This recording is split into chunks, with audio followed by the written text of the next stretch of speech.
Now we're live. Good afternoon, everyone.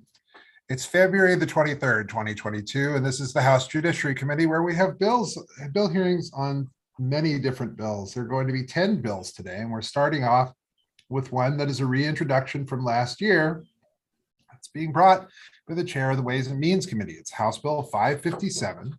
We're going to hear from Delegate Atterbury for 2 minutes, and then her sponsors for 1 minute. 1 minute each, and there are quite a few, so we'll separate them into two panels, starting with Frank Harris, Robin Stimson, Roderick Howard, Christine Nizer, and Arlene Rosenbush. We'll do that, and then we will hear from the second panel. So Delegate Atterbury for 2 minutes, please.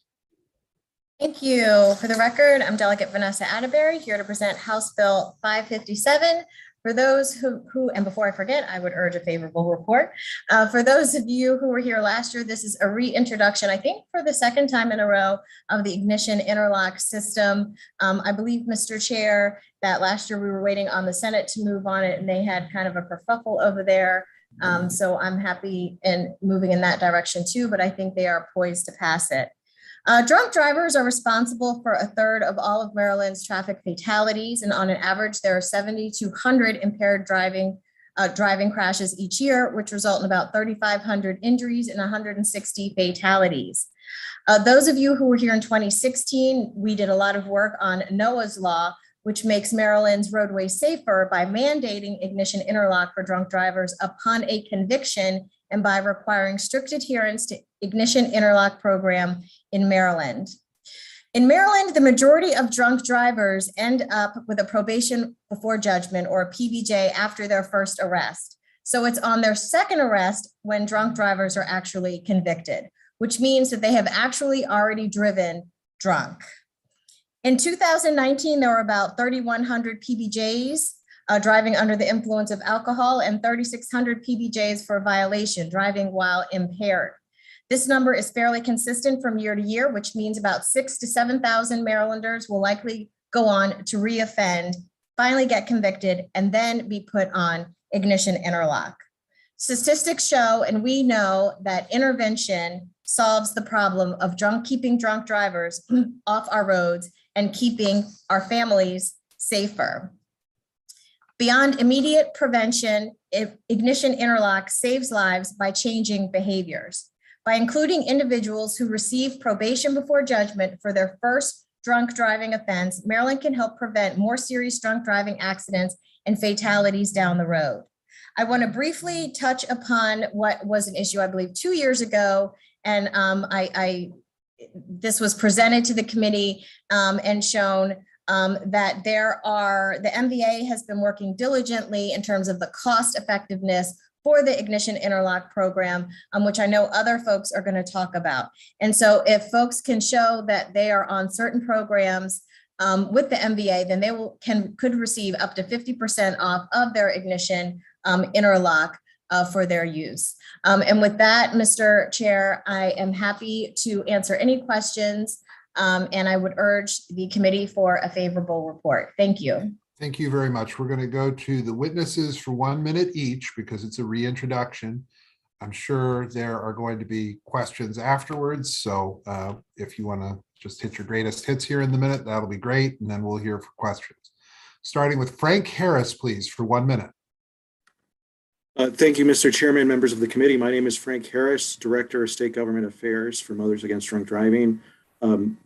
Our top priority, and it has been since 2006, is enacting an all-offender ignition interlock law. We do this because we know ignition interlocks work to separate drinking from driving. Now, Maryland, as Chairwoman Atterbury mentioned earlier, is one of those states that has that law. But Maryland also has one of the biggest loopholes in the entire country as it relates to drunk driving, is nearly every first offender can avoid an ignition interlock through PBJ. And we just want drunk drivers who do get a PBJ to be put up to succeed so they don't become a repeat offender, so they can be part of society in a safe and sober way. And if there's concerns with putting limitations on PBJ, I believe there are some right now, such as a victim impact panel, that are currently required.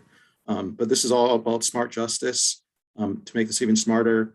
require the use of an interlock for those who are given a PPJ agreement. Matt urges support of this proposal. Thank you.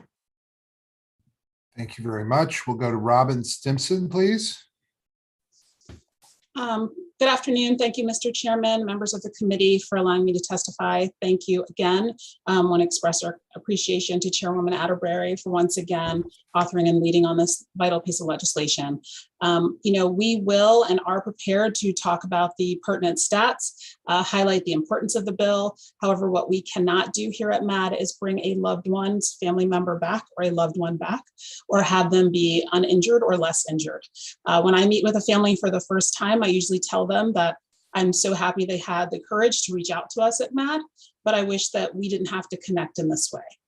Later on, you'll hear testimony from Mr. Richard Liotta, and I just wish that we all knew Mr. Liotta because of who he was, not whom and what he has lost. I'm always sad and angered, frankly, that I didn't get a chance to meet Officer Noah Liotta, Alyssa Joy Withers, Darius Brown, and the countless other victims who've been impacted by this 100% preventable crime. So again, we thank you for your time this afternoon. We're here to answer any other questions that you may have, but we are hoping that you will vote favorably on House Bill 557. Thank you. Roderick Howard, please, for 1 minute. You're muted. That happens all the time. Thank you so much, Chairman. Thank you, committee members. I'm Roderick Howard, Regional Executive Director for Mothers Against Drunk Driving, specifically to the MAD Mid-Atlantic region. My time here is to please ask that each of you please support this bill. As my colleagues have stated, this is a 100% preventable crime, but currently we are in the state where those that are convicted of a DUI or DWI are not always required to have an ignition interlock into their vehicle. So we're asking that you push this in order to save lives on Maryland's highways. We're all traveling on these highways and roads each day, and until there is required technology into these cars and vehicles, it's very important that each offender gets this interlock installed in their car. So I ask that you support Noah's Law, support the citizens and community of Maryland, and push the bill, House Bill 557. Thank you so much. Thank you. Christine Nizer, please. Thank you, Mr. Chairman, Vice Chair, members of the committee, Chrissy Nizer, MDOT MBA Administrator, and the Governor's Highway Safety Representative. At the Maryland Department of Transportation, we're squarely focused on highway safety and ending impaired driving, whether that's through advocating for Noah's Law, our strategic highway safety plan, or looking at new technology, as was referenced with the driver alcohol detection system for safety we actually installed on some state vehicles. The data is clear. From 2016 to 2020, on average, there were more than 6,600 impaired driving crashes each year. That resulted in nearly 3,100 injuries and 151 fatalities in Maryland. MAD very eloquently stated the real impact that has on people's lives every day. These are not just numbers, but people who will never come back again. And so we know that while a driver might be given a PBJ, it's not necessarily their first time drinking, and the MAD stats clearly show that. This bill would help add 5,800 individuals to the Maryland Ignition Interlock program, which we know works. We know that because in fiscal year 2021, our ignition interlock devices stopped more than 3,700 attempts by individuals in the program to start their vehicle above the legal limit of 0.08. That could have been somebody out there, again, committing another horrible crime and potentially hurting themselves or someone else. And we also know that just in terms of having alcohol in their system and trying to start the vehicle, more than 6,900 drivers were found to be in violation of our ignition interlock requirement of 0.025 or above. Ms. Nizer, I need you to begin to wrap up, please. Sure. The ignition interlock program is really about changing behavior. You know, it's about how we can get folks safely on the roadway. And so I just ask that committee consider moving this important piece of legislation forward. I will touch on the piece that Delegate Atterbury, Vice Chair, brought up. We have worked with the providers to require at least 5% of devices currently rented to be available at 50% of the current rental fee. So I'd be happy to provide more Thank you very detail. much. Thank Thank you. you very much. We're going to go to Arlene Rosenbush, please, for 1 minute. Thank you. My name's Arlene Rosenbush, and I am from, from Maryland's District 19. 5 years ago, I lost my sister, Lynn Rosenbush, and her husband, John Fowerby, to a drunk driver on Maryland Road. You don't know when a drunk driver is going to hit. This particular driver didn't have any convictions for drunk driving. Chances are the person who's been caught drunk driving has driven at least 80 times before they are caught driving drunk. Drugged and drunk drivers who get a PBJ should be mandated to have an interlock device. This way we can protect the public, and you're also protecting the offenders. I'm sure an offender does not want to know that they killed or injured someone and have to live with that for the rest of their lives. My family, friends, and I have to live with the fact that we are never going to see Lynn and John again because of a drunk driver. I ask you for a favorable report for HB 557. It's going to save lives. Thank you. All right, we'll take questions now for the panel, and we'll go first to Delegate McComas. Delegate McComas, then Delegate Juanita Fisher. Yes, this is for anyone that might know. I think eventually, I mean, I support your bill, but eventually, when are we going to get interlocks in all the cars and its standard equipment? Does anybody? Mr. Harris. Okay. And again, it's not germane to this issue per se, but tomorrow the auto industry can make every vehicle equipped with passive, unobtrusive technology, completely different than ignition interlocks that could passively detect if a driver is drunk, drugged, or otherwise impaired. It's just right now the auto industry is not mandated to do that. But luckily, through the bipartisan infrastructure bill that passed Congress, NHTSA has to do in rulemaking. And MAD, myself, and many at MAD, we submitted 441 forms of technology that would be able to do this. That the auto industry has already patented, that they have out there. It's just up to the federal government to do this. And again, an interlock is obtrusive. This future technology would, at this point, it's in the federal rulemaking process. It would be completely passive, unobtrusive to the sober driver. But we believe that this technology exists. We know it exists. Spent hours and hours researching it. It's just right now, we don't know when the auto industry and the DOT are actually going to make it happen. And that being said, that's why we need this legislation today to ensure that those who actually get convicted for drunk driving have an ignition interlock for PBJ. Mr. Chair, I just have one quick follow-up. I know I random graze from time to time. If you have any information on it, not a Bible, not a full stack, but just something simple that would be helpful. Because I just keep, we've been going through this for a long time, year in, year out. It would just be really nice if there was something there that was just standard operating equipment on the cars. And then, I think it would help everybody.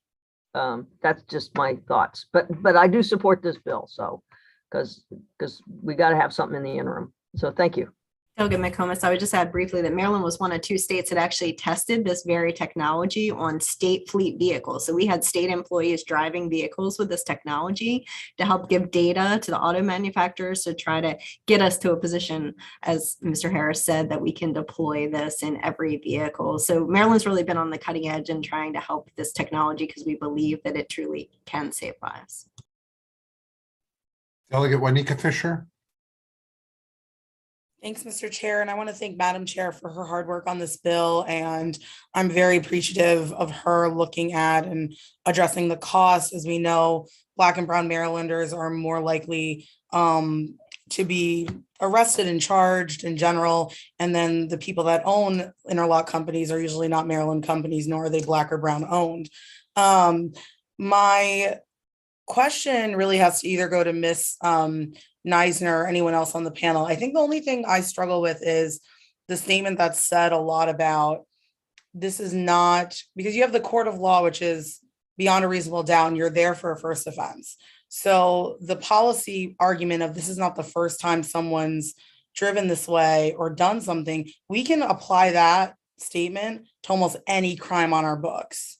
That it's not the first time someone used a gun improperly. It's not the first time someone hit a woman. It's not the first time you can do that for any crime on the book. So I think for the committee, what is the policy argument that's different for this than any other criminal action we have, that when you're in court, it's the first time that it's been brought with evidence by law enforcement and you're here to be tried on your first offense, versus the policy argument, well, it's clearly not the first time because you've done it. And I think that can apply to for any criminal law we have. I'll jump in first. Delegate Fisher, thank you for the question and your interest in this issue. I'd say the difference is that the technology changes behavior, and there's data that shows that individuals, not only when they're on the program, but even after the program, that it's successful at changing that behavior. And that's really what we want to do, right? It's not about punishment, but it's about how people can get back on the road safely. In addition just to the data, I've talked to countless individuals who have been on the Ignition Interlock program, and frankly, it said, this is exactly what I needed to be able to change and modify my behavior, and it impacted my life in a positive way. So our program, we provide feedback to individuals anytime they get a violation. So one of those high BACs that I mentioned earlier. And then we extend their period on Ignition Interlock, because again, the idea is that it's not about punishment, but it's about modifying the behavior. So when they graduate, that truly means that they've had a successful period of time without any violations and we're driving safely. And so that's what I would say the difference is here. This is really a technology that helps hopefully make that individual then be a safe and successful driver moving forward. Are there further questions for this panel? Seeing none, we thank you all very much for your testimony today, and we'll go to the next panel here, including Adam Curry, Kurt Erickson, Richard Liotta, and Chris Swanger. So we'll hear first from Adam Curry for 1 minute, please.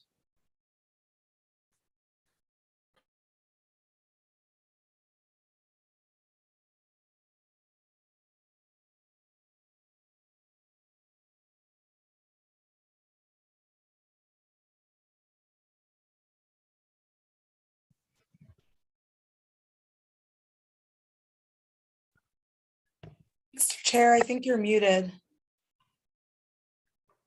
Is it me? No. My computer is fighting with me. I'd like to go to Adam Curry first if he's. Good afternoon. Thank you for this opportunity to speak. Lieutenant Adam Curry with Montgomery County Police Department Traffic Operations Division, Deputy Director. Just briefly want to say the Montgomery County Police Department supports House Bill 557.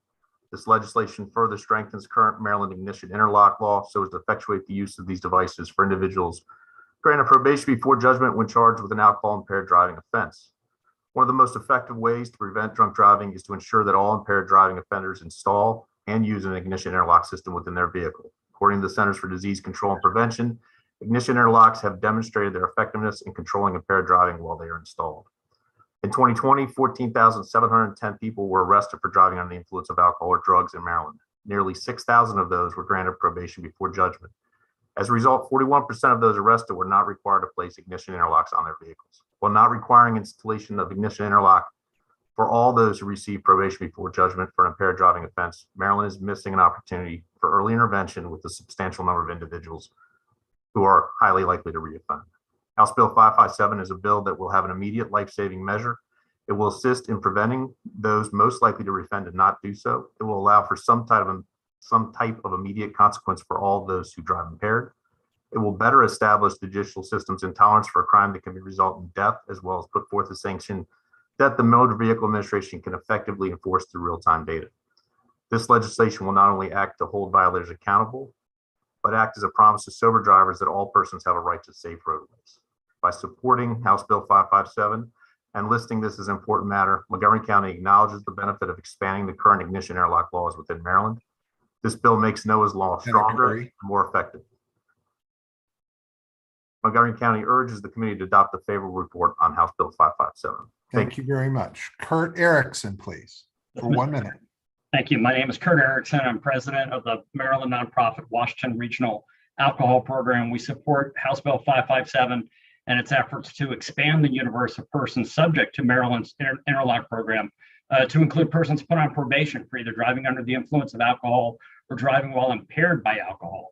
According to MVA, 40%, so nearly half of persons adjudicated for either a DUI or a DWI in Maryland, at least in 2019, were granted probation in the form of a PBJ and therefore not subject to the full universe of public protections, namely participation in the state's proven effective interlock program. U.S. Department of Transportation data shows that interlocks typically are used as a condition of probation for DWI offenders. The need for such in Maryland is all too clear, as fiscal year 2020 MVA data shows that more than 6,300 drivers were prevented from driving after consuming alcohol last year. In closing, House Bill 557 looks to simply ensure public safety along that route used by half of persons arrested for drunk driving in Maryland by subjecting all 21 902A and B offenders to Maryland's interlock program as a condition of probation. We thank you in advance for your consideration of favorably reporting this potentially life-saving legislation. Thank you. Thank you very much. Richard Liotta, please, for 1 minute.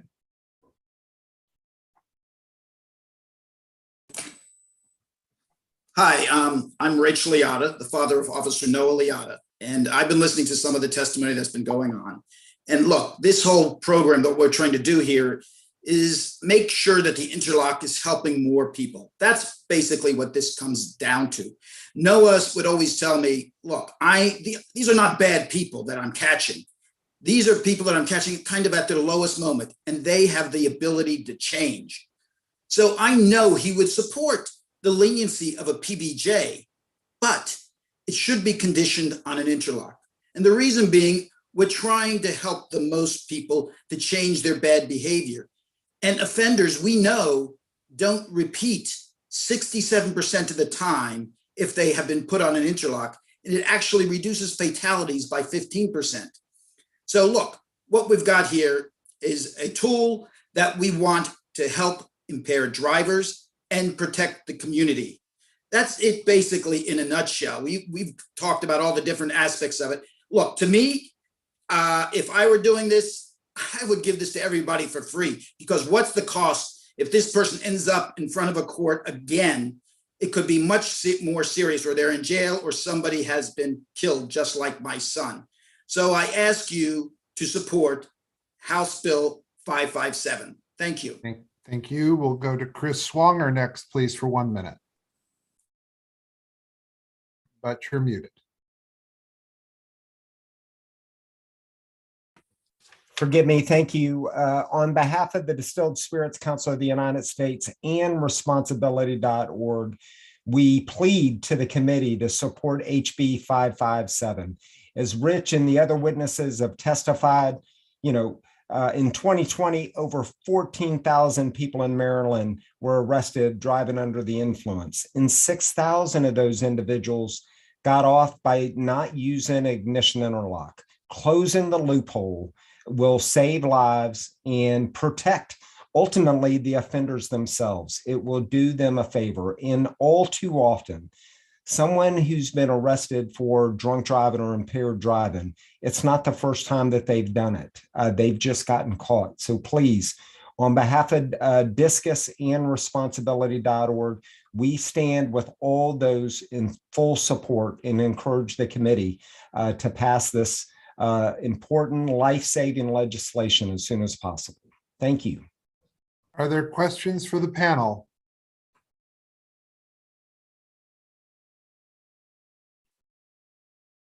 All right, seeing none, we thank you all very much for your testimony today, and we're going to go to the one person testifying in opposition. Tom Moronic, please, for 1 minute. Mr. Moronic. There he is. Thank you, Mr. Chairman. I'm going to ask you, are you driving or are you pulled over on the side of the road? Because I can let you talk if you're pulled over. Pulled over in the parking lot. Great. Go ahead for 1 minute. Members of the committee, Mr. Chairman, I testify here today in opposition to this. The principal reason, there are many, but the principal reason for opposition is commercial drivers. A CDL driver, if you're out of state, with this, essentially, you're going to lose your job. With a CDL in Maryland, this will have essentially the same effect. With a commercial driver under a 21902B, which has a maximum penalty of 60 days, $500 fine, you have a chance to keep your license and take alcohol classes and not have a conviction. With this bill, you don't have that option. If you drive a truck for a living, you will lose your job. Also, this takes away the discretion of judges. Not every DUI is the same. Some DUIs are more serious, have a higher blow score, and judges may believe, which is their option, that an interlock should be imposed. Also, it can be imposed, and by statute, it must be imposed on certain blow scores, such as a 0.15 or above. But this bill takes away the discretion of our judges. It forces commercial drivers to be in a situation where they cannot have a career over one mistake. And I believe the law that we already have makes it very clear. If it's a more serious DUI, you're going to have the interlock anyway. You wouldn't be able to drive a commercial truck anyway if you blew something 0.08 or above, which is the per se standard. So for those reasons, I strongly oppose this bill. Thank you very much. Are there questions for the witness? Delegate Carden. Thank you very much, Mr. Chair, and thank you, Mr. Moronic, for coming to testify. Just if there was a way to make sure that commercial drivers were not going to lose their ability to drive because of the oddity of requiring the interlock, would that change your opinion? No, because at present, you can't even install an interlock into a commercial truck. So, well, I think it's a great question. I don't believe there's a feasibility element to that. So even if that were crafted, I don't think there's even an ability to do that at present. Are there further questions? Okay, seeing none, we thank you very much for your testimony, and that concludes the testimony for House Bill 557. We thank the Chair of Ways and Means, and I'm sure Thank you, we'll Mr. Chairman. see you again soon. Thank you very much. Now moving to House Bill 808, Delegate Crutchfield, first of two bills from Delegate Crutchfield. It's on estates and trusts. Oh my, look at who one of the witnesses is. We'll hear from Delegate Crutchfield, the Honorable, well, let's wait for her to get on. The Honorable Judge Kathleen Dumais is going to be testifying here for 2 whole minutes. And Van Doen will testify for 2 minutes. They're the only people set to testify on the legislation. And so with that, for 3 minutes, Delegate Crutchfield, please. Well, good afternoon, Mr. Chair, Mr. Vice Chair, and committee members. Thanks for giving me the opportunity to testify on behalf of HB 808. For the record, I'm Delegate Charlotte Crutchfield. I represent District 19 in Montgomery County. This bill seeks to clarify and to make a more consistent process for the appointment of guardianship of a minor. Different interpretations of Estates and Trust Article Section 13-702 and associated case law have in effect eliminated the ability of a living parent, regardless of the consent or the parent's wishes, to be able to actually file a petition for guardianship and appointment of a guardian for their minor child. Under the current process, if neither party is serving as guardian of an unmarried minor, a person interested in the welfare of the minor may file a petition for guardianship. The court may appoint the guardianship upon notice and hearing. This legislation would allow any person interested in the welfare of the minor, including their parent, to file a petition for guardianship, and after notice and hearing, the court may appoint guardianship so long as the court finds by preponderance of evidence that it is in the best interest of the minor, no testamentary disposition has been made, neither parent is willing or able to serve as guardianship, and each parent consents to the appointment, and no parent has objected to the appointment. This clarifies the appointment of a guardianship and does not terminate the parental rights of the minor, of the parent to the minor. I respectfully request a favorable report for HB 808. And as Mr. Chair mentioned, I have the pleasure of introducing one of our newest judges in Montgomery County as my panelist, and that is Judge Kathleen DeMay. Good afternoon, everyone. It's so nice to see everybody. My goodness. And particularly the new one that the new delegate that Delegate Lopez has on her shoulder. How sweet. So I am here today testifying on behalf of the judiciary. This is a bill that they asked to be submitted, and Delegate Crutchfield was kind enough to be our sponsor. I'm going to channel the former chair of Judiciary, Chairman Valerio, and sort of start with the problem that this bill addresses. And the problem is that some courts have interpreted current law to mean that a court cannot appoint a guardian of a minor if the minor's parent or parents are still alive, even if a parent consents to the appointment. So the bill clarifies that the appointment of a guardian of a minor may not be construed, and the other piece that it does, this particular provision in the Estates and Trust does not apply to SINA cases, which are in the Family Law Article Title V, or cases where a local agency is placing the child. This is solely under the Estates and Trust provisions, indicating if there's, by will, someone decides who they would like to be a guardian, or again, if the parent decides that they would want someone to have guardianship. So as discussed actually more fully in the written testimony by Ms. Doan, although I see she's also on the screen, from the MSBA Family and Juvenile Law Section Council, confusion arose after the entry of the case in re guardianship of Zealand. And the Court of Appeals, Special Appeals, held in that case that a court is not authorized under this particular Estates and Trust section to appoint a third party as a temporary or permanent guardian of the person of a minor child when the child's parent is alive and the parental rights of a parent have not been terminated. Where it certainly has arisen in some of the custody cases that I handled when I was practicing. If a parent got a new job someplace and wanted a child to stay in the state of Maryland to finish a school year, would want to be able to give guardianship. What you will hear from Ms. Doan, and there's also written testimony, I believe, from a major in the Army at Fort Meade.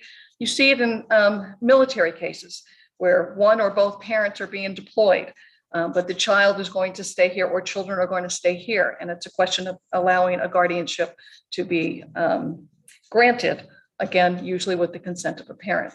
So that it's really simply a clarifying bill. It's not, sort of a major piece of legislation to be concerned about. I will let Ms. Van Doan speak, and then obviously if there are questions, I'm more than happy to attend. And the background, by the way, is my courtroom, because I'm in the middle of a case.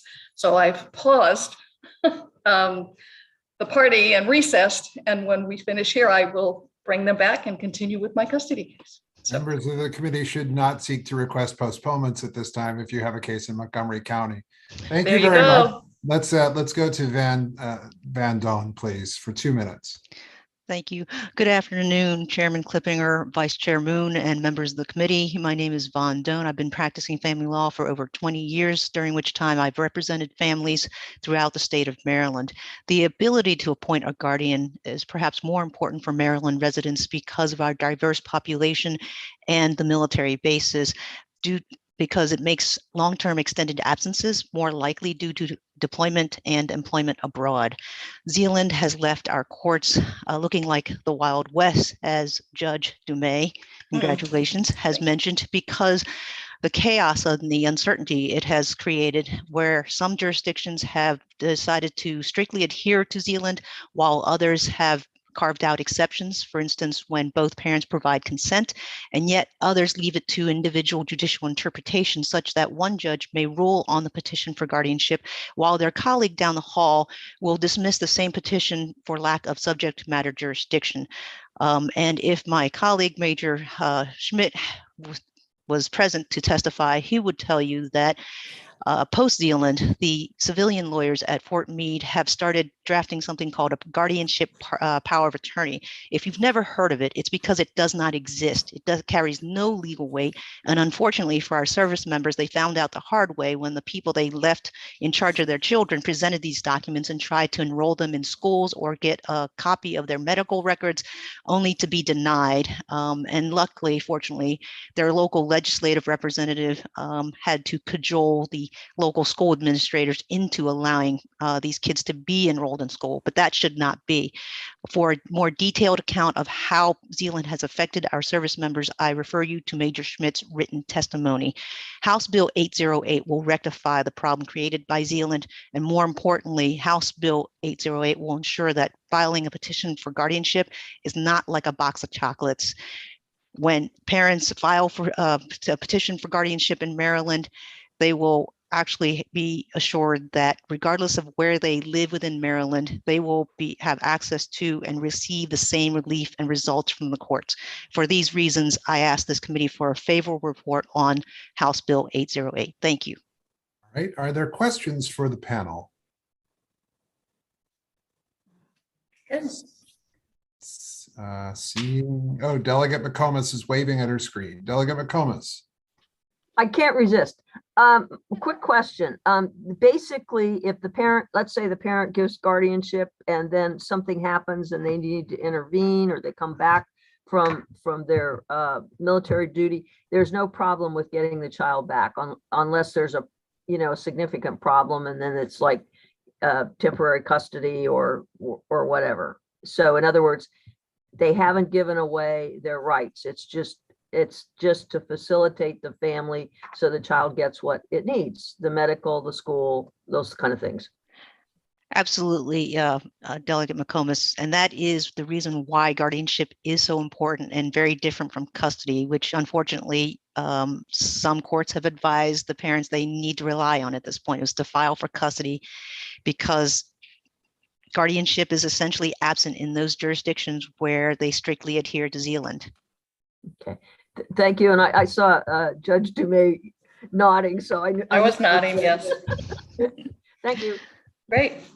Oh no, I cannot misspeak when Judge Dumais is present. Oh, stop. Okay, good enough. Well, it was lovely to see everyone. I don't see any other hands, so. That's my job. Stop it. I know. All right. I used to do it. You did.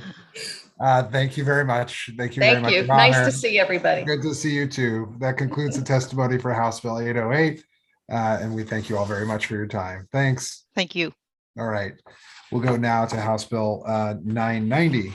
And we'll hear again from Delegate Crutchfield and Chief Judge Patrick Woodward, please, on this piece of legislation. Again, this is 3 and 2. So 3 minutes for Delegate Crutchfield, 2 minutes for his honor. We'll go from there. Delegate Crutchfield. Okay, here I am one more time. Delegate Crutchfield for the record, representing District 19 in Montgomery County. And I am going to speak on behalf of HB 990, which is another States and Trust bill. However, this legislation really does, again, simply clarify. So House Bill 990 establishes that payment of attorney's fees for proceedings concerning guardianship of a disabled person's property be handled similarly to guardianship of the disabled person. It achieves this by essentially codifying the spirit of Maryland Rules Section 10-106, which provides for the payment of attorney's fees for guardianship of the property proceedings of a disabled person, but our statute is silent on that matter. Generally, it is understood that where statute is silent, the Maryland rules prevail. And so House Bill 990 aligns the statute with the Maryland rules. So I respectfully request a favorable report for House Bill 990. And as the chair mentioned, we do have Judge Woodward as a panelist. Go ahead, Judge Woodward, please, for 2 minutes. Thank you, Mr. Chairman, members of the committee. I am Judge Patrick Woodward, and I am a senior judge of the Court of Special Appeals.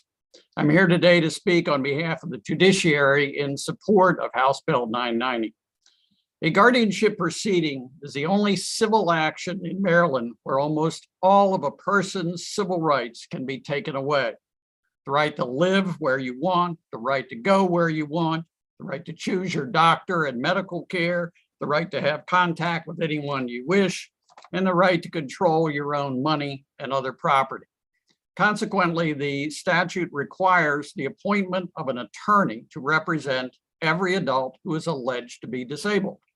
The role of an attorney is to be an advocate for the alleged disabled person and to protect his or her interests. However, there is always a problem of how to pay the attorney. The statute for guardianship of the person provides, in general, that if the alleged disabled person is indigent, the court shall appoint an attorney who has contracted with the Department of Human Services to provide those services. Unfortunately, there is no similar provision in the statute for guardianship of the property proceedings.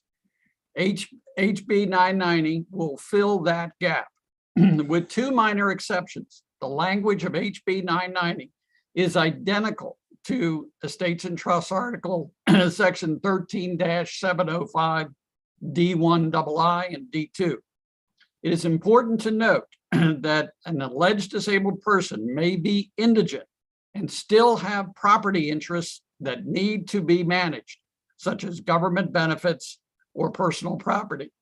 For these reasons, I urge a favorable report on House Bill 990. Thank you. We'll hear first from Delegate Cardin with a question. Thank you very much, Mr. Chair. Thank you, Judge Woodward. Can you give an example? I mean, is this an?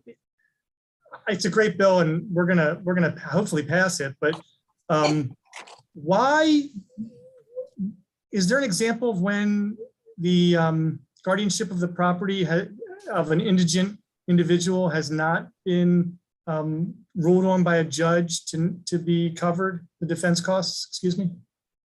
I had a number of situations when I was on the trial bench. I had to have the attorney, you have to appoint the attorney, and the attorney essentially is pro bono, because at the time there was no resource from the state at the time for a guardianship of the property. It has been available through the Department of Human Services for a contract attorney for many years for guardianship of the person. It's guardianship of the property that's kind of the gap. I think the theory was that if you had property, you weren't indigent. And so you didn't need to have an attorney for you because you could pay for one. But there are many, many cases that involve people that have, for example, that need to access Medicaid benefits if they're in a nursing home and their assets have run out. Who's going to do that for them? I mean, this is one of the things where guardianship petitions come in to try to provide for them in those types of situations. There are other instances where you might have a property interest that can't pay an attorney, but they are vital to the individual's livelihood and well-being. So is this maybe to the sponsor? Is this an issue where DHS is going to oppose it because it's going to be a financial burden on them?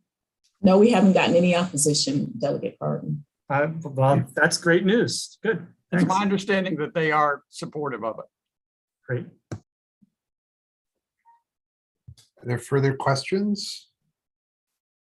All right. Delegate McComas. Just a brief question. The FRAM, which is the Health Facilities Association of Maryland, they wanted this legislation, but with a technical amendment that just says that it includes the definition of indigence to conform with existing language under the medical assistance program term used for nursing facilities under the Health General Section 15116, whether or not the petitioner would otherwise be eligible for medical assistance. So they say it's kind of a technical clarifying amendment, but just you might want to see if that's necessary or talk to them. It probably makes sense because it keeps it, because I think the concern is that if they're indigent, they would be on medical assistance most likely. Or yeah, but I think what they're requesting probably doesn't make sense for this particular Okay. statute change because indigency is already expressed in the statute itself. And again, we'll take a look at it, but I don't see that this makes a difference to the particular bill and what we're attempting to do here. Okay, thank you. Further questions for the panel? All right, seeing none, we thank you all very much. And that concludes the testimony on House Bill 990. Thanks again. And we'll go now to House Bill 717, Delegate Cardin's bill. And we'll hear from Delegate Cardin for 3 minutes, Harry Chase, and then Kelly Donahue. We'll hear from Delegate Cardin for 3 minutes, to Harry Chase and Kelly Donahue for 2. Delegate Cardin, if you'd like to begin now on House Bill 717, please.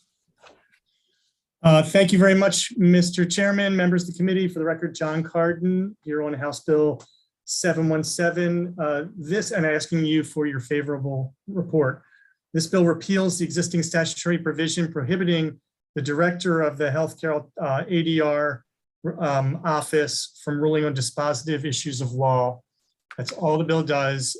There's a, in the statute, it specifically excludes dispositive rulings from the director's ability to make rulings. Right now, he can rule on any issues of law arising out of the claim except for the dispositive ones. What's dispositive? You're going to get this from the experts, but basically it's a dismissal or a decision on liability and damages. And as you will hear from Mr. Chase, who is the director of the ADR office, this is an issue that comes up very infrequently, and when it does, it winds up being very expensive and take a tremendous amount of time to do things that the office can already do expeditiously.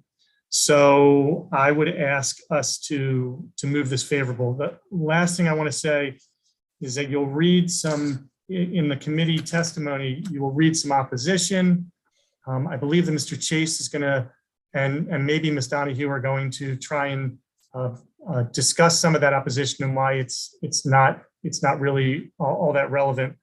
But I want to say that 99+% of the time, the office is ruling in favor of the defense.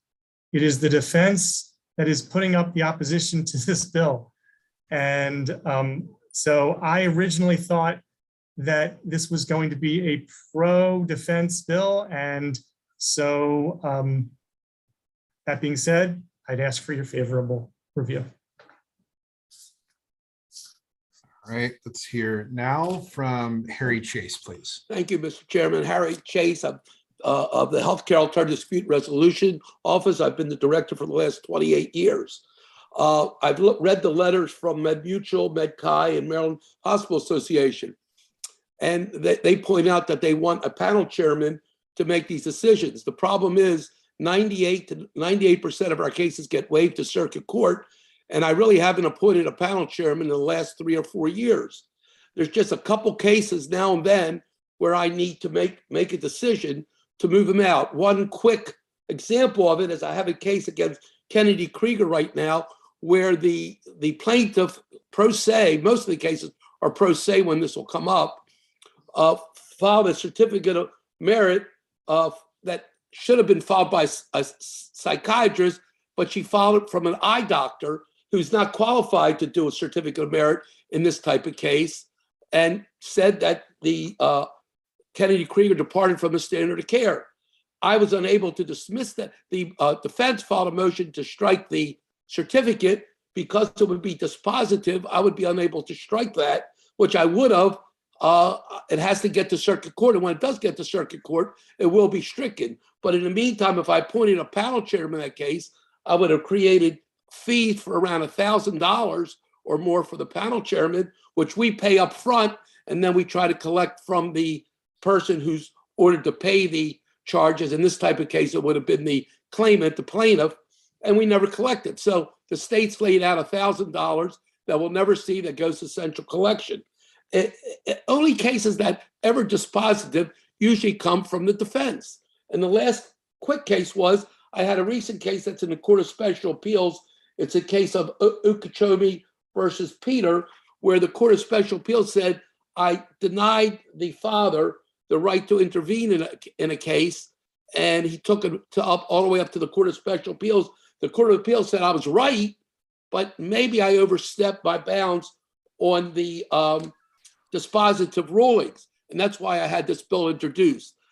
At the most, it might arrive 10 cases a year, maybe 15 cases a year, but those cases would be kept out of the circuit court, and we wouldn't be including cost in the circuit court. And it's just something that the statute is from 1977 when this was inserted, and I think things have changed. Thank you, Mr. Chairman. Thank you. Kelly Donahue, please, for 2 minutes. Thank you, Mr. Chairman. Ladies and gentlemen of the committee, my name is Kelly Donahue. I am the current legislative chair for the Maryland Association for Justice.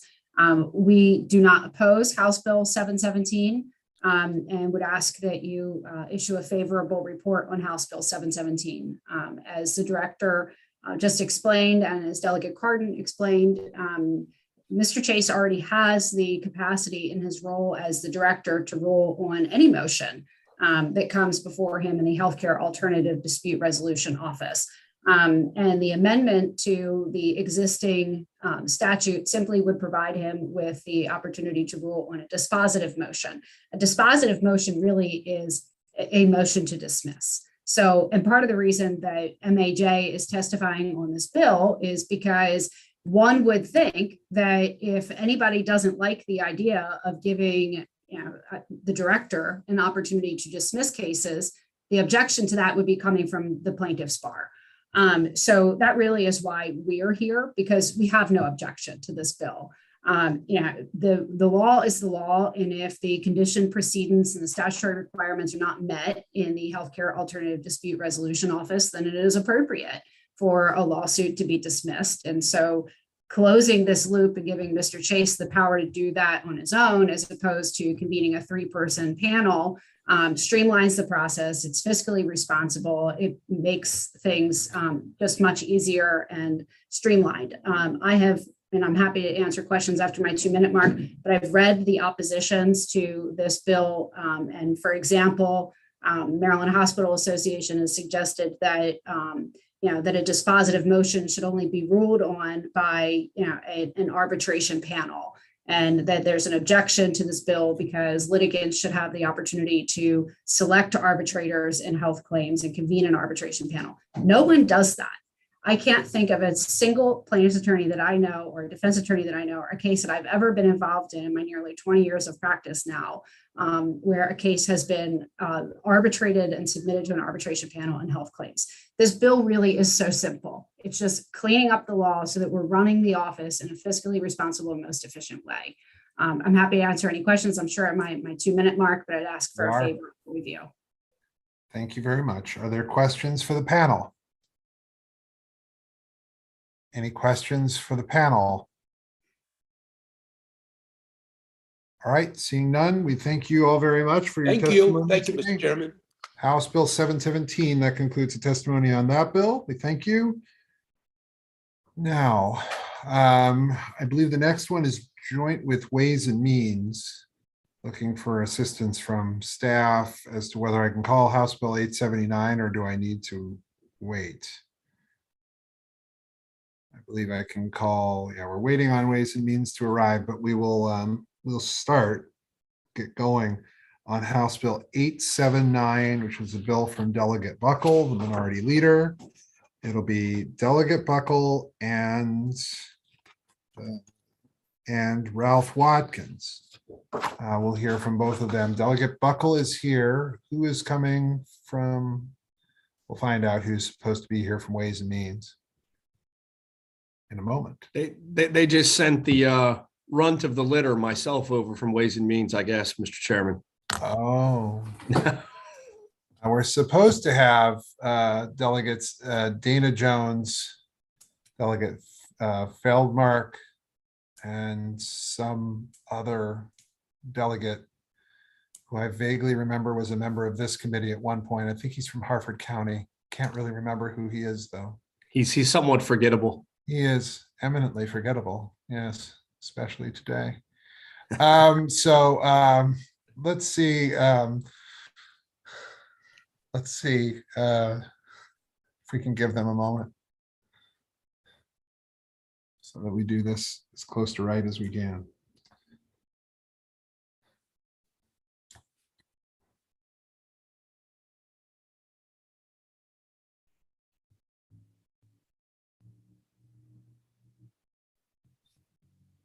Well, we have one of them.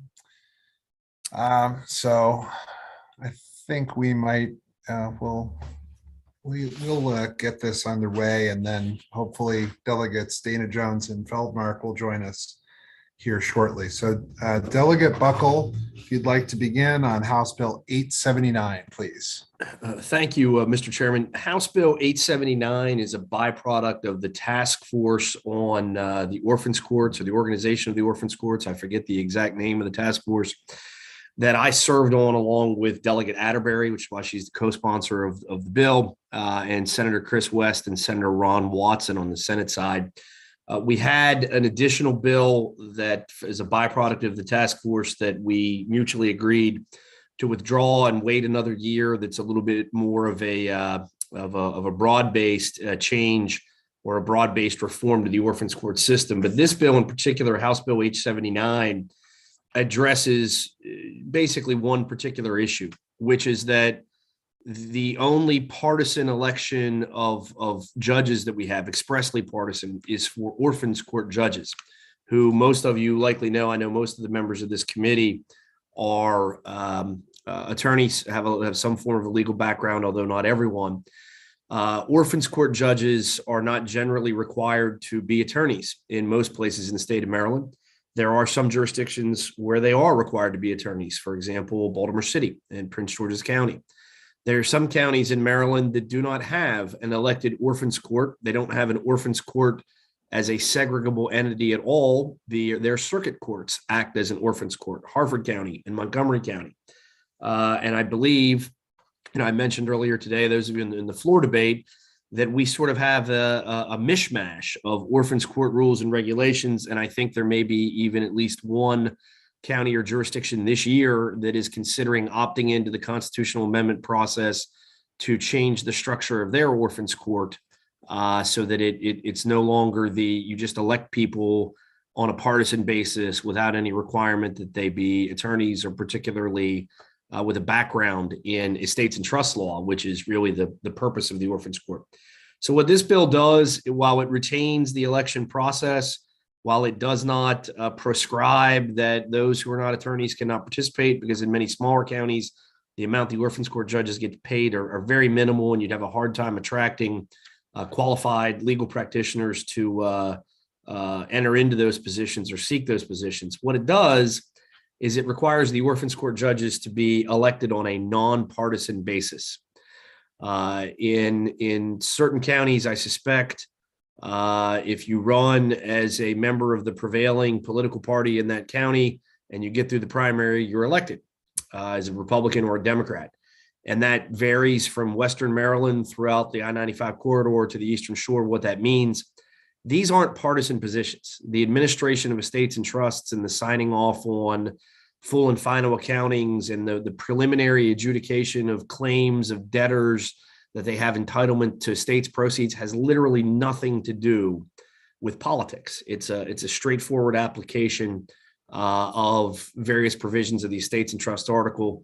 And if the litigants are unsatisfied with the orphans court decisions, they, in many cases, not in all, but they in many cases have the right to go to the circuit court.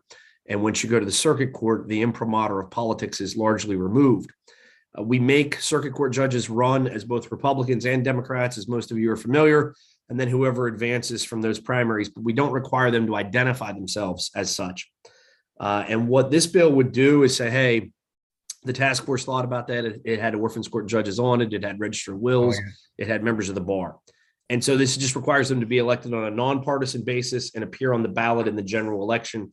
And it has some cleanup provisions about when and how orphans court judges if they are attorneys, can practice law. It requires and says you cannot practice law if you are working on things that would come within the jurisdiction of your orphans court, or would somehow create a conflict in your orphans court. It's a clarifying language only, that element of the bill. Thank you, Mr. Chair.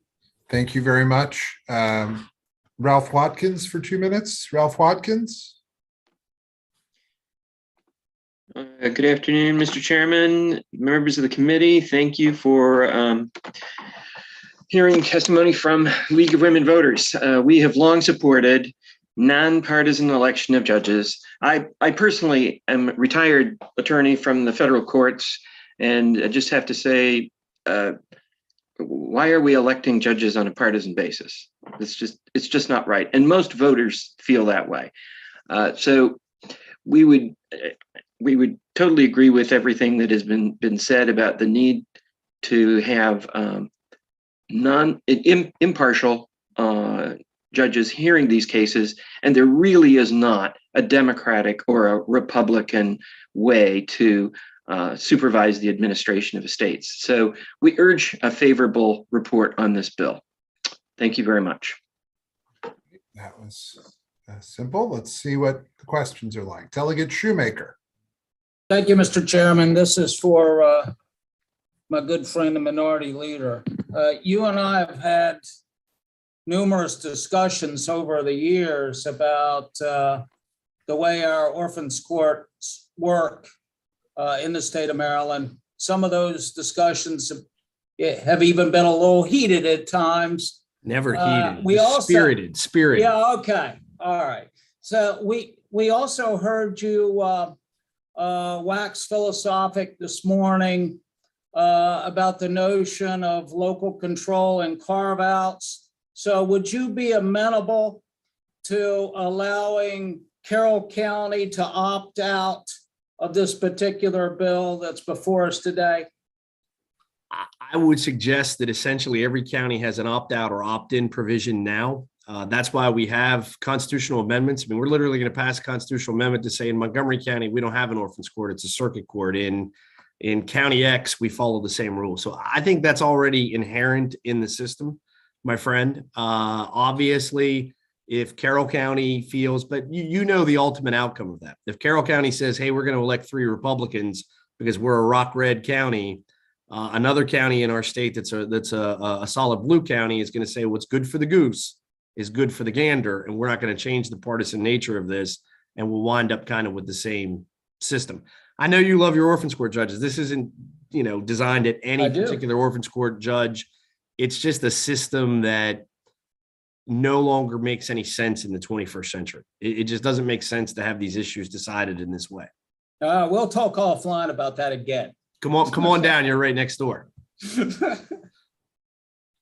Okay, we'll go to Delegate Juanita Fisher, then Delegate Tolles. Delegate Juanita Fisher, please. Thank you, Mr. Chair. The last 2 minutes really made my week. So I thank you for that, Delegate Shoemaker. This is for Mr. Minority Leader or for your panelist, Mr. Watkins. It's really just technical. On page 5 of the bill, just to help me understand,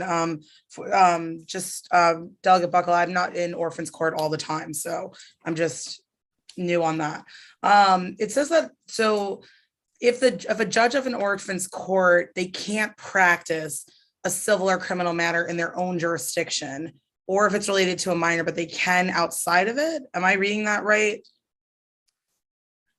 And let me pile on because I was going to ask the same question. Or does the word court in that section of the law refer only to the orphans court? I believe that's correct. It relates only to the orphans court, so that they cannot practice within the jurisdiction of the orphans court in any county, so that they're not forum shopping or they're not influencing the law while they're a judge and an advocate at the same time.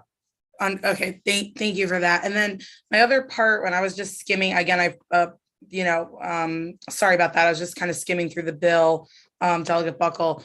Are we requiring orphan court judges to be attorneys or not? I'm a little confused. We are not.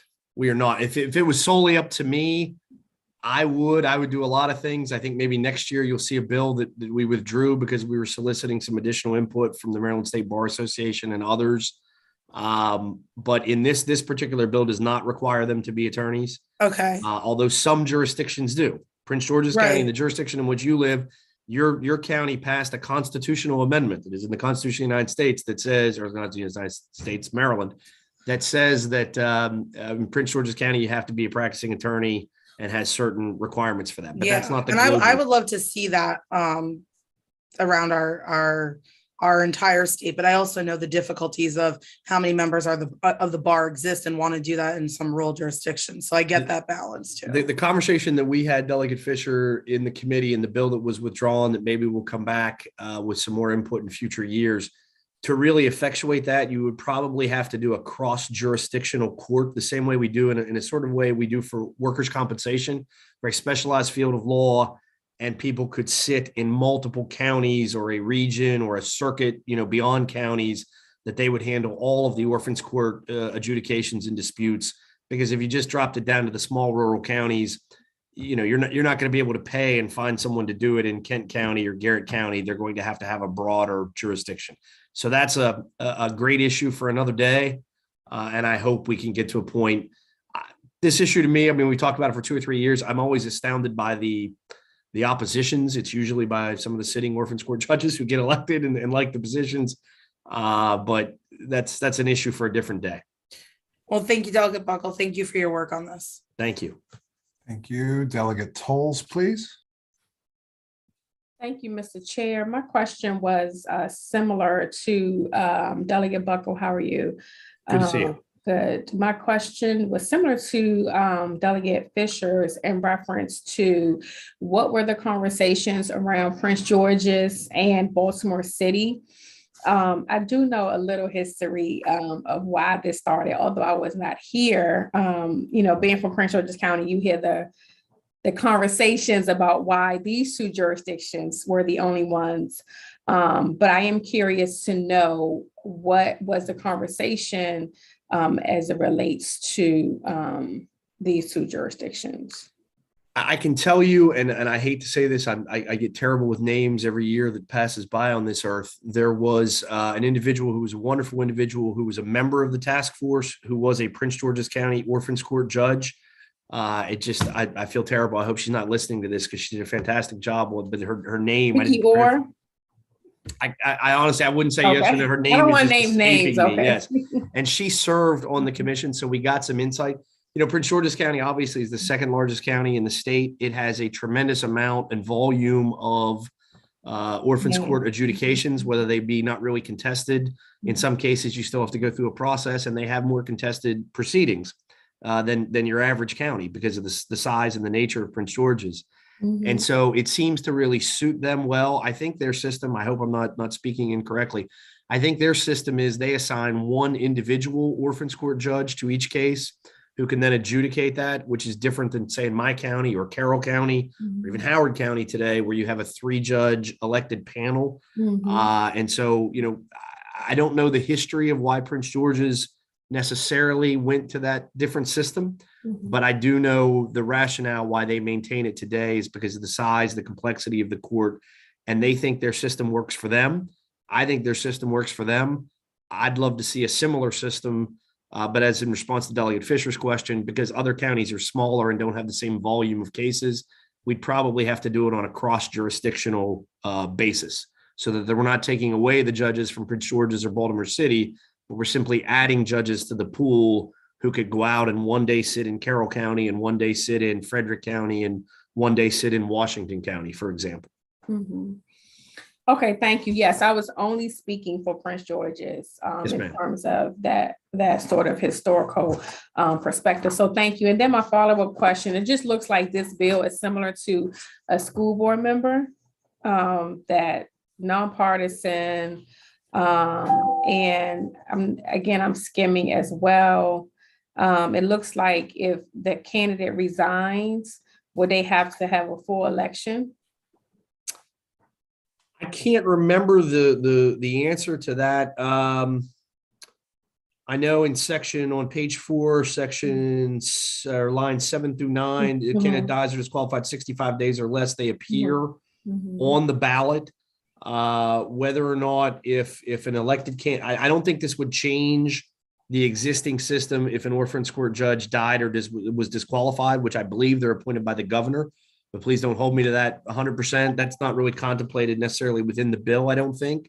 No. But it is, when you mentioned that's one of the analogies that was used and discussed in the task force was the school board election system, where we make school board a nonpartisan election. We don't make them run through all the primaries on either or both sides, or specifically identify those candidates as Democrats or Republicans that, for the final decision.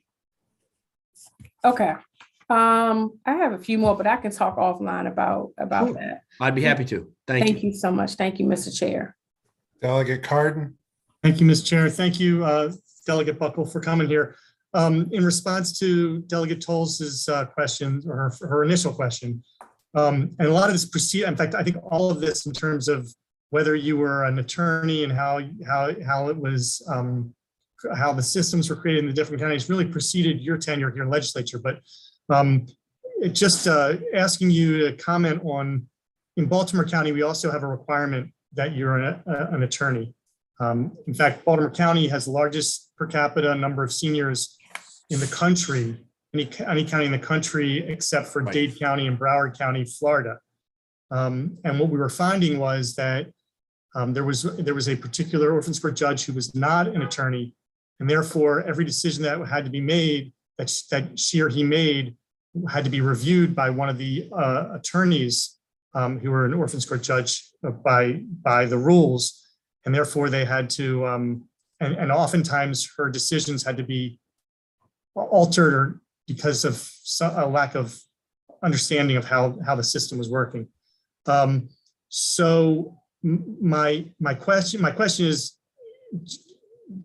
I mean, obviously this bill doesn't deal with that, but are these some of the issues that we're going to see next year in the new legislation? I hope so. Delegate Cardin, I think that there was a sense, the task force was interesting. It was chaired by Judge Wargotz, who is, I believe, the presiding officer of the Queen Anne's County Orphans Court, who is a very, very diligent and well-intentioned individual, and probably serves as an excellent orphans court judge. And so the task force probably didn't get to the final conclusions, and the bill that we had submitted and withdrawn that would have created this cross-jurisdictional situation where everyone would have been an attorney. There really wouldn't have been elections per se, for the rest of the counties. And that, we would have brought everyone more in line. It would have been a more basic legal system instead of this anomaly that orphans courts are. That we elected to withdraw that because some members of the state bar and the estates and trust section wanted more input. We had a member on there. In fact, those of you that practice law would know the name Fader or Gibber, excuse me, not Fader. That's the new judge on the Court of Appeals. Gibber on Estate Administration is the book you get when you take estates and trust law at the University of Baltimore or University of Maryland.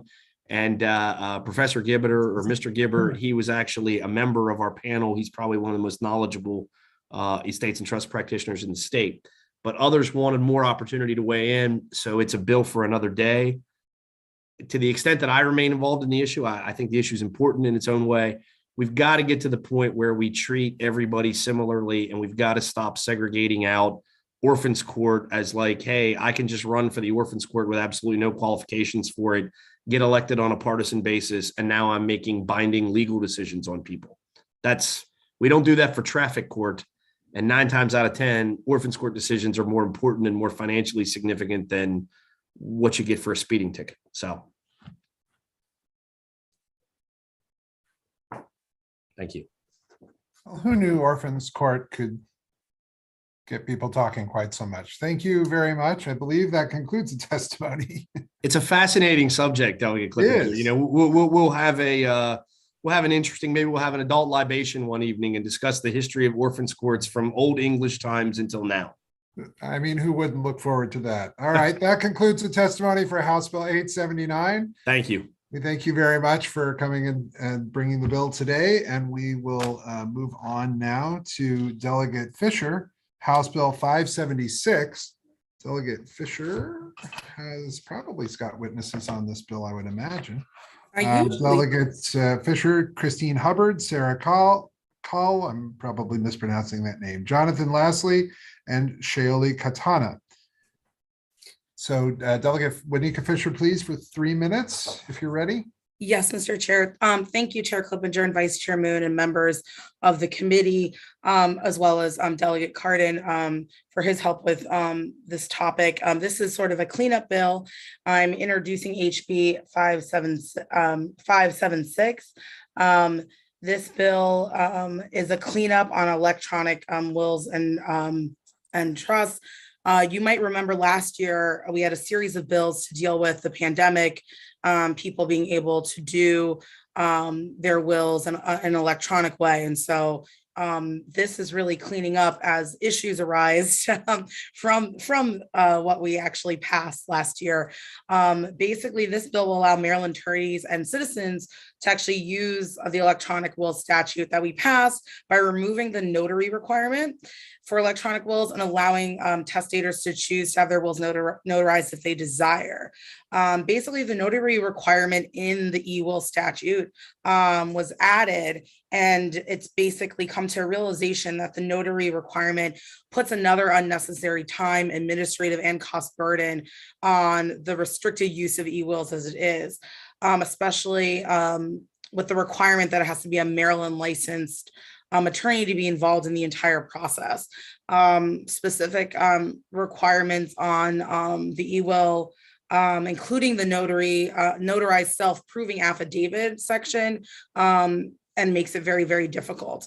The involvement of a notary, in addition to a supervising attorney and 2 credible witnesses, provides no real greater safeguards against abuse, as it does not ensure that e-wills will become more burdensome or costly to use, and fewer Marylanders will have access to it.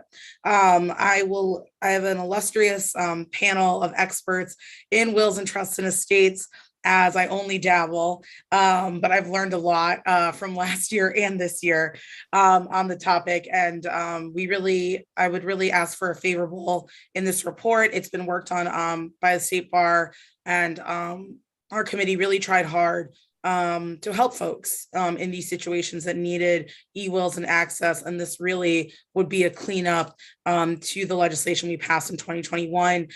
So thank you, Mr. Chair, and I will leave the rest of my testimony time to my panel. Thank you all very much.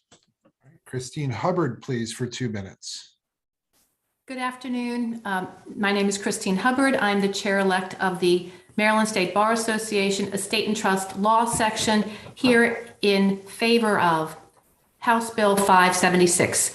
So this bill does correct a conflict in the law that is preventing us from using our new electronic wills statute that this committee passed last session. So our new e-will statute requires a self-proving affidavit that is to be notarized. However, ROLONA, the revised Uniform Law on Notarial Acts, excludes wills from being electronically notarized. So on the one hand, we have our new e-will statute requires electronic notary of an e-will. However, ROLONA says wills cannot be electronically notarized. So the first thing that House Bill 576 does is to do a minor amendment to ROLONA by simply removing the exclusion of wills from being electronically notarized. The second thing that House Bill 576 does, and the only other thing it does, is to actually remove the notary requirement. Never before has Maryland law required wills to be notarized. And we believe that the involvement of a notary is unnecessary and burdensome when you layer it on top of the requirement that the electronic will execution process be overseen by a supervising attorney. We're okay with the self-proving affidavit, but we want the ability to have it signed before either the supervising attorney or the notary. Our new electronic will statute puts in place ample safeguards against abuse, and the minor changes made by House Bill 576 does not undermine these changes, but will allow the efficient use of electronic wills in Maryland when an in-person signing or is not safe or efficient For these reasons, we ask for a favorable report on House Bill 576. Sarah Call, please, for 2 minutes.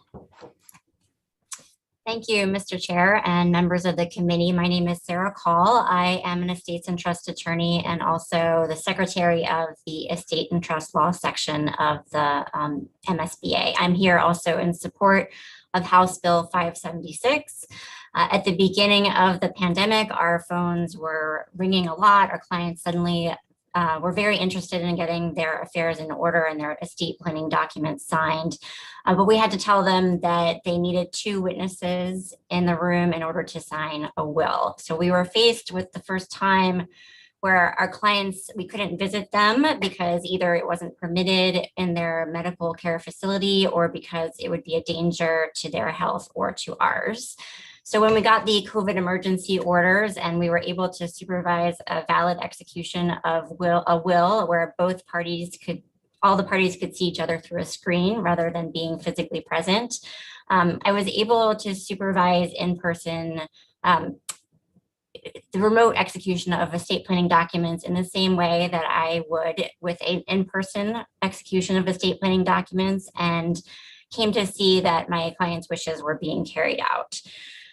Since then, I have come to see that there are other advantages to being able to have remote execution and have an e-will statute. For example, clients who have young children or are busy work schedules and have a difficulty coming to visit a lawyer's office.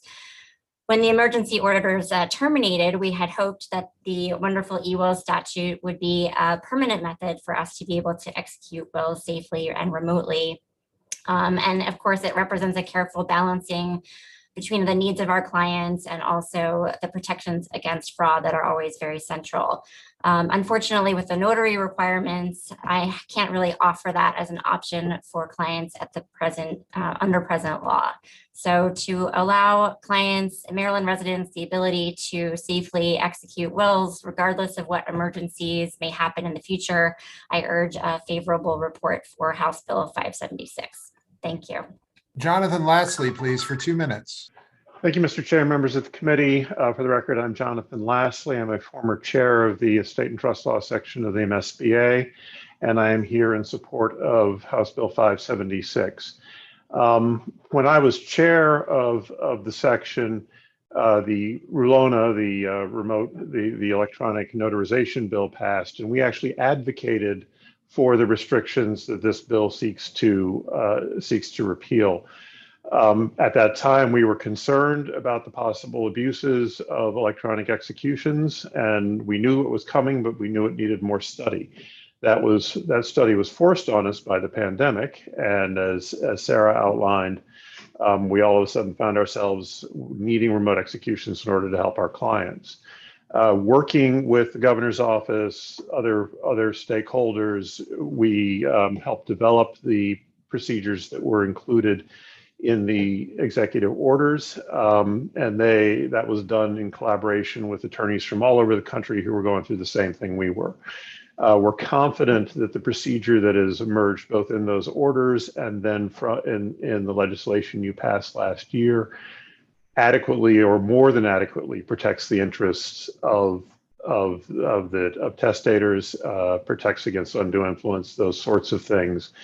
And I'm saying this as somebody who was a skeptic to begin with. I've become a believer. I've seen it in practice. In many ways, this is more. The electronic executions are more robust in their protections than an in-person execution where you can simply drag 2 people in off the street to serve as your witnesses. So for those reasons, the reasons that we originally wanted these restrictions have gone away and been replaced by much better procedures. And so therefore, I urge a favorable report on this bill. Shaoli Katana, please, for 2 minutes. Good afternoon, Chairman Clippinger, Vice Chair Moon, and members of the committee.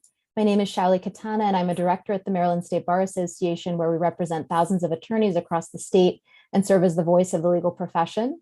I'm also testifying today in support of House Bill 576, along with these members of our Estates and Trust section. As we know, COVID-19 has significantly impacted Marylanders' access to courts and regular legal process, and it forever changed the way that Maryland attorneys practice law. And as you've heard, emergency orders did permit remote and/or electronic execution of some estate planning documents. And our member attorneys, as a result, were able to safely, quickly, and effectively provide service to thousands of individuals across the state. And these attorneys cross many different practice areas, from estates and trusts to family law, to elder law, to property law, just to name a few. And these attorneys represent nearly 1/3 of the membership of our association. And we've seen many changes to the practice of law, some that are short-term and in direct response to the pandemic, and others have been much broader and system-wide shifts to better serve our clients. And House Bill 576 helps to modernize and move the legal profession in Maryland and these practice areas forward so that we can reach a larger number of Maryland's citizens for legal services. And for those reasons, we'd respectfully request a favorable report. Thank you. Are there questions for the panel? We'll start with Delegate McComas, please. Thank you, Mr. Chair. Just briefly, the supervising attorney is the drafter of the will, but you call him a supervisory attorney, or is it someone that's over the person that drafted the will? It really does depend. The supervising attorney does not have to be the drafter. Most of the time, the supervising attorney is in fact the drafter, but the requirement is that the supervising attorney needs to be a Maryland licensed attorney. So, whether they drafted the will or not, they are fully responsible for overseeing the full execution process.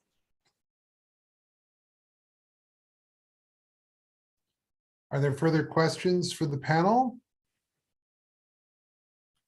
All right. Seeing none, that appears to conclude the testimony for House Bill 576. We thank you all very much for speaking with us today. Thank you. Thank you. We'll go now to House Bill 802. We will have two panels, one in favor, one opposed. We're going to hear from Delegate Williams for 3 minutes, and then David Schley for 2 minutes. Then we'll have a panel of unfavorable witnesses. So with that, Delegate Williams, we'll hear from you now for 3 minutes, please. Thank you, Mr. Chair, and good afternoon, Chair, Vice Chair Moon, and members of the Judiciary Committee. I'm Delegate Nicole Williams, testifying in favor of House Bill 802, also known as Claims Against an Estate. This legislation would simply alter the timeframe in which someone can file a claim with the Register of Wills regarding an open estate. The state law currently stands when a person passes away and has property that must go through probate. The heirs of the estate must go to the County Register of Wills to start that process. When the estate is open, an individual is appointed as a personal representative, as most folks here know, and if a person has any claims against the decedent, they can file that claim with the Register of Wills within a set time period.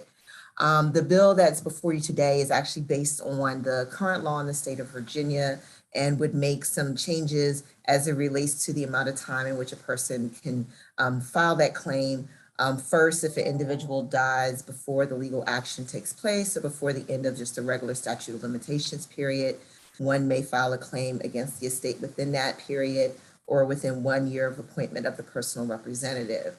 Second, if someone dies while a case is pending in court, the record may be amended to list the decedent's estate as the newer defendant, and so long as it's within the statute of limitations period or within 2 years of the appointment of the personal representative, can move forward.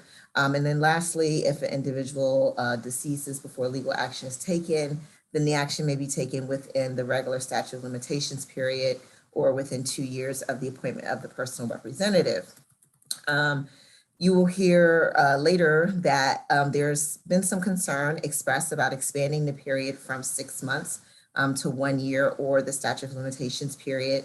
I've tried to speak with the opponents of the bill regarding their concerns, just we were unable to reach a consensus as the best way to address the concerns that this bill is seeking to address. However, I do stand ready to continue to have those conversations and open to their suggestions on a balancing act as a way to kind of remedy kind of the concerns that have been raised, and that will be raised also by the other individual who is scheduled to testify in favor of this legislation.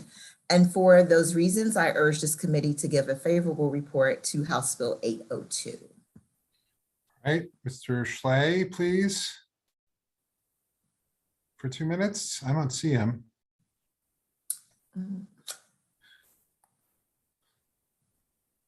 Not here. I'm not certain. Yeah. All right. Be a little unorthodox, but we're going to take questions for you, Delegate Williams, and then if he doesn't pop in after the vast number of questions that appear to be erupting regarding this bill. Oh, there's Delegate Shoemaker and Delegate Bartlett. Maybe they'll ask some questions to give us a moment to find the witness. Delegate Shoemaker. Thank you, Mr. Chairman. I have some notes. Let me find it. Is this? I had to step out a second. We're enjoying us. This is just great.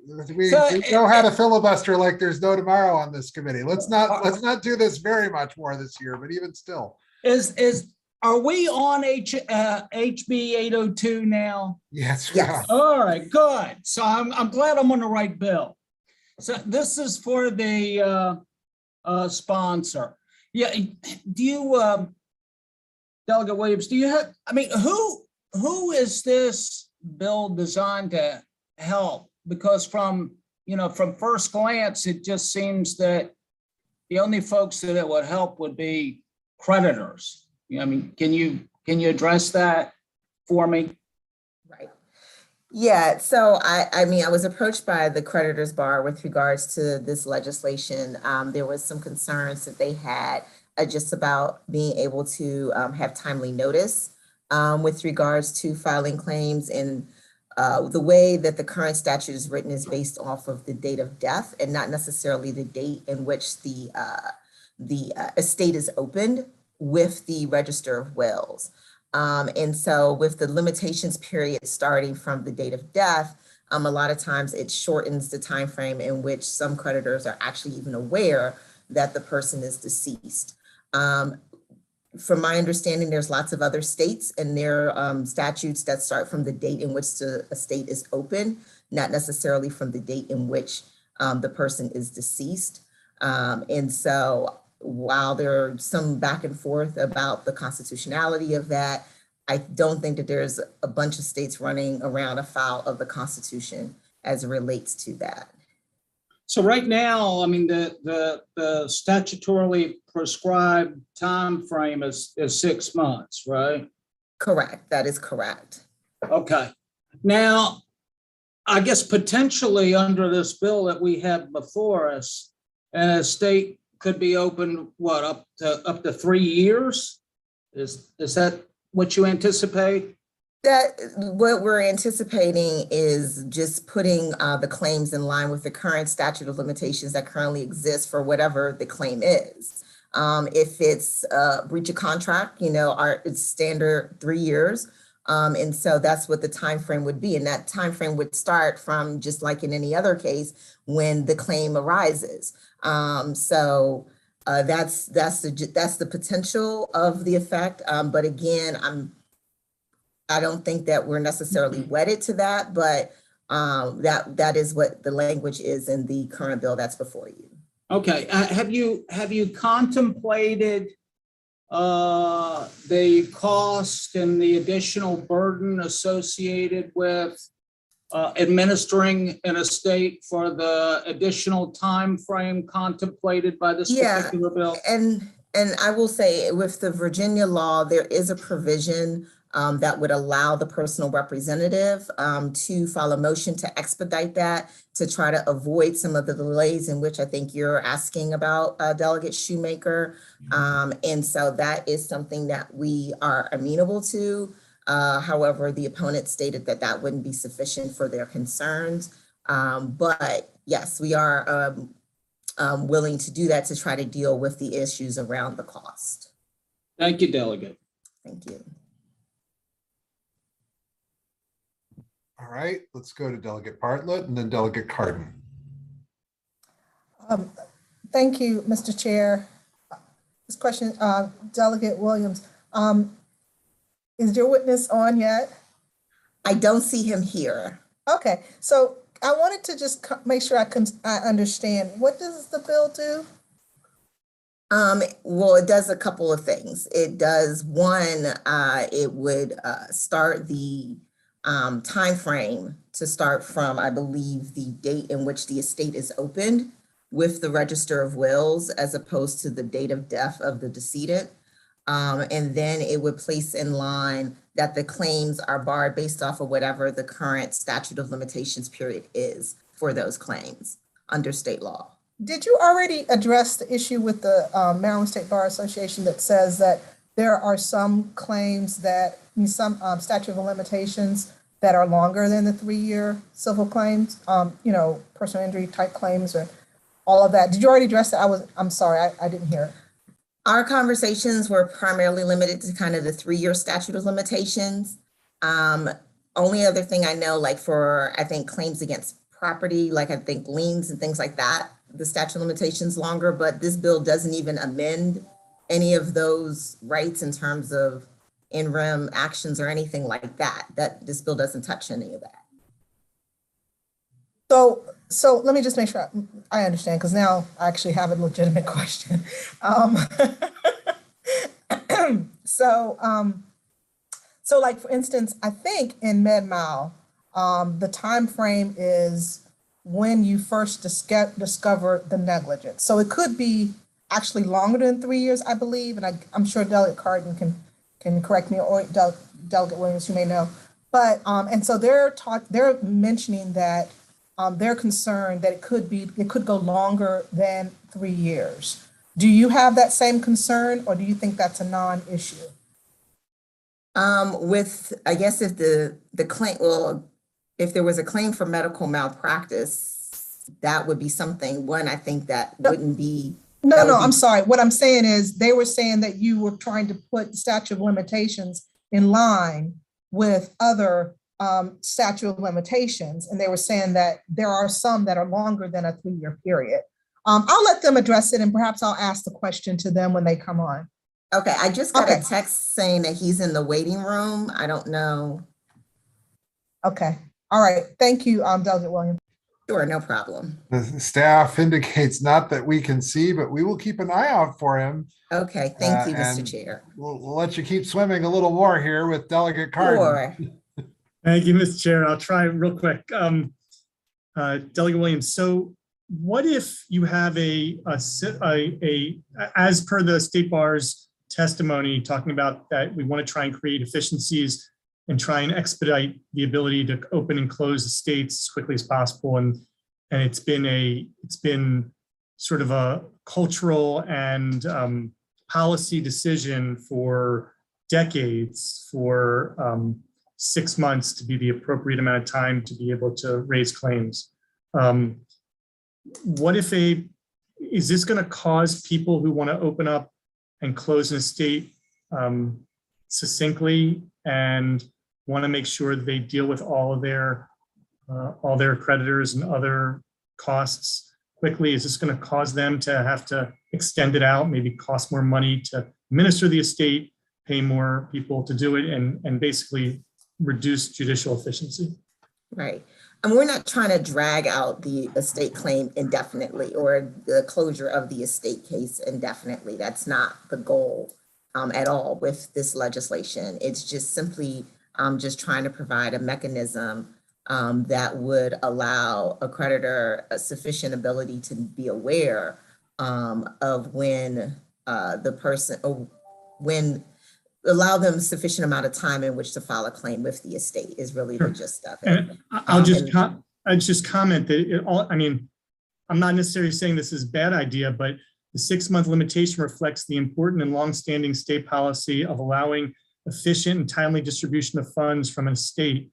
And as the Court of Appeals notes in this Carpenter Reality Corp case, legislative history in Maryland's non-claim statute evidences that the policy has been to increase the scope of those protected by the non-claim statute and to reduce the time within which the estate's creditors can avoid the operation of a non-claim statute.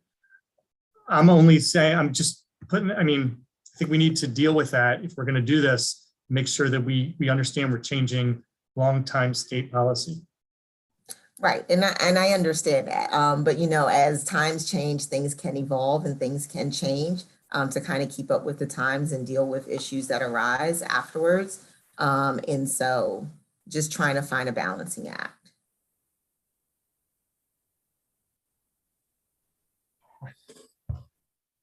More questions. Delegate Davis, then Delegate McComas. Delegate Davis. Thank you, Mr. Chair. Delegate Williams, do you, I didn't have a chance to look at the bill. Does it apply? Are you proposing that it applies to small claims also? It would apply to all claims. So it doesn't differentiate between small and large claims. Thank you. Mm-hmm. Delegate McComas. Mr. Chair. Delegate Williams, I know that the Register of Wills, they have a lot of the forms online. They have an explanation booklet. They're very, what do I want to say, customer service oriented. And I guess what would concern me is a lot of people are doing their own administration of estates, the personal representative. And I guess or if it's even intestate, one of the family members, I think this is going to be a tremendous burden on lower income and middle class folks. And I'd like you to address that because these folks need to get closure, maybe need to sell cars, that the decedent had. And I'm kind of concerned about that. Could you comment on that? Yeah, we're not asking the personal representative to do anything above and beyond what they're required to do now, whether there is a will or the property is intestate. So we're not trying to place any additional burdens on the personal representative by asking them to file anything additional or do anything additional other than what they're already required to do under the state law. And again, there is, with the Virginia statute, there's a provision where the personal representative can file a motion to expedite the situation to go ahead and, like you said, pay out what they would like to pay out from the estate and things like that in order to move forward with the closure. But actually, I read the Maryland State Bar Association analysis, and they're saying that the personal representative, let's say they gave advancements of some of the estate and then some creditor bills come in afterwards, they may have to claw back the inheritance, which may be spent. Right. I'm just. And that's where the motion would come in because it would shield the personal representative from any type of liability in those rare situations if that were to occur. Well, the other thing is some of these estates could be open for 3 years, and could that not create a backlog for the Register of Wills? Because they get audited, and the fiscal note said it wouldn't. Employees. Yeah, the fiscal note didn't indicate any type of impacts to the Register of Wills or the judiciary, anything along those lines. So not certain about the backlog. We currently have a lot of backlogs in our courts right now just because of the circumstances, but I didn't see anything in the fiscal note that would indicate that as a concern. Well, thank you. All right. Well, there were a lot of questions. We tried, but he's not here. So we're going to move to the panel of opponents. And I thank you, Delegate Williams. That concludes those in favor. We'll now hear from those opposed. Christine Hubbard, Roland Schreibler, Paul Zimmerman, Sarah Call, Jonathan Lastly. We'll hear from them for 2 minutes each. And if we could hear first from Christine Hubbard, that would be fine for 2 minutes. Good afternoon. For the record, my name is Christine Hubbard, and I'm the chair-elect of the Maryland State Bar Association Estate and Trust Law Section, here in opposition to House Bill 802. If enacted, this bill will fundamentally impair the efficient administration of estates in Maryland forcing them to be open for unnecessarily long periods of time. This creates an enormous burden on each estate and would force heirs and creditors to wait for many years to be paid. We're not just talking about a 3-year period, which is horrible to begin with. Anything longer than the 6-month period is extremely onerous. But there are statute of limitations periods that could be 5 years for certain crimes, 8 years for conspiracy and RICO, 20 years for art theft, and it could be longer. So we are talking about nothing that we can really know for sure. So it has been standard practice in Maryland not to distribute funds until the expiration of that 6-month creditor claims period, so that the personal representative can handle those claims before the estate is closed and assets are efficiently distributed. So if the claims period were substantially extended, as described in House Bill 802, personal representatives would be forced to decide whether to distribute funds and risk personal liability for future unknown claims. And it's really the unknown claims that we are really concerned about, or waiting for many years before closing the estate. The types of financial burdens that would arise from estates being open for such long periods of time would be the cost of filing annual accounts. They have to be filed every year. There's the cost of preparing tax returns every year. There's legal and accounting fees. There's costs of dealing with impatient beneficiaries, the risk of assets fluctuating in value as they sit there in limbo. There's also the surviving spouse, children, or other heirs who are denied access to the deceased person's assets for their own support for what could be many years. So the creditors already have sufficient opportunity to protect themselves during this 6-month creditor claims period. We have not really seen this to be an issue. I mean, there was over 12,000 claims dealt with in Maryland estates over the last year. Ms. Hubbard. The system is working. So any benefit that may come to creditors Ms. Hubbard, is far outweighed by the undue burden on estates, every estate in Maryland. Thank you very much. Ask for an unfavorable ruling or report on House Bill 802. Thank you very much.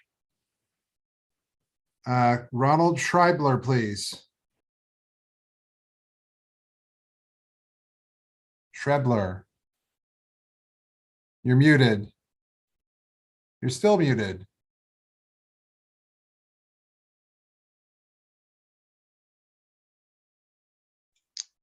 Thank you, Mr.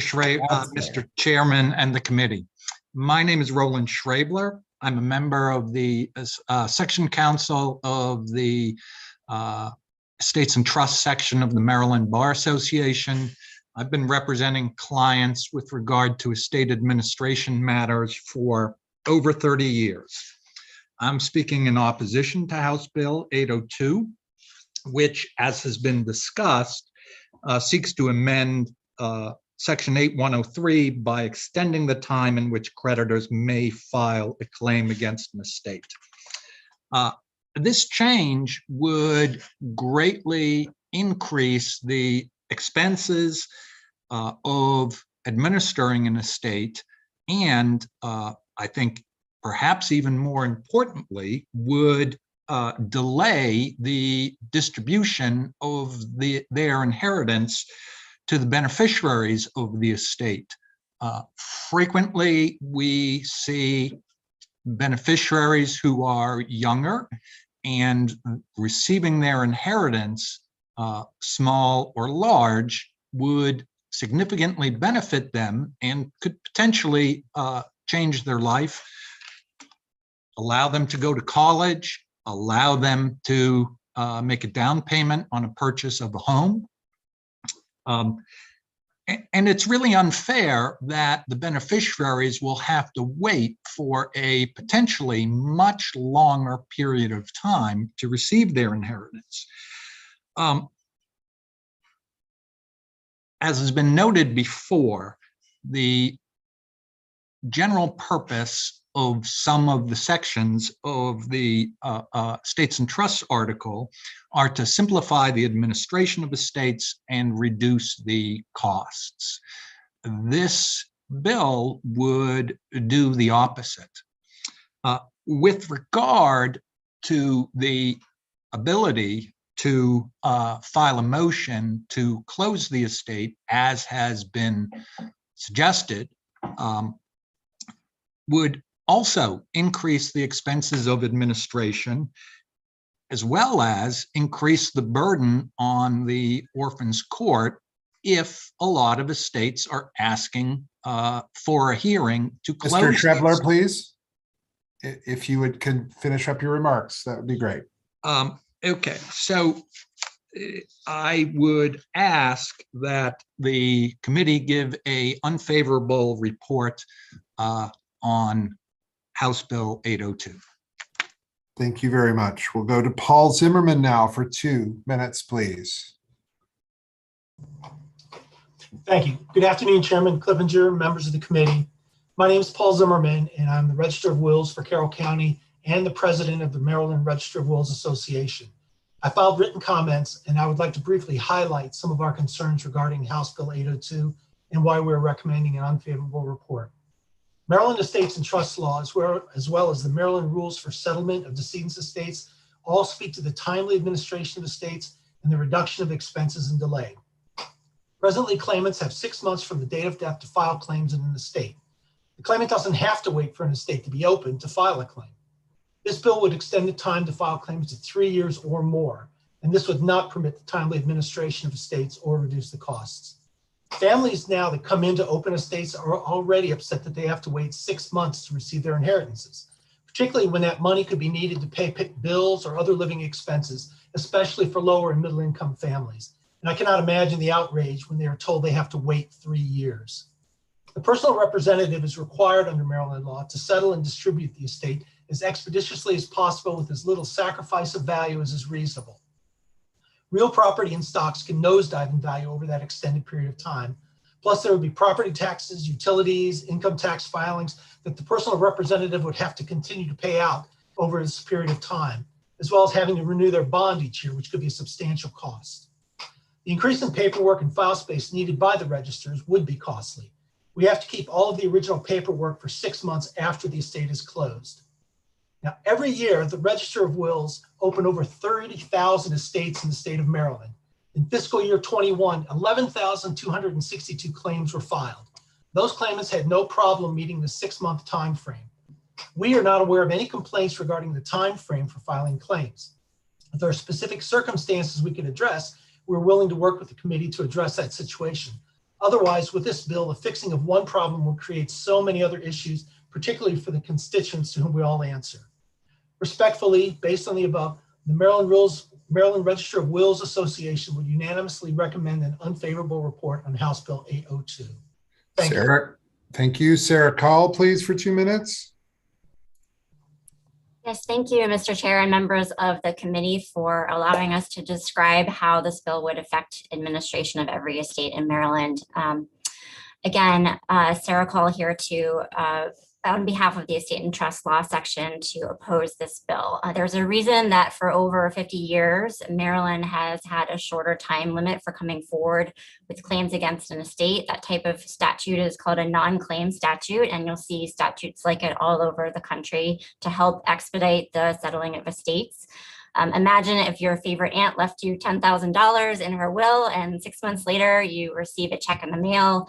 You might spend it, you might invest it, but you think of it as yours, and it would be yours under current law because creditors have 6 months to come forward or else their claim is forever barred. But imagine if 3 years later you get a letter from a lawyer saying that it turns out your aunt had an unknown creditor, so you need to pay that money back. And imagine worse that your aunt signed a contract under seal before she died, and almost 12 years later, a claimant is coming to you for your $10,000 back.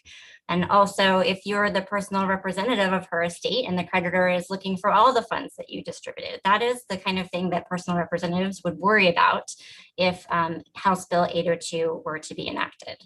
So current Maryland law allows, is intended to avoid that unwelcome surprise, and the personal representative has a duty to ascertain known creditors. So the non-claim statute isn't allowing a personal representative to hide from known creditors. There's this procedure that my colleagues have talked about for trying to provide notice for unknown creditors. But then the law says that a personal representative can be free after 6 months to distribute funds free of potential future surprises. So for preserving the freedom to close estates in a reasonable time and get funds in the hands of beneficiaries, that's why I urge an unfavorable report on this bill. Thank you. Jonathan, lastly, please, for 2 minutes. Thank you, Mr. Chair, members of the committee. For the record, again, I'm Jonathan Lastly, representing the Estate and Trust Law section of the MSBA. In our experience, this really isn't a problem, as other witnesses have alluded to. I mean, I've been practicing law for practicing trust and estate law for almost 30 years, both representing creditors and representing estates. And I can count on the fingers of one hand the number of times I've seen a claim rejected by reason of this statute out of literally hundreds of estates I've administered. As somebody mentioned earlier, a claimant is free to file a claim before an estate is formally opened. So if they have reasonable belief that the person is dead, they can go to the register of their residence county and file a claim then, and that tolls the statute. So this is not something they don't have to wait for this estate to be open in order to file. They can file right away. Maryland has a reputation nationwide as one of the most efficient places to administer estate, and that's thanks in large part to laws like this and to the work of the registers and the orphans courts, about what we've already talked today. This would severely slow that down. It would provide an incentive for people to move away from probate vehicles, which has its own set of issues. It would create access to justice issues, I think, by increasing the expense of estates, or leaving people who weren't as sophisticated or as well off vulnerable to putting to personal liability that they may not anticipate, and just overall complicates things in a way that I don't think the evidence suggests is necessary. So therefore, I urge an unfavorable report on House Bill 802. All right, we'll take questions now, and we'll hear from Delegate Cardin first. Okay. Thank you, Mr. Chair. Just quickly, this is for Ms. Call. First of all, thank you all for your compelling testimony. Ms. Call, just and I think that any of you could probably answer this, but I'll just refer to you. If you have an estate that's opened and it's been open for 6 months, you distribute the money and you close the estate. If this bill passes and somebody files a claim then a year later, you have to reopen the estate. How would that work? Or would you not be allowed to close the estate until after the statute of limitations runs? Yes, thank you, Delegate Cardin, for the question. I think that in many cases, personal representatives would not choose to make distributions because of that risk that there would be outstanding creditor claims. But the Maryland the statute does say that if there are distributions out to the beneficiaries and there's a claim that hasn't been barred, those beneficiaries would be potentially liable. So, there's definitely outstanding liability if there are actual distributions instead of, waiting for those claims to be barred.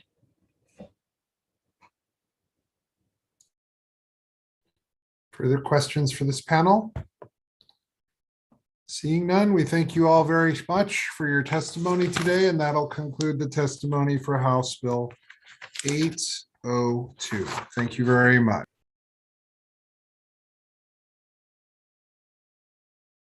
We're now going to go to House Bill 647, and we'll hear, this is the Vice Chair's bill. First panel will be Dr. Carmen Johnson and Edwin Whitehead. Then we will take a larger panel second. So we'll do that. So Delegate Moon, the Vice Chair, if you'd like to begin for 3 minutes, please. Thank you, Mr. Chair. Colleagues, House Bill 647 follows on a theme you've been seeing of people wanting the convenience of technology that they've had during COVID to stay and be an option for them to continue getting access to government in convenient ways. So this bill focuses on the courts and specifically about the public being able to observe court proceedings. It's different than some of the other bills you've seen that would essentially be broadcast provisions, like broadcasting at all times what's going on in X, Y, or Z type of court proceeding. This is more about whether someone who is currently allowed to watch a court proceeding, whether they're made to do so in person or whether they can just follow Zoom. Right now, during the pandemic, people have been able to do so through Zoom. There are several types of common examples for why people do this. In Maryland, I know people do court watching to monitor bail review decisions. Others will sit and watch what's going on in eviction dockets as the pandemic has been moving. Others are keenly interested in family law. And so it doesn't really matter. I'll give you 3 examples personally, both during the pandemic and not during the pandemic when I've had to do this.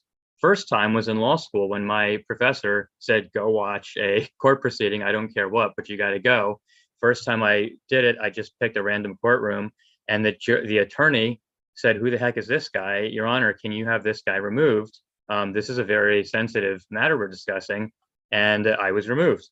That exact right would remain under this bill. The discretion of the judges would in no way be obstructed. The second example was when the Judiciary Committee went out as a group to go watch bail review proceedings. And again, if that were happening during COVID, why wouldn't we be able to do that on Zoom instead of being faced with the complications of getting 20 odd schedules together, which again has its own merits, but we're talking about options for convenience. The last example I will give you was right here during COVID when we get inmate letters sometimes, but in this particular instance, someone was claiming innocence, wanted folks to look at their facts, and sometimes when I have time to do it, I'll do it. In this particular instance, because of COVID, I was also provided a Zoom link upon which I could watch post-conviction debate. And I thought it was very insightful and left me thinking this gentleman had a pretty difficult case ahead, but I honestly don't know that I would have participated if I had to go and do that in person. So that's in a nutshell the bill, and you'll hear from other people who want to preserve this right. The courts are going to say they don't want to be told what to do, I know, and that they are currently reviewing this. But when people were declaring an early victory on COVID this past winter, some of the courts started trying to restrict this access and others maintained it. Let's have all of them maintain it. Thank you. Dr. Carmen Johnson, please, for 2 minutes. Hello to the members of the committee. I would like to thank Delegate Moon for sponsoring Bill HB 647. I am the Director of Court Watch and Judicial Accountability. Subjectively, I sit before you today as an impacted woman who was wrongfully convicted of a crime. My trial happened in an empty courtroom. When I log into Zoom today on Court Watch with our law students, community, and family members, I often find myself drifting back to my trial and how if there was remote access available in 2015 for the public to observe, maybe I would not have been dragged off to court, to prison. Community members need to see transparency in the courtroom. Remote access for public is emphatically needed and not wanted. We are in 2022 and not 1776. I hope our courts in Maryland would want to be equipped with the latest technology and be transparent with remote access. There are so many people in the community that have loved ones facing a hearing and need moral support, but the family cannot get to court because of lack of transportation, medical, and disability issues, unable to take off from work. I've seen family members that could not leave work but went into the bathroom to do Zoom to be court support for their loved one. With remote access, they can support their family members from their homes or their job. We have community members that are hearing impaired, and they are glad that they can now see courts and not look at people's backs. This is why this legislation is needed to be passed in law.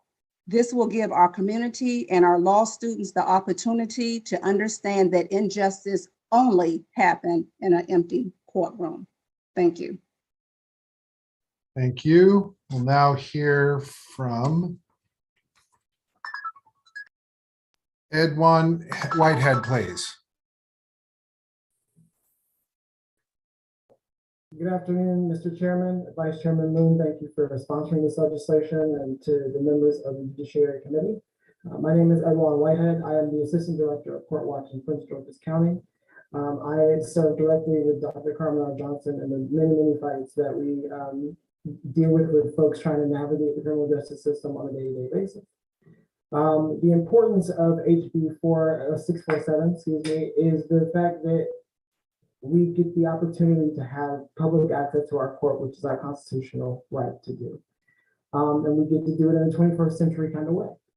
The other important thing that this bill addresses more than anything else is the fact that it allows everyday common citizens to not only just be accountable to themselves, it also allows them to be accountable to the courts, and then also hold the courts accountable when they don't do the right things and actually serve them. And as Dr. Carmen R. Johnson just stated, injustice does happen in an empty courtroom. The beauty of this has been that we've seen FTAs go down significantly. We've seen family members be able to support in a very special and significant way, in which we never had that access before. In a lot of ways, we've seen pretrial numbers go up in favorable ways because grandmothers are able to show up on a Zoom hearing, and those are usually the folks who have the landline phone and the Prince George's County address, and to get all the checkmark boxes to be able to actually be on pretrial and go home. And so, as all I can say is, for all the members, I would definitely and respectfully ask, with all parliamentary means, that we have a favorable means of HB 647. Thank you. Are there questions for the panel?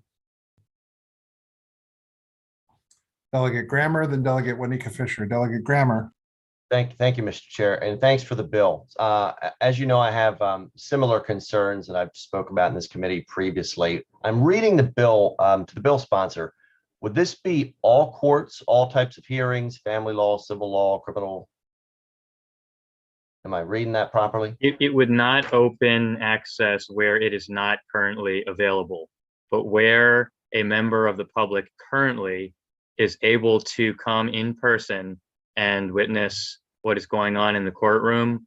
The bill would ask that the judiciary develop or actually maintain their basically it's asking them to keep the existing Zoom system they're using during the pandemic. So the normal evidentiary hearings where the public would not get access, they would still not get access here. Juvenile cases where the public would not get access, they would, okay.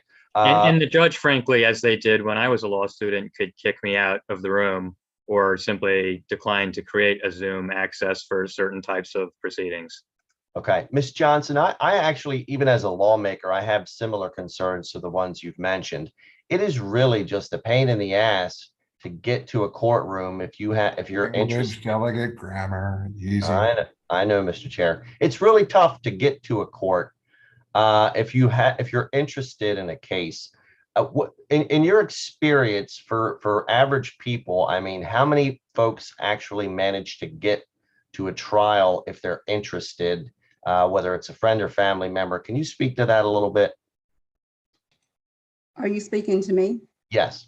Yeah, I'm Dr. Carmen Johnson, and I've sat in over 3,700 bond review hearings, and there are a lot of loved ones that are in hearings that are being in front of the judge that need support, but their family members cannot. It happens a lot. It happens a lot that the loved ones cannot get the support that they need from their family because the family cannot get to court. So with the remote access, it makes it easy for the loved one to have the support that they need. But it also makes it easy for the community to be more involved and see what's happening in the courtroom. For me, that's huge, because the community want to know, but most of them don't have transportation, or they are disabled, or things of that nature. And not to mention, let's talk about the law students. The law students need to be able to be in a situation where they can review this remote access. I think is really important. We're in 2022, not 1776. Understood. Very briefly. So I actually had to the bill sponsor, I had a similar bill, and the prosecutors came to me and they said, look, part of the problem that we have in dealing with real criminal issues is our ability to procure witnesses in a criminal case. And their argument was that if now we are broadcasting via the internet, anybody could see that, and it would damper their ability to provide witnesses in a criminal case. Can you speak to that argument? I actually pulled my bill because I felt that was a compelling argument. Can you speak to that? You'll have to refresh me on the specifics. Maybe you were looking at grand jury proceedings or something like this. No, it was a general bill just like this. Yeah, well, I mean, the only thing I would say about it is the bill is essentially attempting to, well, number one, it's not codifying specifics. It's actually still putting it within the judiciary's hands to figure a system out. But essentially, it's doing what we have right now. And so, if that's a concern, it would hopefully isn't a concern. But if it's a concern, it ought to be a concern with what's been going on during the pandemic. Right. And as far, I don't think we've heard about it as that, in that regard. Okay. All right. Thank you. Mr. Vice Chair, does every county do Zoom hearings? So Montgomery County, I believe, recently got off the system and was one of, and I think we may have some folks testifying as to the sort of on and off switch that has gone on in different regions as the pandemic, understandably, people were beginning to make reopening plans. Some got a little further along than others. The complaints start to begin when the reopening plans come with shutting down some of the virtual access. And I think we saw that in Montgomery County. I'm not sure where else that may have happened, but that was definitely one of the concerns raised by folks who brought this bill to me. I guess the other question that I'll ask quickly before going to Delegate Fisher, this has a $2.6 million fiscal note. I think that may be indicative that there's an equipment issue, I guess, as well. So how would you respond to that? Yeah, well, I would say I would have to go back to the judiciary and ask if the 2.6 million is associated with maintaining what we're seeing now, or if there's something about the way the bill is written that expands, the cost beyond what they're doing now. I think certainly it wasn't necessarily my intent to do any type of larger expansion. And so if it could be done just simply with the spirit of preserving the existing access, I'd like to see if that addresses some of the fiscal note. Delegate Juanita Fisher. Oh, can you hear me? Thanks, Mr. Chair, and thank you, Mr. Vice Chair, for your work on this bill. I just have a question, Delegate Moon, and I don't even know the answer right now, but like, for example, and I think mostly about young people from 18 to under 30 who are in district courts for small things, just around our state. I think that the issue for me is, or I don't even know if you're able to do it now. For example, on your phone, you can record footage as you're watching it, like on an iPhone. And I think I would like to see some consideration about, you can't just can you record and just share things? For example, a young person's trial, just you as a different person, just sharing it all over social media.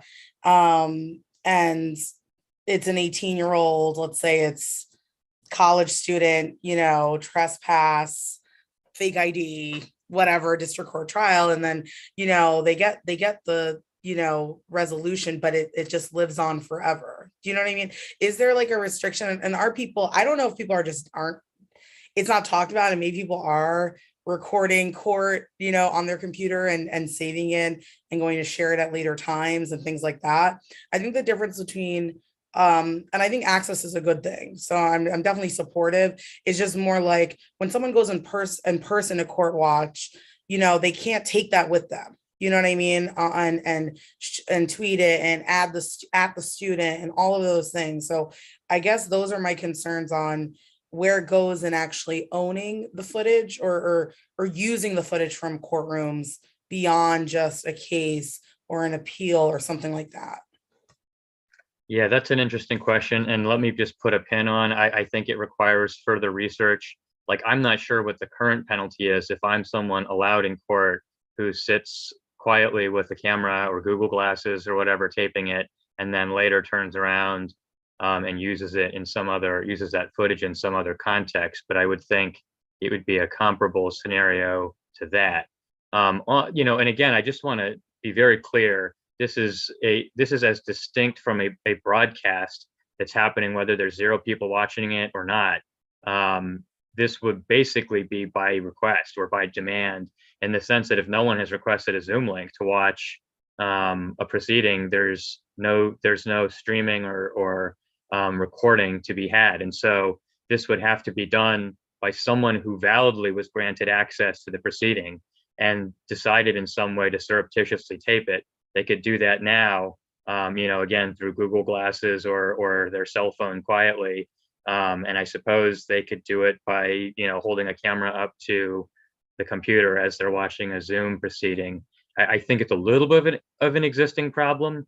Maybe it's easier to get away with it in an obvious manner if you're in the comfort of your own home. But I think it's an addressable issue and conceivably through existing policy. But again, maybe the chair knows more about what you are and are not allowed to do with images captured within that context. But I'll flag it for additional research.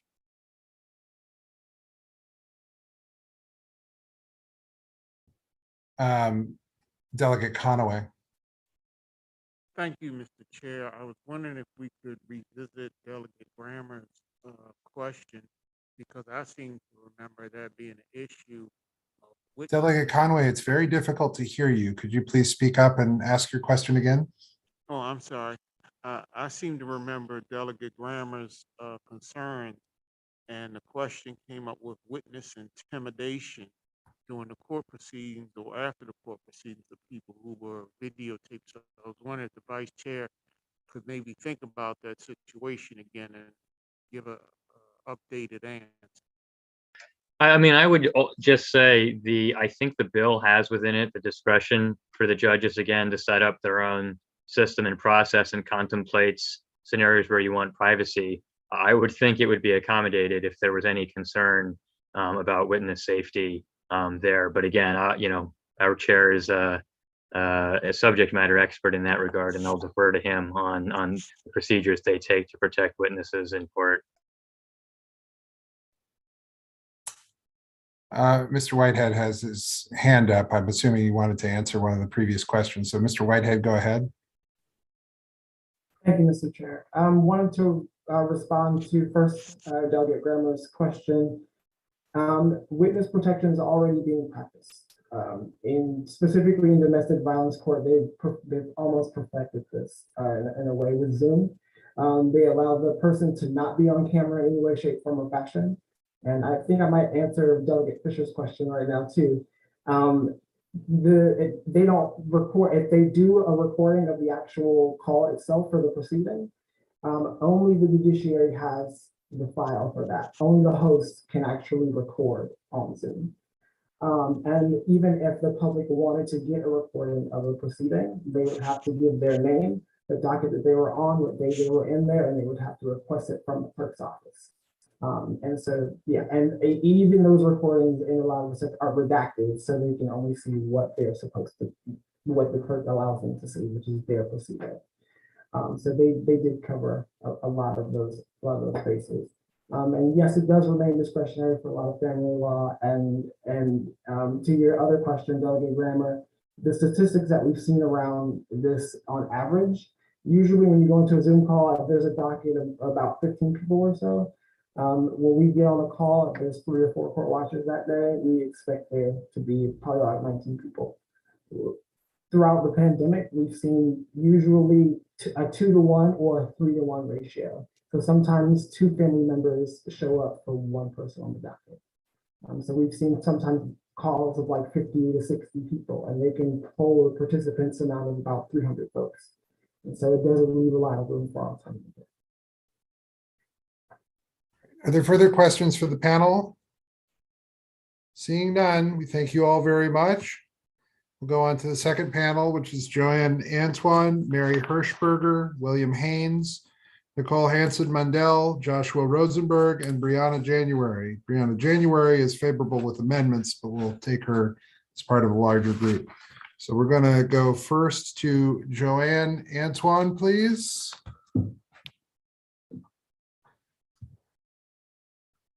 Okay, she's not here. Mary Hirschberger, please. For 2 minutes. Are there further questions for the panel?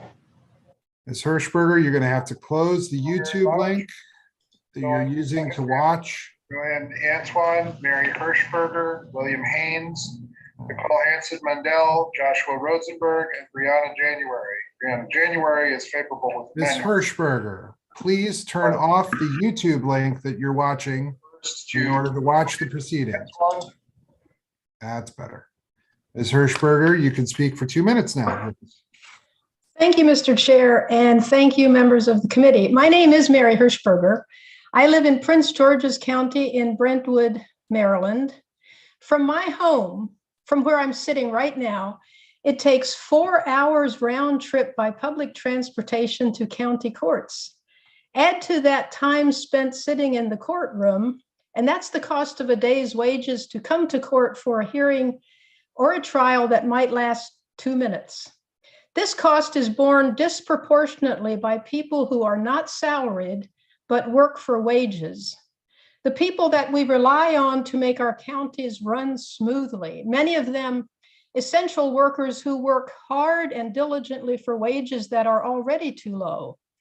That's why we need this bill, so that people impacted by violence or who want to support a loved one in court can do so without giving up a day's wage or incurring other heavy burdens.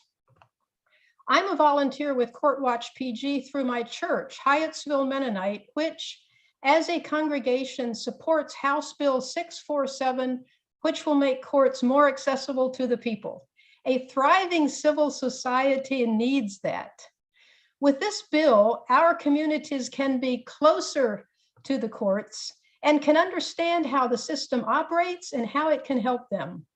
Maryland Judiciary's mission statement says that it provides, quote, fair, efficient, and effective justice for all. This bill supports that mission. You have been elected to represent all the people of Maryland, not just the privileged, the fortunate, the ones with enough money to make campaign contributions, but everyone else too. The ones who wash through the court system in Maryland, and their families, their friends, their communities, and everyone in Maryland who cares about an open and transparent court system. We need passage of House Bill 647 to make courts accessible and accountable to their communities. I urge you to support this bill. Thank you. Thank you very much. We'll hear now from, turn that off first. And then we will hear now from William Haynes. Mr. Haynes, please, for 2 minutes. Thank you. I'm in favor of the bill. Starting in November with Court Watch PG, I've remotely observed many bond hearings, which decide in minutes whether someone who's not been convicted will be held for weeks in danger and humiliation, losing their job. My experience has convinced me that these hearings need robust public supervision. Transparency. We can't count on judges to supervise. In 20 short afternoons of hearings, I've seen Judges pushed to proceed on people who'd had no contact with counsel. I saw about 60 cases where the jail had blocked contact. I heard a judge say, "It's not my job to hear witnesses. The law says it's often mandatory." A judge said, "It's public policy never to give bond on a felony charge, but such a policy would violate the law." I often saw judges set unaffordable bonds, sometimes intentionally. The law forbids that. Judges often delegated release decisions to a non-judicial agency in the jail administration that seems not to hold hearings or make known its procedures, timing, or negative decisions. I saw judges ignorant of the rules governing the referrals that they ordered, and so making impossible rulings and refusing to hear about it. I saw judges hold people in jail whose illness, injury, or disability made jail very dangerous to them when home monitoring was an available alternative, and much more. And not just judges, everybody involved, from clerks to interpreters, make mistakes that can ruin lives and undermine respect for law. When Court Watch sees people make mistakes, we report it to their superiors. That's what we mainly do. That's public supervision. I'm told the hearings improved over Court Watch's first year before I joined, and I've seen improvement in my few months watching. That's why I think we need this bill. Thank you.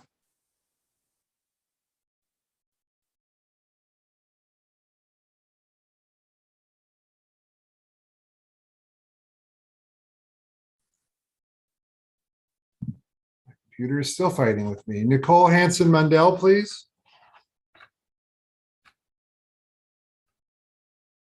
All right, we're not seeing her. So we will go with Joshua Rosenberg, please. Thank you, Mr. Chair. I joined Court Watch PG in the fall of 2020 as a senior in high school, and I've been working with them ever since. In that time, I've observed hundreds of bond review hearings without ever setting foot in the courthouse.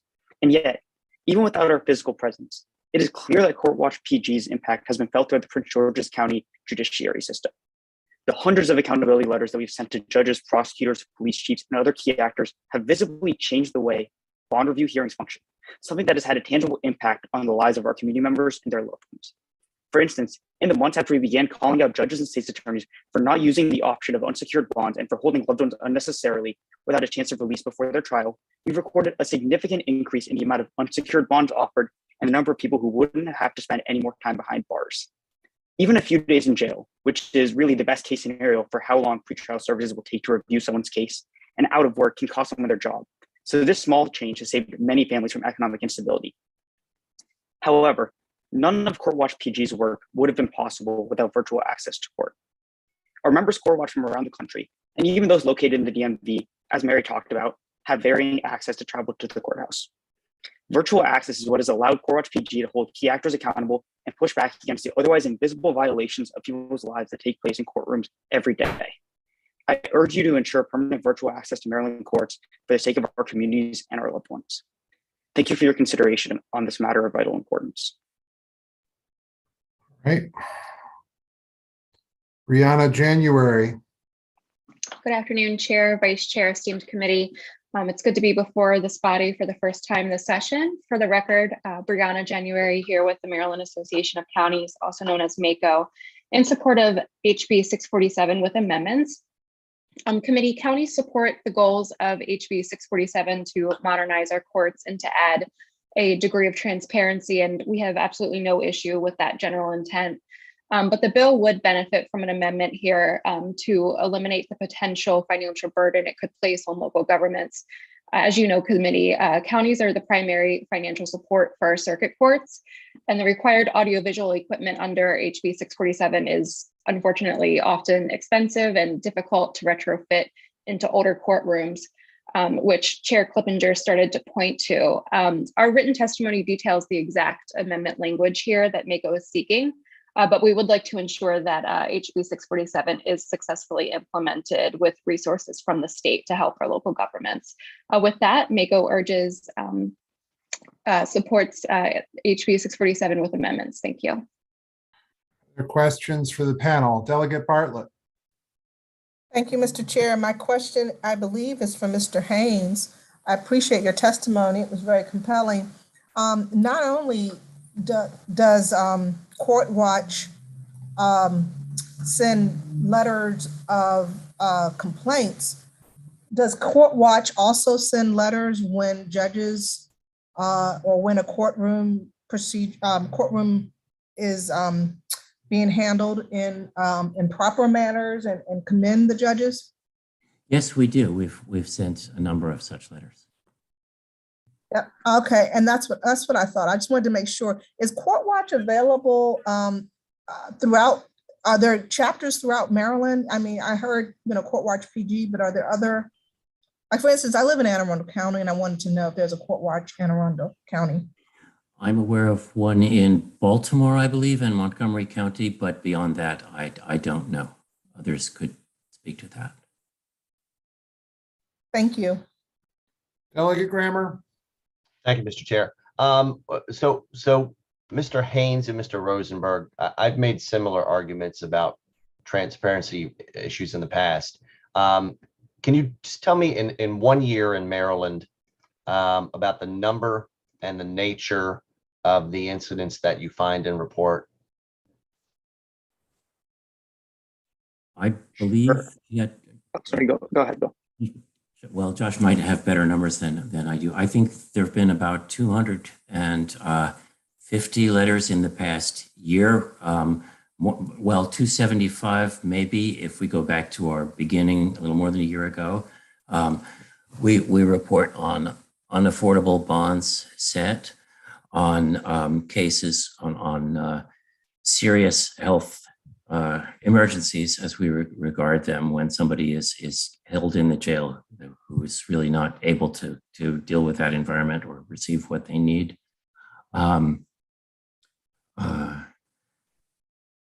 Josh, I'm nervous and blocking a little bit. You want to help me? Yeah, I'd be happy to add a little bit more. So I've been court watching for a while with Court Watch. I got started 2 years ago now, a little bit more, or a little more than a year and a half. And we started writing those accountability letters in, I think, the spring of 2021.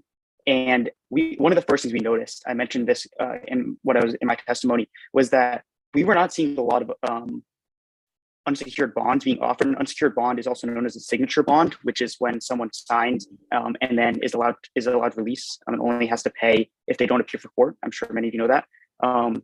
And so we started writing letters to judges who we noticed just weren't doing that at all. And we noticed a significant increase. So you can check out a lot of those letters and just see the types of things that we've been writing about on our website. A lot of the letters are available there. They're heavily redacted, not heavily, but redacted to remove personal information. But if you'd like to see the types of things that we're writing about and calling out, those are available there. Just to get a glimpse into what we're doing. How responsive have the courts been? So I can't say like on a case-by-case basis, but we do often get responses to the letters that we write. And we've seen, I guess, more structural changes as a result of the letters, even though obviously change on that level is slow. Well, that's what I was kind of getting at, that structural change. What do you mean? Do you gradually see an increase, an improvement? Yeah, so that's why I was talking about unsecured bonds, but I feel like that was the biggest thing that we noticed as a structural change, because as one of the options for someone in a bond review hearing, we noticed it just wasn't being given at all. And so we started writing those letters. That was one of the main things that we focused on. And we have all this data collected because we collect data on every single hearing that we see or that we observe. And as those hearings went on, as we started writing those letters, we slowly started noticing more and more judges offering unsecured bonds. And that was the type of change that we've been looking for. So that's the best example I can give you. Perhaps someone else has a better example. That's positive. And you've been doing this exclusively via the remote monitoring.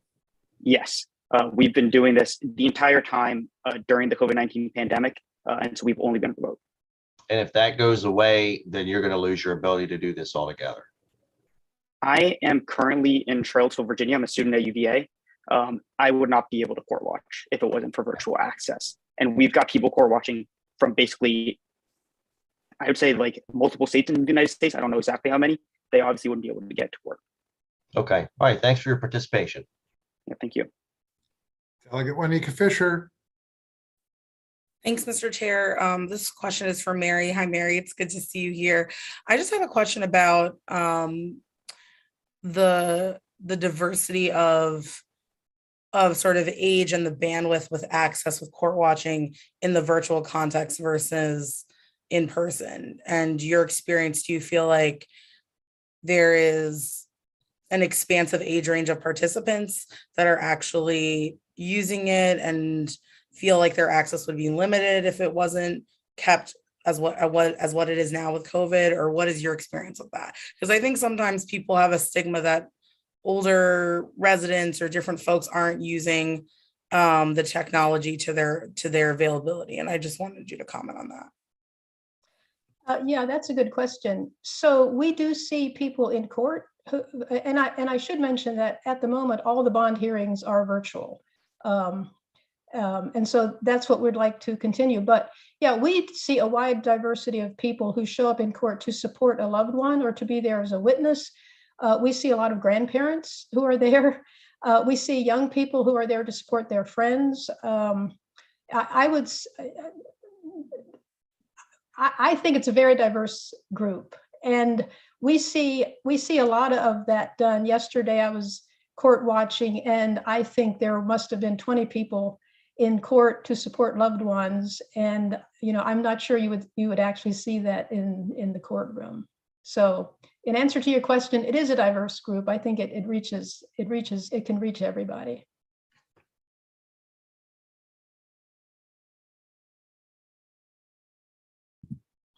All right, Delegate Davis, please. Thank you, Mr. Chair. Thank you guys so much for your testimony. For the longest time, some of my more conservative colleagues have been putting forth similar legislation because they believe that judges don't give out harsh enough sentences. And that's why we have rampant crime, is because we don't give out harsh enough sentences. So in that respect, and I understand how you've been able to improve some of the situations in the courtroom, do you believe that if someone wrote letters saying that this judge gives out too lenient of sentences, that it could have that effect also in having harsher sentences? I can speak to that a little bit. What you're saying is, we all know that legislative changes or changes of any kind that are well-intentioned can have unintended consequences. And we certainly don't want unintended consequences. The things that we focus on are things that are already in Maryland law. For example, in the bail bond hearings, we know there are rules that prohibit unaffordable bonds. So that's what we watch for. We are really trying to have the courts live up to their ideals. I hope that answers your question. Bill and Josh might have something to add to that as well. I'd like to add that, everybody in public life in a democracy has to be prepared to be corrected by the truth. We all gain from public discussion, and we gain more the more informed the public discussion is. This bill would preserve or expand, depending on how you count it, public information and the occasions, perhaps, for public debate. Maybe public debate is dead, but this isn't going to help kill it. This is just going to give us more to talk about and better information on the basis of which to talk about it. Delegate Grammer. Thank you, Mr. Chair, for a second bite at the apple. And I almost sympathize with Delegate Davis's argument about the sentencing. And I was going to ask Delegate Moon about this, but because it was going so well, I deferred. But she has a point about the sentencing portions of a trial. Personally, as a policymaker and as a citizen, I'm really interested in everything else except the sentencing, because the sentencing tends to be more emotionally driven, and people's hearts are wrapped up in it. And I think the sentencing, more than other parts of a trial, tend to put people in different camps. I think maybe that's what Delegate Davis is kind of referring to? Is it people, there's certain people that just want to be hard on crime and give them the harshest penalty. So let me ask you this way. Should we, if we were to pass this bill, should we or should we not make sentencing hearings public?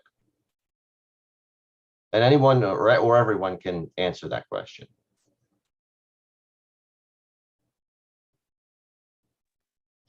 I personally think the purpose of this bill is to increase transparency as much as possible. And obviously there's misconduct that goes on at all levels of the judicial system. So I would argue that, yes, it's critical to make sentencing hearings visible and public, just because it's necessary for the public to be able to have full transparency and observe what's going on if they would like to. Anyone else want to comment on that, or you generally agree? Okay. Thanks so much. Thank you very much. Seeing no further questions for the panel, we all thank you very much for your testimony here today, and that appears to conclude the testimony for House Bill 647. We're going to go now to House Bill 590 and Delegate Cox. I'm going to hand over the gavel for 590 to the Vice Chair, to Delegate Moon. He will take us through 590. So with that, the Vice Chair, please. Thank you, Mr. Chair.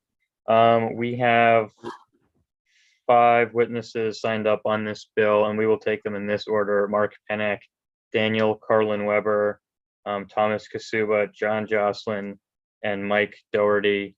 Delegate Cox, you have 3 minutes whenever you are ready. Thank you, Mr. Vice Chair and members of the committee. It's an honor to bring this common sense bill today. HB 590, permit holders authority to carry handguns in state parks and forests. Delegate Dan Cox for the record.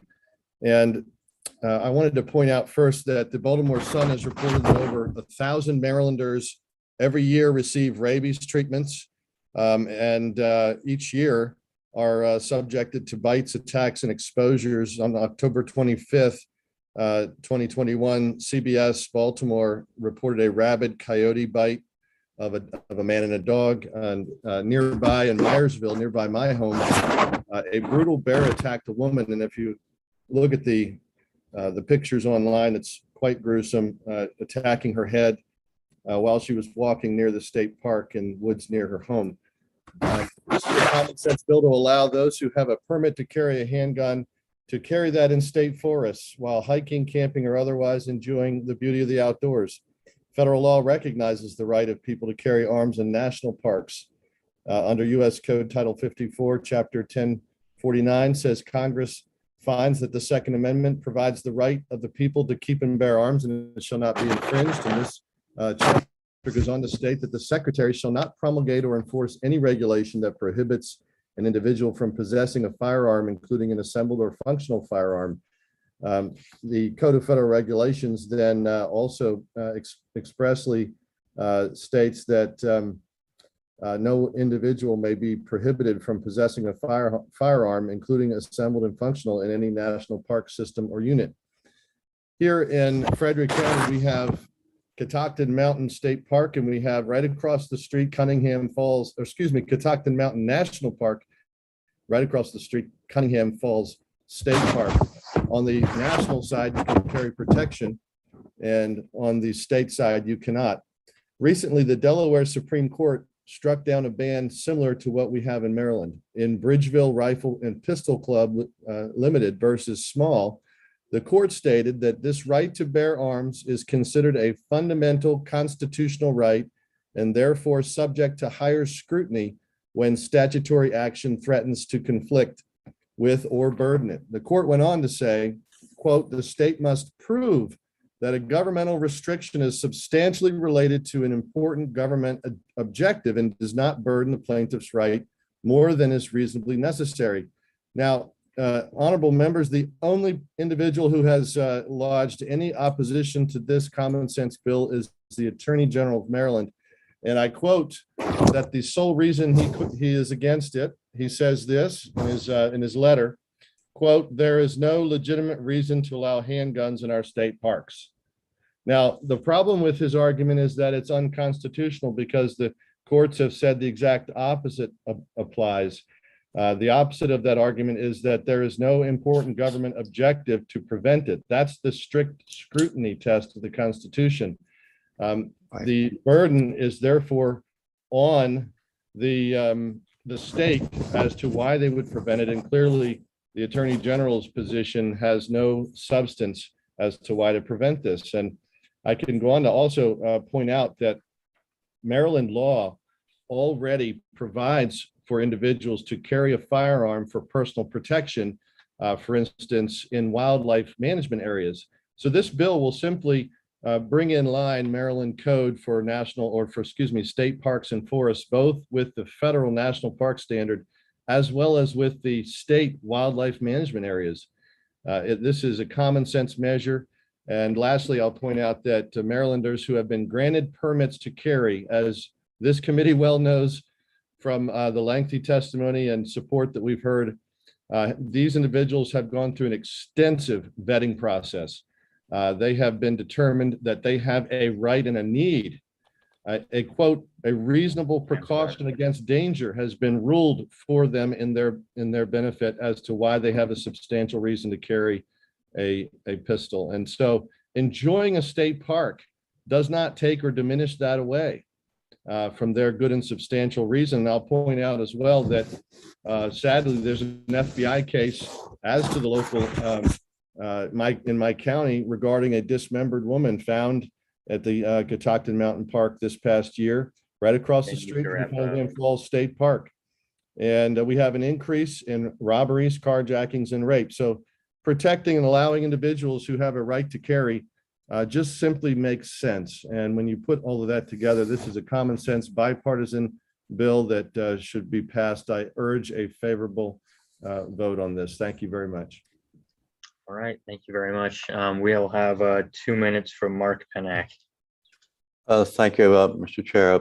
Mark Panak, I'm the president of Maryland Shall Issue. We support this bill wholeheartedly. On the back of every Maryland carry permit, there is inscribed the permit is not valid where firearms are prohibited by law. Existing Department of Natural Resources regulations, which I cite to you in my written testimony, constitute such a prohibition. That means that you can wander along the AT trail, which is interspersed with state forest, and legally carry on private land, but walk onto state forest land, you instantly become a criminal because you are now in violation of 4-203, the carry statute, which imposes strict liability regardless of your intent. And again, I refer you to the Court of Appeals recent decision in Lawrence versus State, where they confirm that this strict liability, in the absence of any mens rea requirement, creates massive constitutional problems. So I will tell you very briefly that these regulations of the Department of Natural Resources will not survive judicial review. We're merely waiting for the Supreme Court to decide the Buren decision this spring, which will affirm that the right to self-protection and to be armed extends outside the home. That almost certainly applies to people who have already qualified for a Maryland carry permit. At that point, there'll be nothing to prevent us from moving quickly into court for an injunction against these very same regulations. And as Delegate Cox has indicated, there's substantial case law that supports that. So we would urge the committee spare the state and plaintiffs that burden and recognize that this is a very good common sense bill. We urge a favorable report. All right, thank you very much. Next, we'll hear from Daniel Carlin Weber for 2 minutes. Good afternoon, members of the committee. Thank you very much, Mr. Vice Chair.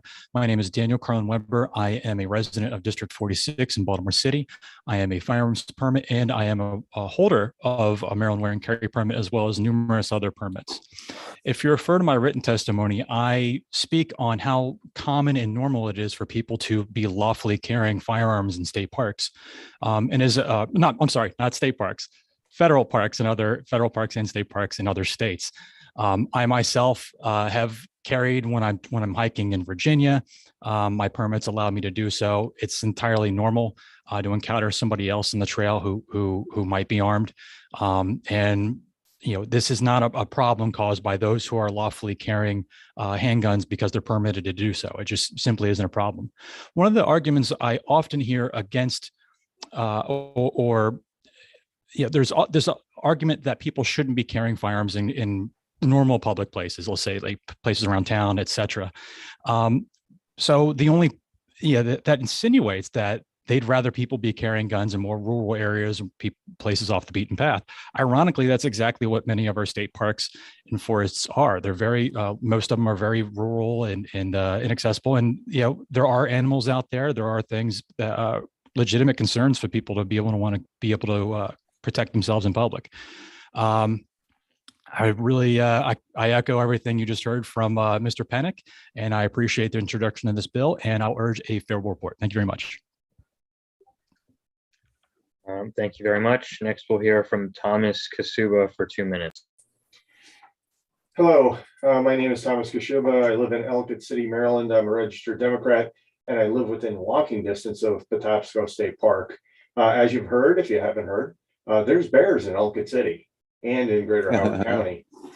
For a while, it seemed like everybody was posting pictures from the neighborhoods around Mount Hebron High School about the bears that were wandering through their neighborhood. That's a place very close to Patapsco State Park. So we have this influx of potentially dangerous animals into suburbia, besides just the state park. In my own neighborhood, we have attributed the loss of neighborhood cats to coyotes. And there are people with photos of a suspicious animal that looks like a coyote. So don't get me wrong, I love nature. I hike in nature all the time with my family. During my lifetime, I've taken 6 forms of martial arts, but tell me which one of those are effective against a bear, a rabid raccoon, or a coyote? What I'm looking for here is a request that I have self-defense options when I'm in a state park against the 4-legged creatures that I may encounter unfavorably. So with that, I wish for a favorable on this bill. Thank you. All right, thank you very much. Next, we've got John Jocelyn for 2 minutes. Good afternoon, Mr. Chairman, members of the committee. John Jocelyn speaking for 2A Maryland. We support this legislation. At the present time, there are 26,119 carry permit holders in Maryland. They've all been vetted by the state police. They're all well trained, and they've established a very strong history of responsible behavior. Surrounding states already allow firearms in parks. Many of them offer programs to women and when things such as firearm safety, shooting, self-defense, and so forth. In Maryland, we have approximately 65 parks, and hunting is permitted in at least 31 of them. Archers are already permitted to carry a handgun when they're hunting for deer for protection against predators. At least 4 of the parks have cabins. I personally have used the cabins at New Germany State Park for decades when I deer hunt, and I carry my rifle out to the cabin and then into the woods. Technically, that's a violation of the law because it is a state park where firearms are prohibited. But this has never been a problem, and the state recognizes this. They simply allow you to do it because you're not causing a problem. This is a step in the right direction to let us say, well, at least people with carry permits can carry then, just as hunters do during deer season. In many of the parks, there's no self-service. Once you cross that first mountain ridge and get down into a hollow, you've stepped back 150 years. There are predators out there. The mammals are all subject to rabies, and you can't call 911 and expect the cavalry to arrive. It's realistic and I think good policy to allow people the access to the tools they need to defend themselves when you don't have anyone else to step in for you. We haven't had a problem in the past with any of our carry permit holders, and I believe that this is a good step forward to bring us into line with the other surrounding states. We ask for a favorable report. Thank you very much. And we don't appear to have Mike Doherty, so that's the end of the witnesses on this one. I see 2 questions, and we'll start with Delegate Bartlett. Thank you, Mr. Chair. I have 3 quick questions. And this question is for the bill sponsor. I want to confirm, doesn't 54 USC 104906 state that MPS allows for National Park Services, allows for firearms except when the state, except when it's against state law? So doesn't that already exist?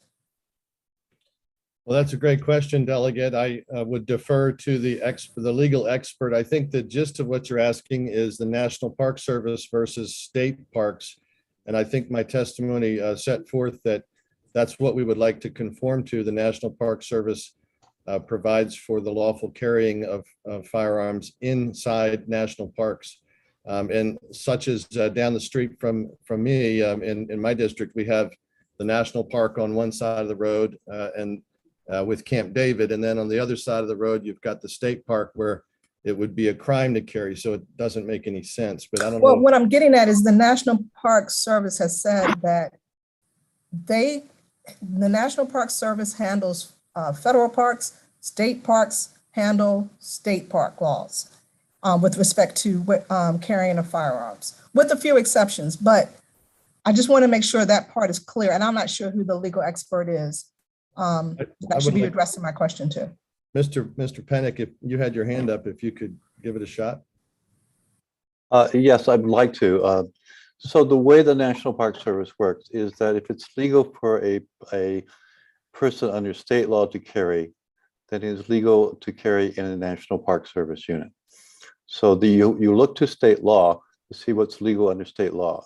Under current Maryland law, the Department of Natural Resources regulations, which I cite to you in my written testimony, make it illegal for a permit holder to carry in a state park, or because that's a violation. Once that's established, that becomes a violation of 4-203. Right. So that's what I'm saying. The threshold, the power is within the state. So yes. the state, okay. So I just wanted to make sure I established that baseline. My other question, two other quick questions are that, and this is for, I don't know, anyone who was talking about the bear or the hunting. I'm not quite sure who that was. But doesn't the National Park Services also state that visitors should not consider firearms as protection from wildlife? And I'm not sure who, I had my head down when the testimony was being said about protecting the bear and the coyotes and things of that sort, protection from those animals. Madam Delegate, I don't think that's correct. I know for a fact that in national parks all over the West, people are encouraged to carry weapons for self-defense against bears and marauders. I'm just looking at the current National Park Services website, and that's what I got from it. Also, I want to confirm that 36 CFR 2.4 Section B and 13.30 C Section C states that the use or discharge of a firearm within a park area is prohibited. Now, so here's my understanding when I go to the National Park Services website. They're saying, yes, you can carry it in the national parks. The state law handles the state parks. But there's also the caveats that I just cited to that said that visitors should not consider firearms as protection from wildlife, and that visitors should not discharge a firearm within a park area, and that it is prohibited. So I just kind of want to make sure I understand that while we are to look at the National Park Service, we're not to follow anything that they've actually outlined as far as giving the power to state law and saying that they prefer you not to use handguns against wildlife. And the other thing that they say is there's certain facilities on national parks where a handgun is not even permitted in certain facilities. So we're just supposed to disregard all of that and create Maryland's own law? Let me address it for a couple of points. On facilities, there's a separate regulation that the state police cite to about carrying weapons inside public buildings, state buildings. And we would not, this bill would not affect that. So you would, and this is true for under 18 U.S.C. section 930 for federal facilities. For example, you can carry in Gettysburg State Park, you just can't go into the visitor center with it. And the idea of not discharging firearms is correct against, except for cases of self-defense, which is privileged in both in federal and many state laws. So yes, if you're confronted with the bear and you have no other choice, you can defend yourself with a handgun, and that would not violate National Park Service regulations. It's self-defense always trumps the general principles that you just enunciated. So the reason that Congress established the right to carry, and you can just read the congressional findings on this, is that there is a Second Amendment constitutional right at stake here, and that's the constitutional right to self-defense. And that applies to rabid animals just as it applies to the two-legged variety. So there's nothing in federal law that would stop a state from following other states, and again, Maryland's a way outlier on this, that allow carry in state parks and in national parks. So as it is now, I can carry in a national park. I can walk through the C&O Canal, but if I stray out of the C&O Canal into a state forest, I'm immediately a criminal. There's something really quite bizarre about that. Right, but it's not so bizarre since it is the National Park Service that gives the state, that says the state has the power. Well, the Park Service doesn't say it, but the federal law says it. So here's my other one quick point, and that is that I urge you to go to the National Park Service to read how they handle firearms and hunting. So there is an area where, yes, the website does say, yes, you can, the website says, unless authorized, the use and discharge of a firearm within a park area is prohibited. And then I read the section of the Code of Federal Regulations, and it says in parks where hunting is specifically mandated or authorized by federal statute, firearms may be used to hunt in accordance with regulations and state laws. That's 36 CFR 2.2. And then it says visitors should not consider firearms as protection from wildlife, period.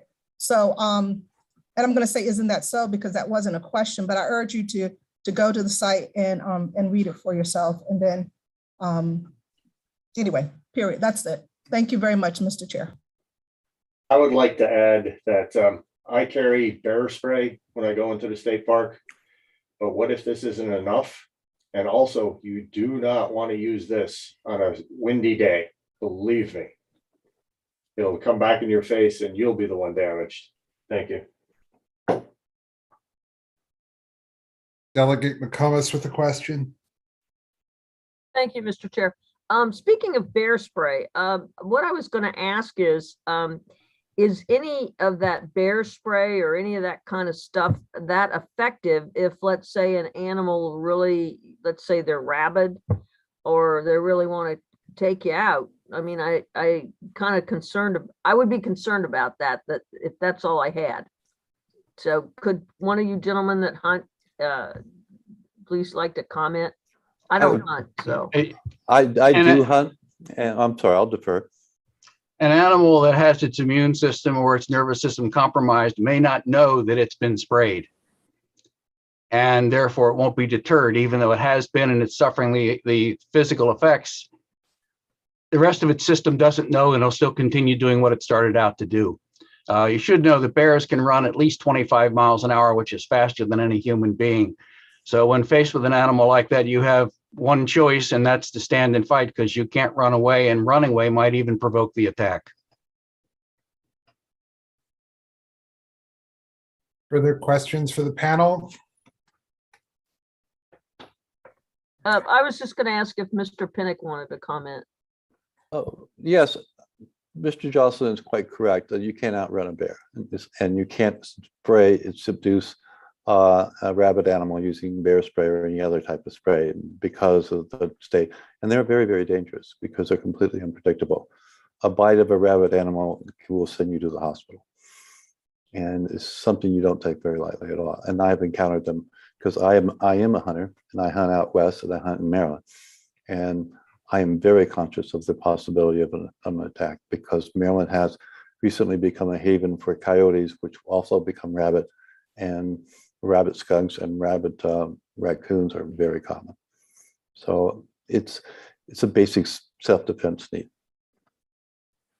one quick follow-up.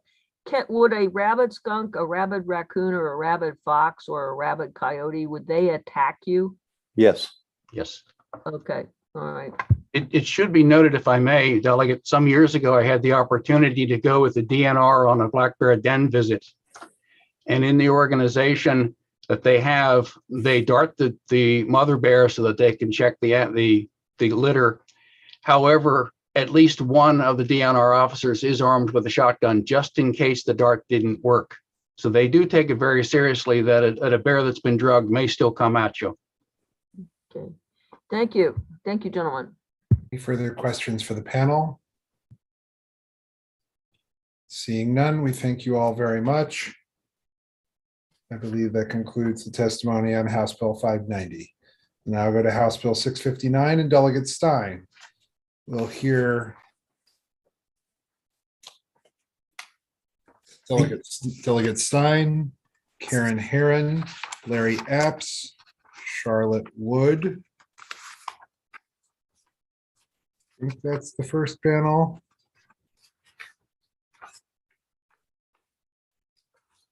And Scott Tiffin.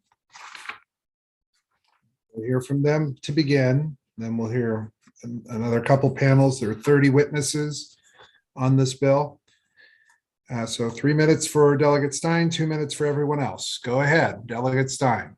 Thank you, Mr. Chairman, Mr. Vice Chair, and members of the Judiciary Committee. Thank you for your continued work to protect our communities, particularly our youth, from the impact of gun violence. This bill is named Jalen's Law in memory of Jalen Willie, who was killed by a fellow 17-year-old student at Great Mills High School 4 years ago. The weapon belonged to the 17-year-old's father, and Jalen's mother will be testifying shortly. Unfortunately, this is a type of situation that has repeated itself many times since then. This past fall, a student in Michigan was given a gun by his parents and used it to kill 4 students and injure 6 others. Last month, a 16-year-old was accidentally shot and killed in Baltimore County by another 16-year-old who was using his parents' gun that was kept unsecured behind the TV. So the bill before you this year has evolved since last year's bill. My co-sponsors, Delegates Bartlett and Pena-Melnick, and I have added a public health education component. We want to support families with education materials that can help them understand that safe firearm storage reduces the risk of suicide. As we all know, youth suicide is a major public health concern and has only grown during recent years. 1 of every 15 high school students reports attempting suicide each year. And there's a strong link between youth suicide risk and access to firearms. For example, 80% of youth who attempted suicide by gun used a firearm belonging to a family member, usually a parent. And 3/4 of children report knowing exactly where firearms are stored in their homes. So safe storage of guns has become a public health issue.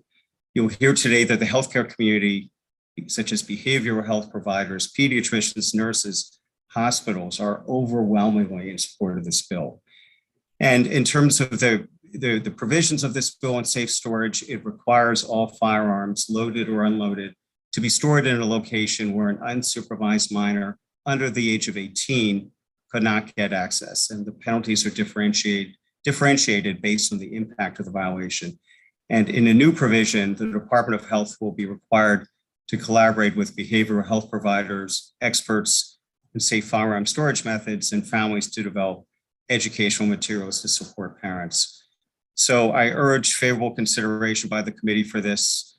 This bill would reduce suicides, school shootings, and accidental shootings. Thank you, Mr. Chairman.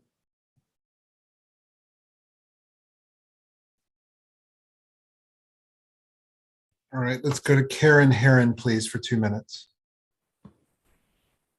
Good afternoon, Chair Clippinger, Vice Chair Moon, distinguished members of the committee.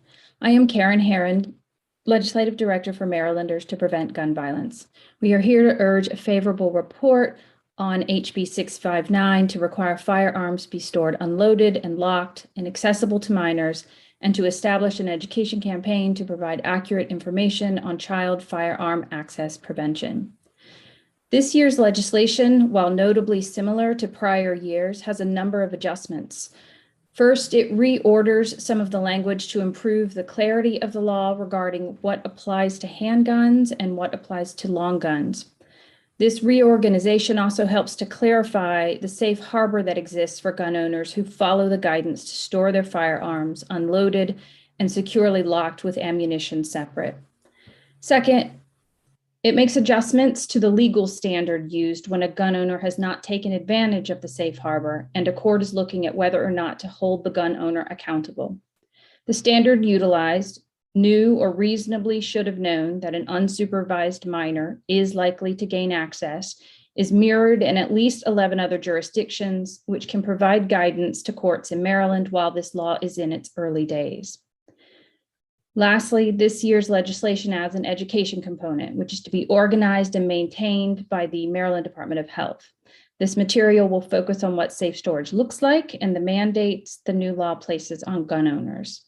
Public education is critically important to the underlying purpose of this legislation, to improve gun owner storage habits and reduce entirely preventable child gun access shootings. I'm happy to answer any questions on these alterations or any other matter related to this year's legislation, and we urge a favorable report on Jalen's law.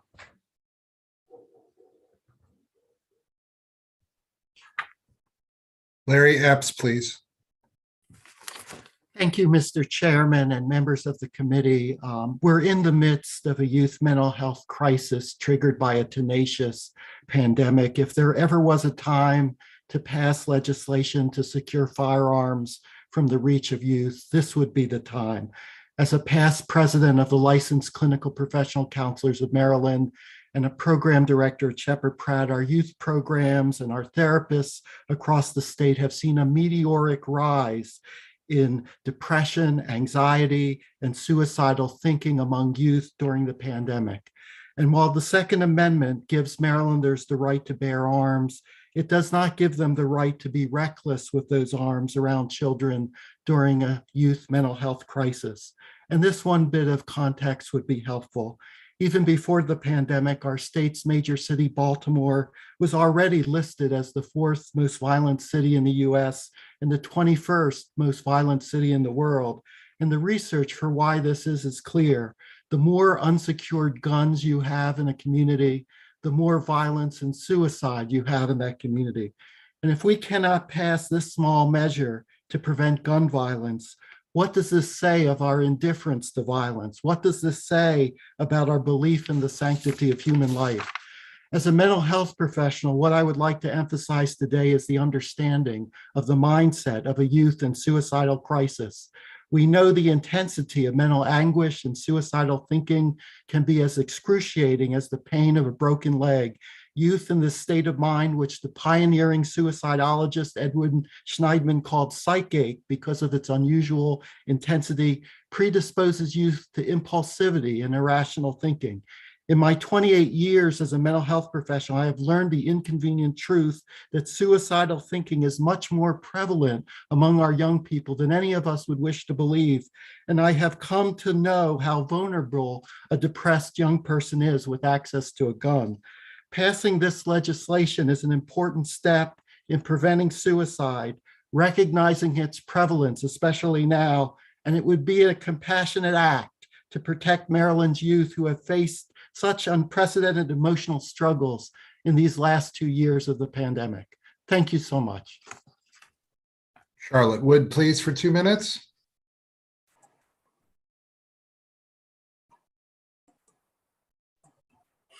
Good afternoon, and thank you, Mr. Chairman, Vice Chairman Moon, and distinguished committee.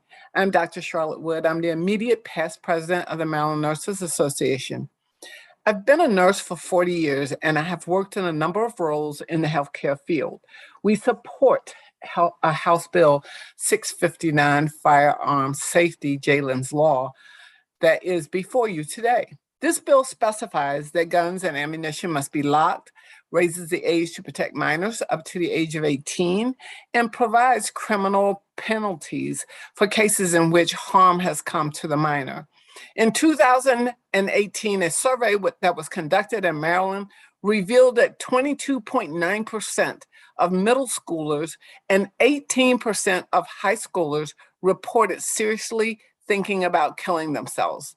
Access to firearms is a significant risk factor for adolescent suicides. 82% of our youth under the age of 18 who attempted suicide by gun used a firearm belonging to their family member, typically a parent. About 2/3 of firearms in homes are stored unlocked. Existing law requires an adult to ensure children up to the age of 16 cannot access guns in the home.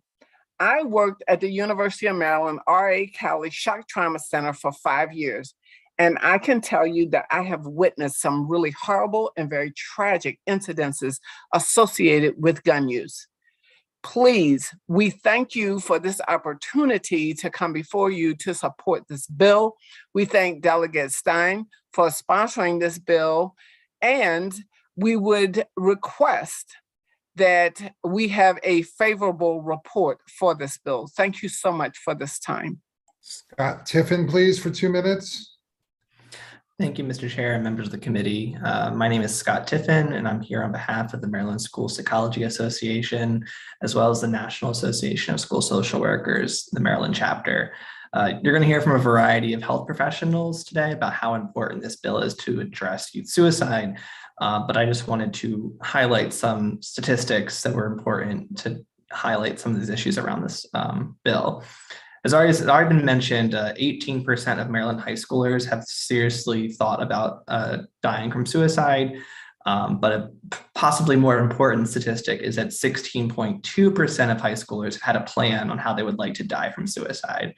If you talk to healthcare professionals, you'll hear that having a plan for suicide is a much higher risk factor than just thinking about it. Additionally, there's research that shows that a child's risk of dying from firearm suicide is doubled when there's firearms that are unlocked in the house compared to homes where the firearms are locked up. Finally, talking to healthcare professionals, you'll hear that suicide in a lot of cases is impulse driven. It's usually a spur of the moment decision. And research that I reviewed showed that 48% of suicides involve less than 10 minutes of deliberation. That's why it's so important that we do not have unsupervised access to things as lethal as firearms, because unlike other ways people may try to die from suicide, the lethality is just so much higher. This bill is something the behavioral health community really sees as a very important public health measure, and we ask for a favorable report. I'm happy to answer any questions. Thank you. I believe that's everyone from the first panel, I believe. Are there questions for this first panel? Questions for the first panel? All right, seeing none, thank you all very much. We'll hear now from Eric Reynolds, or if it's Eric G. Reynolds, that's also possible.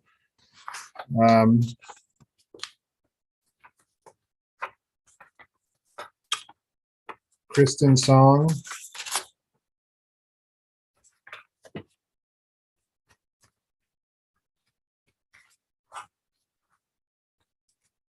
Let me see. Melissa Willie. Rowan Powell, or no, we'll just stop before Rowan Powell. Just those three people that I said, and we'll go from there. Eric Reynolds, please.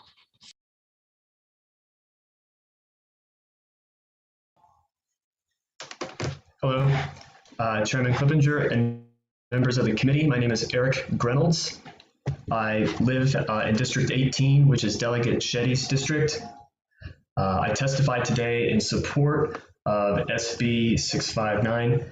Approximately 4.6 million American children live in homes with loaded, unlocked guns. The CDC reports that between 2009 and 2018, gun suicides of minors increased by 82%. In 80% of youth gun suicides, the owner of the gun was a parent or relative. And Everytown reports that approximately 80% of school shooters under age 18 obtained the gun they used from their home or those of relatives or friends. I have seen firsthand how easy it is for a child to access an improperly stored firearm. In 2015, My 3-year-old son walked into the kitchen of the home we were visiting, holding a revolver in his left hand. We immediately removed the gun from him. The gun was not loaded. We got lucky. I had been a gun violence prevention advocate for several years at the time this incident occurred, so believe me when I tell you that if it can happen to my child, it can happen to anyone's child. Maryland's current child access prevention law is weak and fails to provide necessary incentives for safe gun storage. We must make it known that unlocked guns endanger our children. We do so with a stronger law that holds adults accountable when they fail to properly secure their firearms. We have seen how seatbelt laws and stronger drunk driving penalties not only increase compliance, but over time resulted in widespread voluntary behavior changes in our society. We can do the same here with safe gun storage. We can reduce gun thefts, unintentional child shootings, youth gun suicides, and school shootings. We can change our culture for the better, but first we must change our law. In honor of Jay Lynn, please pass SB 659. Thank you. Kristen Song.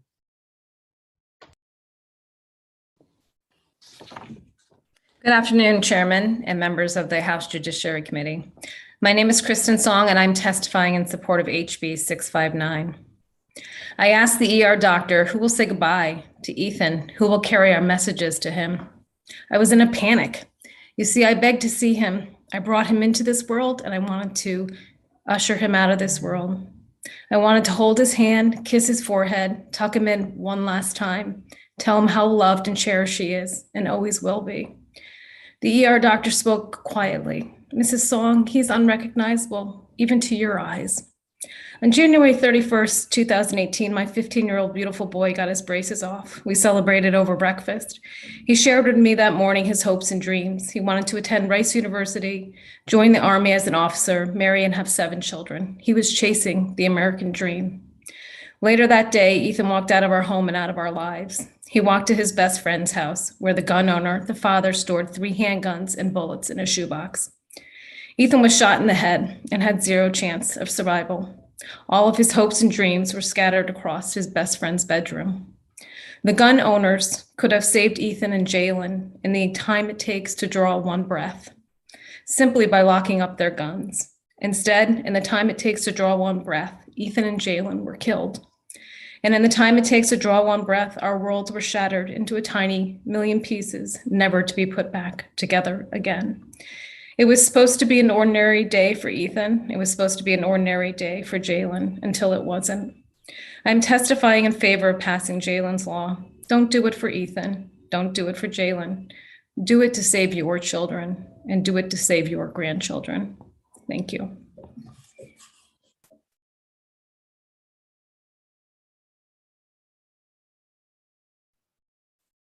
We're looking for Melissa Willie, please.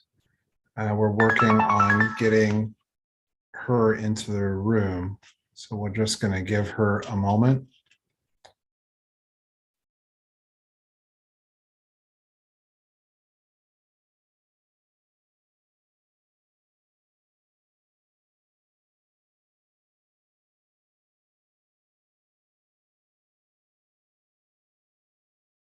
Okay, unfortunately, we don't have her available right this second. Wait a minute, maybe we do. Hold on.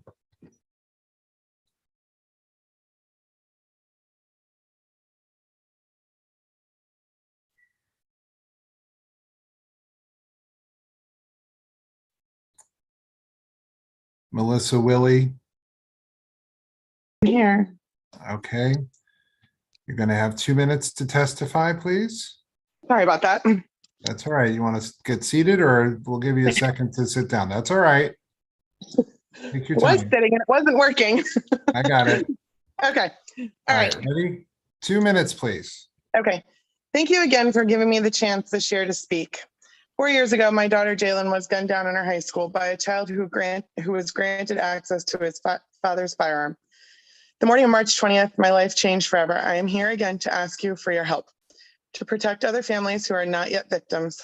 Please do not allow a family living. Jalen should be 20 tomorrow, forever be 16. She should be attending college and celebrating her birthday. Instead, just 24 days past her 16th birthday at 7:50 a.m., the shooter walked into Great Mills High School with his father's gun. He walked to my daughter in the hall and used that weapon to shoot and kill her. Let me tell you about Jalen. She loved to swim, be with her friends, hang out with her siblings and family. Jalen loved the beach and would swim in the snow. Every time it snows, I have a child that still swims in the snow. In fact, her sister will also not eat bacon because Jalen only likes sausage. Not only am I shattered as a mom, but my precious children are as well. They must learn to move on from their sister being gunned down by a peer. Losing her to such a violent act has left them with fears they should know nothing about. My youngest children only have pictures and memories to remember their sister. My 2 and 5-year-olds know exactly where to go when we get out of the van at the cemetery. They both kiss the plaque containing her picture to mark her spot. So you see, when a child is granted access to a gun and murders another child, the ramifications is catastrophic, not just for my daughter or family, but for her friends, teachers, and the officers and first responders, and truly for the shooter and his family as well. It has been nearly 4 years since that child accessed his father's firearm and walked through the doors of their school.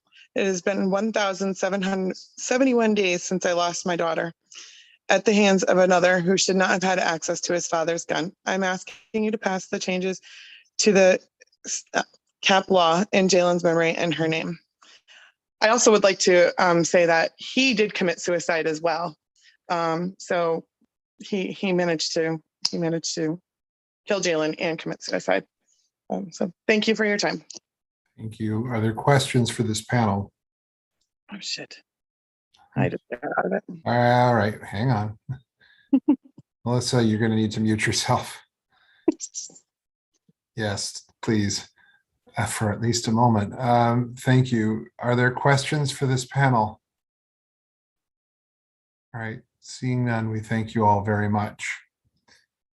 We're going to move to the next panel now. Rowan Powell, Sarah Edwards, Kelsey Rogers, Woody Kessel, Mindy Landau, and Parker Cross.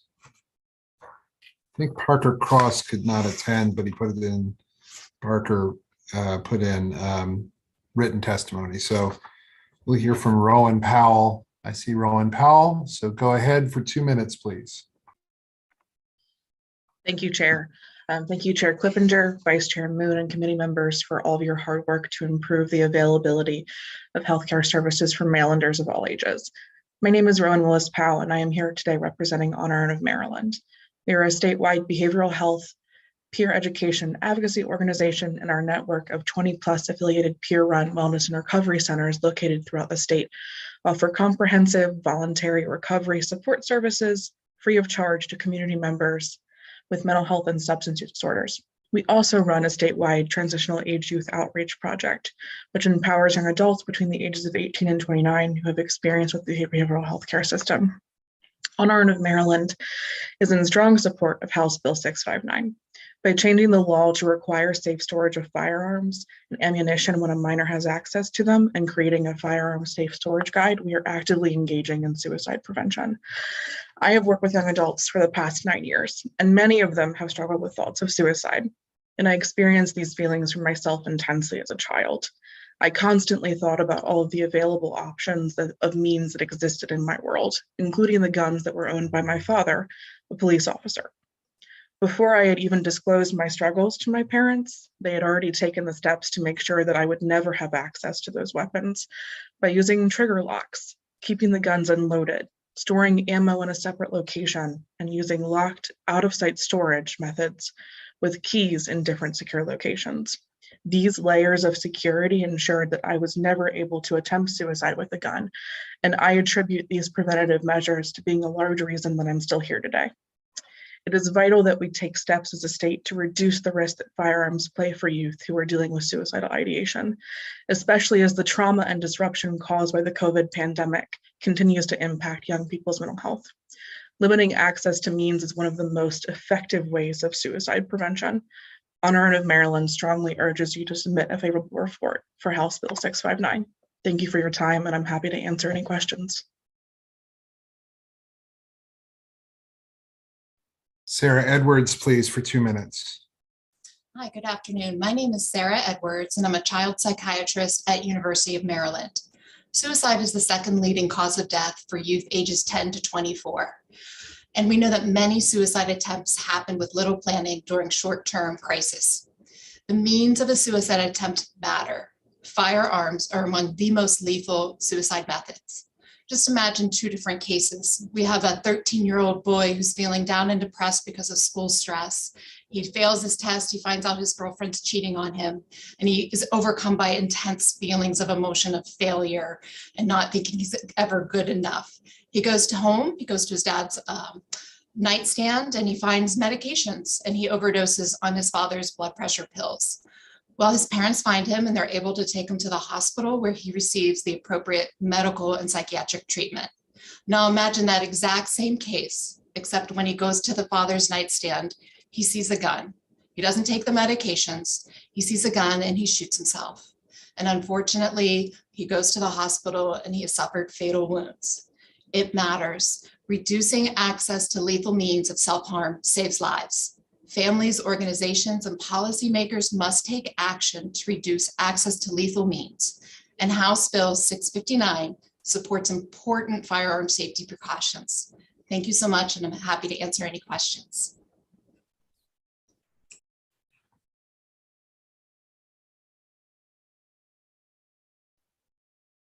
Kelsey Rogers, please, for 2 minutes. Good afternoon. My name is Kelsey Rogers. I'm the Senior Manager of State Policy for the Brady Campaign to Prevent Gun Violence. Thank you for the opportunity to speak today on this very important bill. This bill will encourage responsible gun storage and save lives by expanding Maryland's existing child access prevention law to ensure that fewer minors can and do access firearms. A 2018 study found that only 1/3 of parents are storing their firearms locked and unloaded nationwide, leading to a crisis of unintentional shootings amongst minors in the home. And while many parents think that their children don't know where their guns are or how to access them, the available data unfortunately shows otherwise. About 70% of kids report knowing where guns were in their household, and 1 in 5 parents who reported their child had never handled the household firearm were contradicted by their child. We know that a vast majority, about 3/4 of firearms used in unintentional shootings, school shootings, and self-harm are acquired from the home or from the homes of friends or relatives. It's easy to read the statistics, but there are lives behind that data.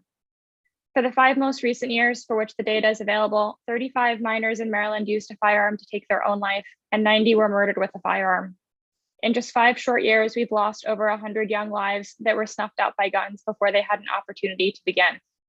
Similarly, data from the courts gives us a glimpse into many more cases where harm may have not resulted, but where negligent storage practices resulted in the unlawful access of a firearm by a child or teen.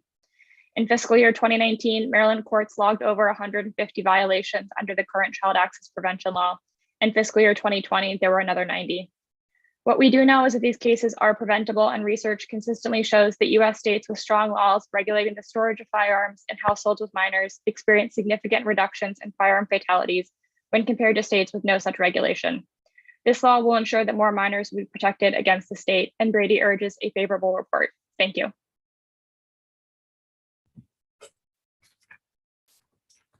Thank you. Woody Kessel, please.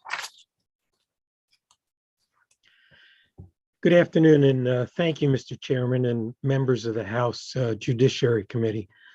My name is Woody Kessel. I'm a pediatrician. I've dedicated my life, my career to improving the health and well-being of children. I also am a professor of public health at the University of Maryland and have had the pleasure of serving as Assistant Surgeon General for several decades. Today, I'm representing the Critical Issues Forum, which represents 3 synagogues and over 1,750 families in support of Jalen's law. I certainly also appreciate the testimony of my colleagues and the previous witnesses, especially Ms. Song and certainly Ms. Wiley in this conversation this afternoon. You know, although I cannot truly know the pain endured by the Wiley family, by the Song family, my empathy for them is really the result of aching memories of the children that I cared for over the 5 decades of practice in pediatrics. And prevention of these unintentional injuries and suicide by firearm among adolescents compels me to testify before you today. You know, it's consistent with safe storage of medications, alcohol storage, toxic materials, securing children in car safety seats and seat belts by, frankly, diligent parents. It saved the lives of countless numbers of children. The evidence is clear that safe storage works. It matters. The estimates vary somewhat, but there's a reasonable estimate that about 60% of unintentional firearm injuries could be prevented. Securing these lethal weapons is certainly feasible, inexpensive, not compromising, and simply just makes good sense. Access to time to the secured gun in a nightstand varies between 3 and 10 seconds, and the cost is somewhere around $150 to $350, depending on. Dr. Kessel, we'll need you to begin to wrap up, please. Okay. The goal is really prevention, not punishment. You know, in closing, the provision that was added in 659 for a guide is critical to share with parents and particularly all responsible gun owners. But I would close with this, Mr. Chairman, that would that I did not have to testify that these laws, that no child would die unintentionally or impulsively. So thank you for the opportunity, but would that I didn't appear again. Thank you again. Mindy Landau now, please, for 2 minutes.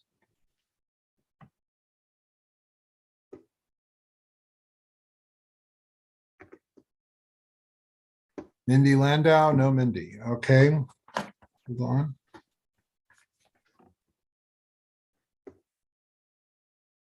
Just in case, is Parker Cross? I don't believe Parker Cross is there.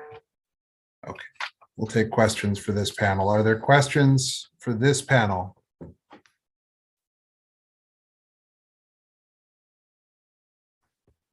All right, seeing none, we'll move on. Thank you all very much. Molly Voigt, Peter Benjamin, Carol Vidal, Lisa Tenney, and we'll stop right there. Molly Voigt, please.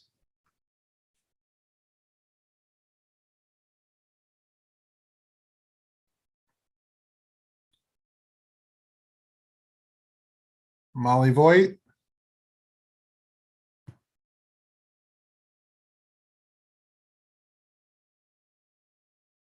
She's connecting now.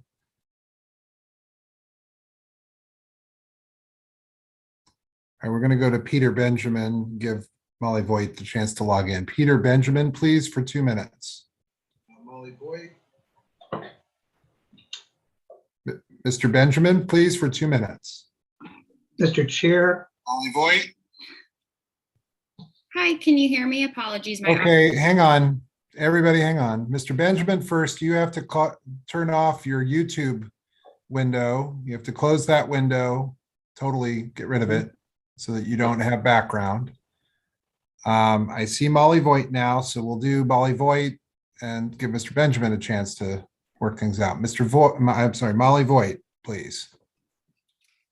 Hello, members of the House Judiciary Committee. My name is Molly Voigt. I'm speaking on behalf of Giffords today, the gun violence prevention organization founded by former Congresswoman Gabby Giffords in favor of HB 659. Thank you for considering this critical piece of legislation, which addresses a central responsibility of gun ownership, the duty to ensure that guns remain out of the hands of minors. This bill will specify that gun owners have a responsibility for their firearms to be stored, unloaded, and locked and inaccessible to minors up to 18 years of age. This bill will save lives. According to the Giffords Law Center and numerous studies over the past 20 years, child access prevention laws can reduce suicide and unintentional gun deaths and injuries among children and teens by up to 54%. This problem is central to Maryland. In addition to the examples you've already heard today, I also wanted to highlight a few additional recent terrifying examples relevant to Maryland that demonstrate why we need these bills. Both of these examples are from January of this year. The first being that a gun recently was used to kill an NYPD officer and was ultimately tracked back to a Baltimore teen who had taken his mother's firearm 5 years ago to sell for money. The second is out of PG County, where a teen sadly used his father's gun to kill his mother and 8-year-old brother and injure his father.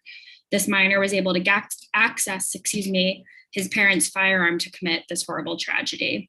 As you've heard, this bill also requires the state to develop a suicide prevention and safe firearm storage guide. This piece is central as extensive evidence shows that access to firearms increases the likelihood of death by suicide among youth. In fact, when a home contains unlocked guns, the odds of a child dying by firearm suicide is more than twice as high as it is in households where guns are unlocked. It is without question that this piece of legislation would protect young people in Maryland. We request a favorable report. Thank you.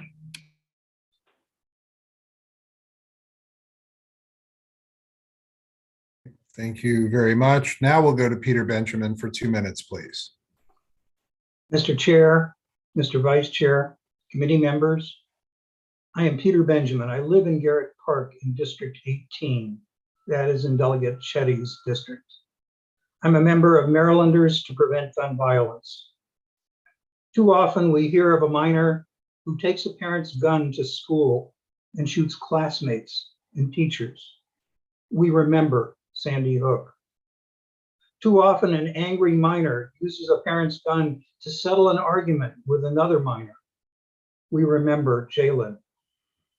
Too often a despondent teen uses a parent's gun to commit suicide.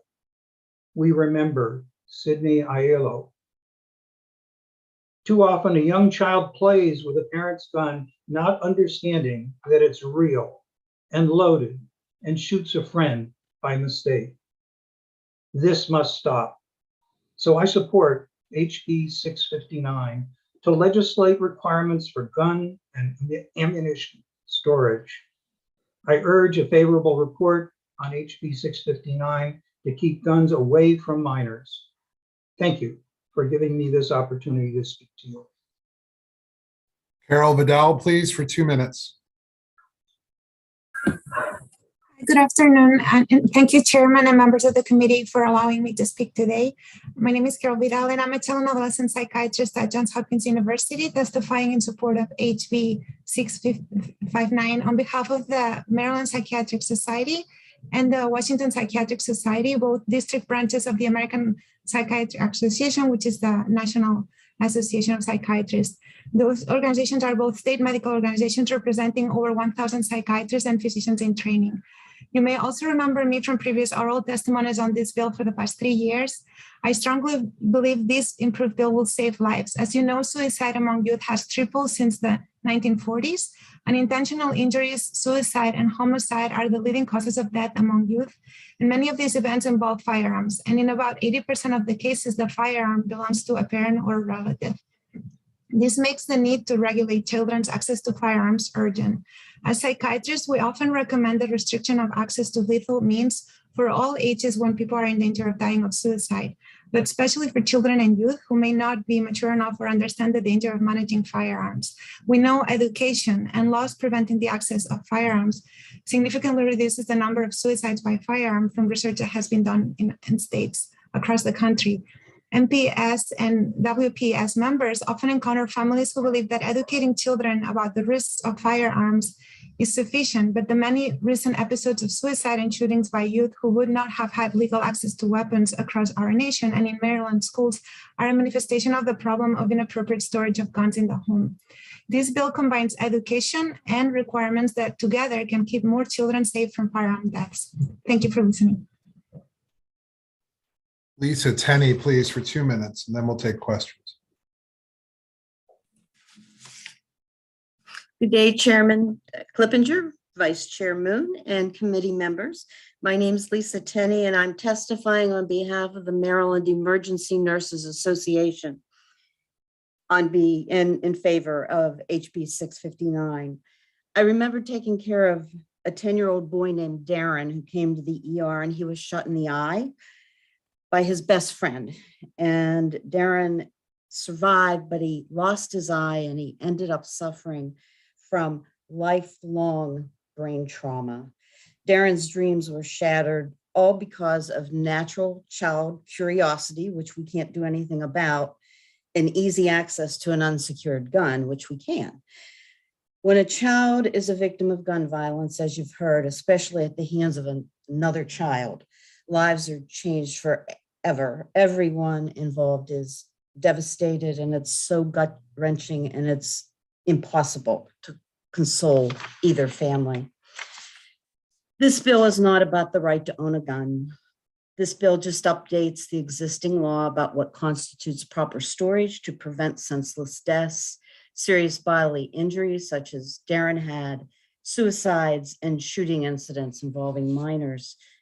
I don't know if you know this, but 12.5% of the people who come to ERs are there seeking mental health, help with their mental illness. And many of these are adults and children that are suicidal. I told another legislator the other night, it wasn't too long ago, I walked into the ER and we had 13-year-olds who were suicidal. I have taken care of kids as young as 6 who have wanted to kill themselves. Reducing access to firearms through proper storage is not too much to ask of a gun owner. However, it's only fair that gun owners be educated on what's required of them. That's why the education piece of this bill about storage is such an important part of the legislation.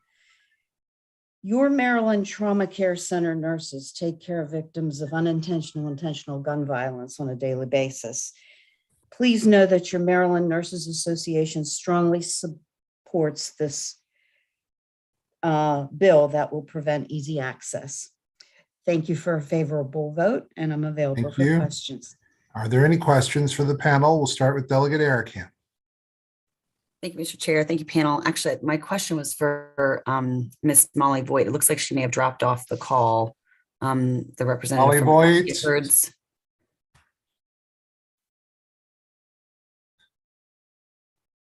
Ms. Voigt still on the call? She's gone. I'm sorry, Delegate Arakan. That's okay. I had a question for her too. Yeah, I mean, maybe if she gets back on, or the sponsor could pass along. I just wanted some more information about the Baltimore City case that she had referenced. She mentioned that a child had gained access to a firearm from the mother from Baltimore City. And I'm just wondering if under the current law, I mean, we have some safe storage laws already on the books. I'm wondering if she was charged under the current statute. Let's see if we can get her. So if we could get that. Yeah, that would be great. We'll see if we can get her back. Do you have a question for anyone else on the panel? No, I guess my other one was really more for the sponsor. I'm just wondering about the large volumes. So many of my constituents have large volumes of ammo. It could not, it's impossible to buy enough safes to put large amount. Ammo is large. It's not small. It's not like a handgun. You know, people often buy in bulk. So especially where I live. So I can understand. I feel like there's a place we can all get to, because I just like everyone else on this call, I never want to see another child accidentally killed by a firearm ever. So I feel like there's a place we can get to. Some of this bill is so onerous that I don't think it's going to change the outcome. If people are already putting their firearms away appropriately, including the ammo in that just seems unnecessarily burdensome. We'll go to Delegate Stein. That's fine. Delegate. Okay, thank you, Mr. Chairman. And Delegate, thanks for your question. The bill, with respect to ammo, it says that to qualify for the safe harbor, the ammo would need to be in a secure location where a minor is not likely to gain access to the ammunition. So it doesn't have to be locked up in a safe, or it just has to satisfy that standard in a secure location. Okay, so like a cabinet, maybe like a cabinet or something. Yeah, Does it have to have a lock? I mean, I would say, again, where a secure location, I would interpret that to mean, yeah, where it's locked, where a minor is not likely to gain access to the ammunition. And then the other question I have, so there's some of these, and I really want to get one, some of these like secure devices where you put your handgun into it and it sort of like clamps down on it. The firearm is loaded and chambered, but you have to use your thumbprint on it to release the firearm. So I'm just wondering, the way you've described it, where it needs to be sort of like locked up in a location, there you can visibly see part of the firearm in this lock, but it's fingerprint activated. So I'm just wondering if there's a way to tailor the language to include all the different types of technology that exists today in firearm storage. Sure, I'd be happy to follow up with you offline to see if we can edit the language to accommodate this other type of storage technique you're referring to. Sure, I'd be happy to do that. Okay, thanks. I appreciate it.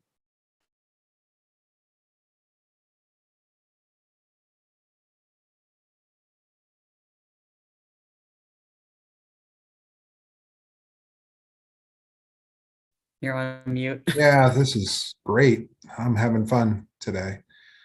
Molly Voigt, are you back with us? Yes, I'm here. Apologies. Yeah, there was a question being directed to you. Just broadly, after people testify, please remain on the Zoom so that so if people have questions for you related to the testimony, they can ask the questions. Delegate Eric Han, your question for Molly Voigt, please. Thanks, Mr. Chair. Thanks for coming back, Molly. So I was listening to your testimony about the individual from Baltimore City whose child had gained access to her firearm.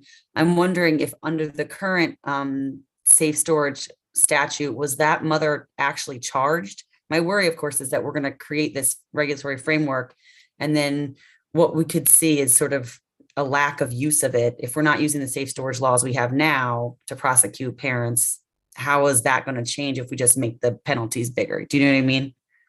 So if you know what happened to her, I would love to know.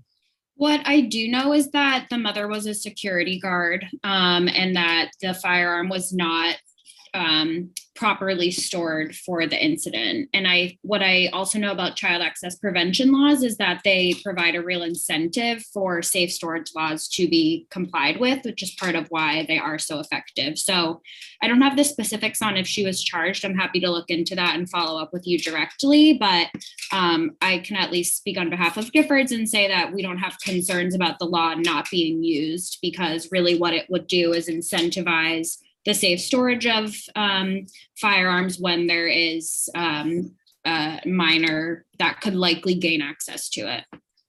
Okay, that is helpful. And if you find out any information, I would love to see that information. I just, when we have a law that doesn't get applied equally, I think, at least in Maryland, we get really concerned about how it will be applied to only certain groups of people. And we talk a lot about that on our committee. So that would be one of my concerns with the law that's currently not being used, just making the penalty worse for people. It could be used in a very subjective manner. Thank you. Understood. And I would say we share those equity concerns and certainly wouldn't seek to support any legislation that would do that. All right, for Ms. Voigt. I guess my question surrounds B4, 4104B4, and I'm kind of wondering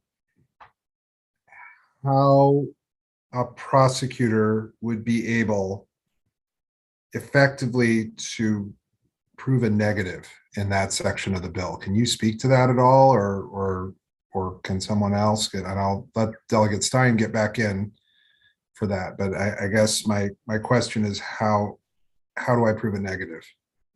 And I'm sorry, Mr. Chairman, could you repeat the section you're referring to? This is on page 2 of the bill, lines 16 through 26.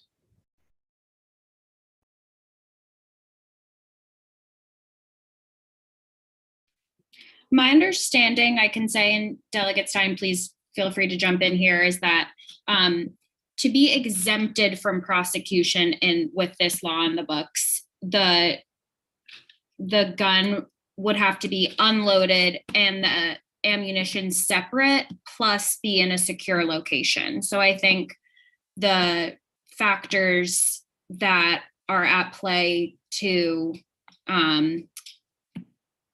encourage prosecution or not are in that those three sort of factors: the unloaded, the ammunition separately, and it's in a secure location, which I know we were just discussing something like the safe lock scenario. So that piece could be addressed, but the secure location, and then the standard has been adjusted in this year's bill. So it's now the not likely to gain access standard through the locked container or it being inoperable. Yeah, Mr. Chair. Yeah, just to follow up, as Molly is suggesting, that section is meant to be a safe harbor. So if someone could establish that, yes, they complied with those provisions, then they could not be charged under this bill. It provides some clarity as to, with respect to the standard on page 3, as to what is a safe harbor. So someone could not be prosecuted if they, complied with those provisions. Delegate Lopez for a question. Thank you, Mr. Chair. I have a question for Molly as well. One of the topics that comes up a lot when discussing safe storage is this idea of home defense, right? Many people get handguns specifically as a way of defending themselves in case someone were to break in. So can you kind of talk through the idea of how you could store a handgun in a safe way where the ammo is separated with all of these factors in play, but still with the intent to keep yourself safe if someone breaks into your house? Yeah, absolutely. And thank you so much for the question. I have seen firsthand, you're right, we hear that question a lot. And, I can just say that Giffords, supports the Second Amendment, supports safe gun ownership, and these types of storage laws are a big part of that. In these conversations that you mentioned, I've had folks who will have their guns safely secured through something like the safe lock that was mentioned, or in a safe that requires a fingerprint. There are a lot of options on the market that literally before that question is able to be finished, the gun can be safely unlocked and functional within really a matter of seconds. So the kind of technology that is available is not meant to prohibit or delay that sort of self-defense. It's meant to prevent someone that shouldn't access a gun, like a child, from being able to do so. And that type of technology is widely available. I'll ask one more question actually now, since I don't see any others, and then I think we'll let the panel go.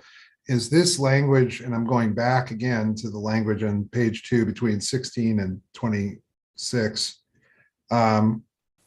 is there similar language in other state storage laws at all, or is this anywhere else across the country? Do you know? Yeah, absolutely. I was actually just looking into this, and I'm happy to pass along. There's on the Giffords Law Center website, we outline the different standards that states across the country use, and there are 12 states and the District of Columbia that use the same standard that is presented in this bill. And some of those states include states like Missouri, Ohio, Mississippi. So there's certainly precedent across the country for this standard being included in a child access prevention law. But not necessarily the standard. I'm talking about the exclusion, that the section doesn't apply if the person who stores or leaves the firearm stores or leaves the firearm unloaded, any ammunition that the person, that section. I'm kind of curious to see if that section, if that language is anywhere else. I might need to look specifically at some of the state laws around that section. I'm happy to follow up with you once I take a look at the language. Thank you very much. Yeah, that's fine. We'll take, I don't see any further questions. So with that, we thank you all very much, and we'll move on to the next panel, which includes Nick Wilson, Lucy Font, Gail Martin, Joshua Greenberg, Kathleen Connors, and Colette Cross. We'll do that. And then I think that will take us all the way through those people testifying in favor. So if we could have Nick Wilson. Nick Wilson is right there. We'll begin with him for 2 minutes, please. Mr. Wilson. Thank you, Chair Clippinger, Vice Chair Moon, and members of the committee. My name is Nick Wilson, and I'm the Associate Director of Policy and Research with the Baltimore City Mayor's Office of Neighborhood Safety and Engagement. And I appreciate this opportunity to speak in favor of House Bill 659. Prior to joining Mayor Scott's administration, I helped create a database of all academic studies focused on gun violence and wrote multiple white papers summarizing the evidence of dozens of policies. And I'll be honest, prior to this undertaking, I was actually pretty skeptical of child access prevention laws. The past 13 years, I've been focused on policies that will reduce gun violence in cities with high gun violence rates. And I thought these laws were just a footnote. I was skeptical that it would get people to really change their behavior. But after looking at the data, I was wrong. The evidence for these laws are very strong. My own findings are consistent with other meta-analyses, such as the one conducted by the RAND Corporation, which says safe storage laws are amongst the most effective for reducing gun violence. I included several of those studies in my written testimony about the alarming number of unsecured firearms in the homes with children, and that 4/5 of adolescent firearm suicides take place in the young person's home. By passing this law and publicizing the increased penalties, we can change the culture among gun owners and decrease the number of unsecured firearms. Like the increase in penalties for driving under the influence, this committee can send a strong public message that these deaths pose a serious public health threat and are extremely preventable. Baltimore City recently released a report by Child Fatality Review Committee covering 2016 through 2020. We learned that there isn't one policy or law that could prevent all of these fatalities. 2 children, about 5% of the fatalities in this period, died of accidental discharge of a gun, including a toddler who had easy access to a parent's gun.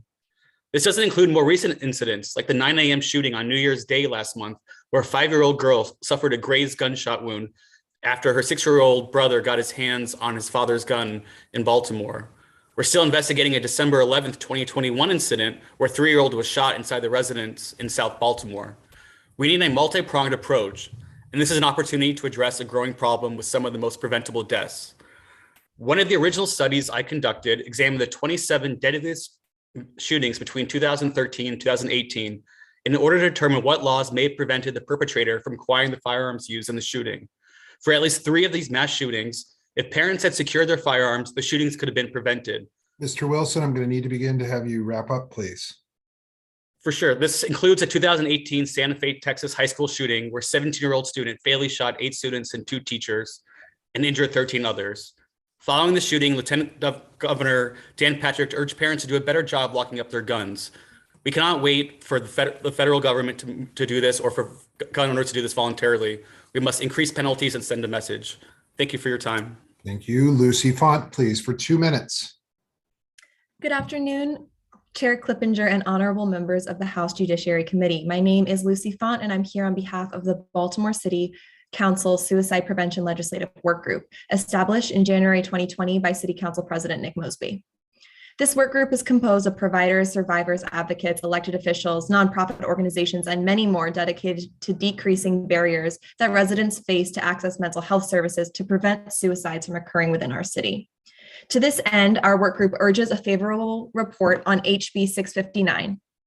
According to the National Alliance on Mental Illness, 57,000 Maryland youth, that's children ages 6 to 17, have depression, and 45.5% of youth aged 12 to 17 who have depression did not receive mental health care in the last year.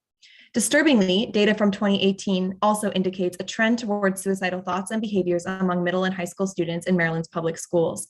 We know this is especially true for our most vulnerable youth, like youth of color, and those that identify as LGBTQ+ as well. We know that time away from peers, the illness and death of loved ones, and other traumas caused by COVID-19 will have a lasting negative impact on Maryland's young people. This bill reflects recommendations by public and behavioral health experts. It stipulates a common sense update to Maryland's child access prevention or CAP laws to reduce gun death and injury. As you've heard from many people that have testified already today, studies show that CAP laws can reduce suicide and accidental death among children by up to 54%. And I'd like to also take a moment to reiterate that these deaths are preventable. Specifically, this bill will add a requirement that guns and ammunition be stored more securely, protect minors up to age 17, provide additional penalties to adults that neglect the law, and support a public health campaign to educate residents about safe firearm storage and youth suicide. The dual pandemic of suicide and COVID-19 is going to have a lasting negative impact on Maryland's youth, and we must act now to protect children from preventable death or injury. Thank you. Thank you. We'll go to Gail Martin now, please, for 2 minutes. Gail Martin? May not have Gail Martin. All right, we don't have Gail. Joshua Greenberg?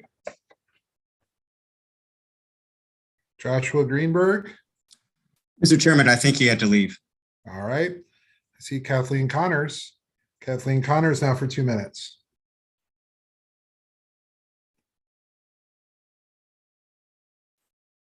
Thank you for this opportunity to testify in support of Jalen's law. I'm an instructor and a clinical social worker in the Department of Psychiatry at the University of Maryland, and I've been providing children's mental health services for 38 years. This bill that's in front of you is very important to those of us that work on the front line, talking with children and adolescents and their families when they're in mental health crises. One of the most important things that we do is we talk with families and the youth about mean restrictions. So we talk about, are there guns in the home, and are they safely stored, and are they safely stored in a way that children can have access to, and including a safe ammunition storage. The research shows that this means restriction strategy is a very effective suicide prevention strategy. Children, we talk with children as young as age 9 and 10, and as has already been testified today, that many of these children do know exactly where the guns in their homes are, and even the guns of neighbors' homes.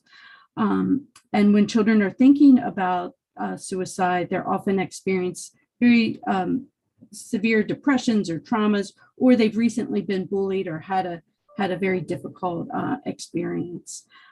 They have conflicting wishes to live and die, and unfortunately, gunshots are extremely lethal. So as Dr. Edwards testified earlier, children that have access in those crisis moments to lethal guns often do not survive. On a personal note, I have a family member who died by gun suicide. And so I know, and I've seen it in my family, the pain and the guilt and the intense feelings of responsibility that live on for decades in everyone in the family. So preventing suicide through safe gun and ammunition storage can really mean the difference between life and death in a crisis. Thank you. Thank you very much. If Colette Cross is parked and not moving and operating the vehicle, then you're good for 2 minutes.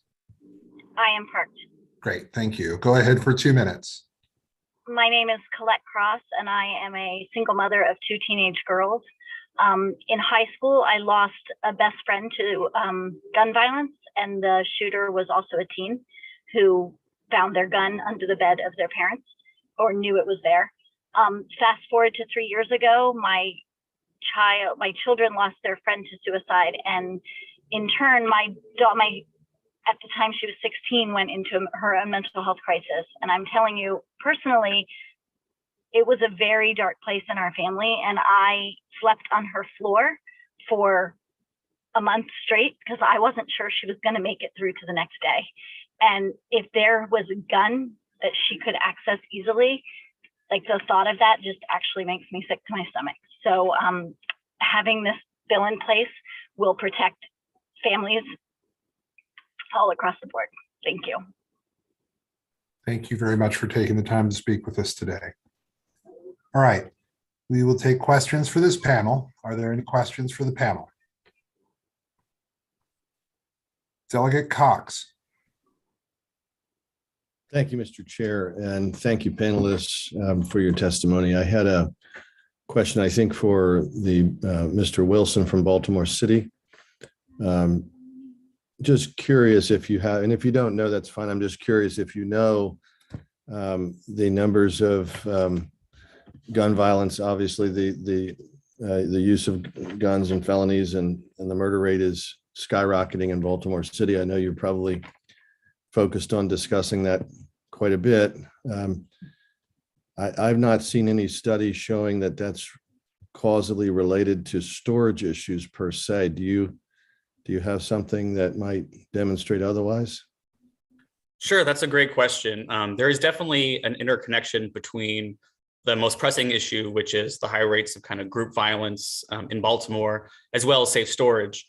Since the pandemic, we've seen increased guns being legally sold, as well as being 3D printed, as well as being diverted to the black market, as people feel less safe for a variety of reasons, whether they're interested in criminal or non-criminal activities, they feel safer with a gun. And so we're seeing more and more firearms being in homes, and we're seeing that they're not being secured, especially if they're first-time gun owners who maybe don't have the long tradition that my family has and many of other people on this call of being proud gun owners. And so we're definitely seeing that, part of domestic violence is becoming an increasingly important factor in our kind of group and gang violence. And we're seeing just a lot of interconnections. And we used to think of things very siloed, and now we're seeing just the sheer number of guns in our communities that are coming from outside of Baltimore City, outside of the state, that we're seeing a lot of unintended consequences down the line. I mean, we saw one of the other shootings the past few years was a teen who was able to get a hand on a gun and was using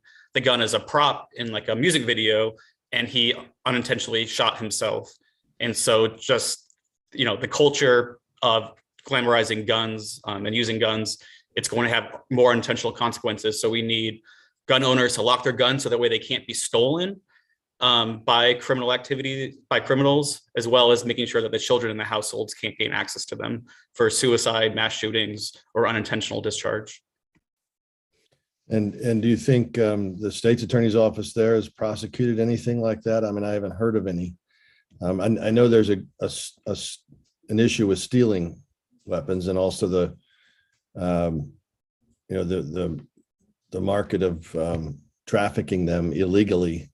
Those are big issues. I know we've tried to deal with that with trying to pass law, increase the penalty for theft of firearms because it's outrageously low right now. But I just didn't know if you had any data. I mean, maybe you can't speak to that because you're not in the state's attorney's office. I noticed the last time we looked at the state's attorney's numbers, it didn't seem like there were a lot of prosecutions regarding that. And I will just quickly say that I do help the mayor chair the Criminal Justice Coordinating Council. And so the emphasis on guns is the big issue. And so we do know the state's attorney's office takes all crimes involving a gun very seriously while they're trying to divert the lower level offenses to focus on the gun crimes. But I will say, we have a law on the books for child access prevention right now, but as other people have said, it's not a large penalty. And so I worked with the mayor who testified also increasing the penalties for straw purchasing, because right now it's such a low level crime that the police and prosecutors will spend so much time making a case, and that person will get a slap on the wrist. And so it doesn't really incentivize law enforcement and prosecutors to use existing laws. So by increasing the penalties like this law does, we're hoping that will spur more law enforcement action and enforcement. So they know that it's not just going to be a revolving door, but there'll be serious penalties for people that don't follow the law. Thank you. I guess I'm just a little concerned that here we are not putting people in jail for the gangbangers that are actually stealing guns, and now maybe I'd hate to see a tragedy. How this can really rip a family apart. God forbid it ever happens. And I'd hate to have this be misused, obviously, against a grieving family. But thank you for your time. All right. Are there further questions for this panel? Seeing none, we thank you very much. We're now going to go to the testimony for those people unfavorable on the bill. We'll hear from all of them. Mark Pemak, Daniel Carlin Weber, Thomas Kasuba, Katie Novotny, John Jocelyn, Mike Doherty.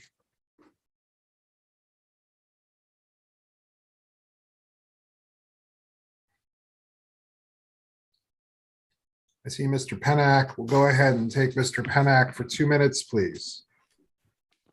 Thank you, Mr. Chairman. I'm Mark Pennack. I'm the president of Maryland Show Issue. You have my written testimony on this bill. I'd like to highlight in particular the vagueness aspect of it and how this bill would violate the Second Amendment to the Constitution. So I was intrigued by the chair's question with respect to B4. I will tell you, I've looked at all the states. There's only 12 of them that have safe storage laws. And this language that the chairman pointed out has no counterpart in any law that I have been able to find. It is horrendously vague in terms of actually giving a standard that people can actually use. I don't know what a tamper-resistant safe is, for example, or a container. I will tell you that everyone being required to have a gun in the container is actually contrary to the safe storage devices that the Maryland Roster Board and federal law required to be sold with firearms. None of those, like a trigger rock, that there's an actual list that the Roster Board has published. None of these safe storage devices are actually on the containers, not on that list. So none of those devices would be sufficient under this bill. It's directly contrary to the whole idea behind the Roster Board creating a list and having dealers sell them. The Second Amendment issue is profound. This bill would even prevent a person under the age of 18 from accessing a firearm in an emergency for self-defense, a right and privilege that is recognized in existing Maryland law under Section 5-133 of the Public Safety Article, which allows such emergency access for intrusion into the home. That's specified in the written testimony. So you have a multitude of problems associated with this bill, and vagueness being one of them, and the Second Amendment being another. I would like to focus on the fact that you've also banning access to an unloaded gun. Heller says above the right to access a firearm for the self-defense in the home is elevated above all other interests, and it invalidated a DC storage law that was actually less stringent in some respects than this bill. It simply is not Pennack, I likely need you to to begin survive. to wrap up, please. I urge an unfavorable report, Mr. Chairman. Thank you. Daniel Carlin Weber, please.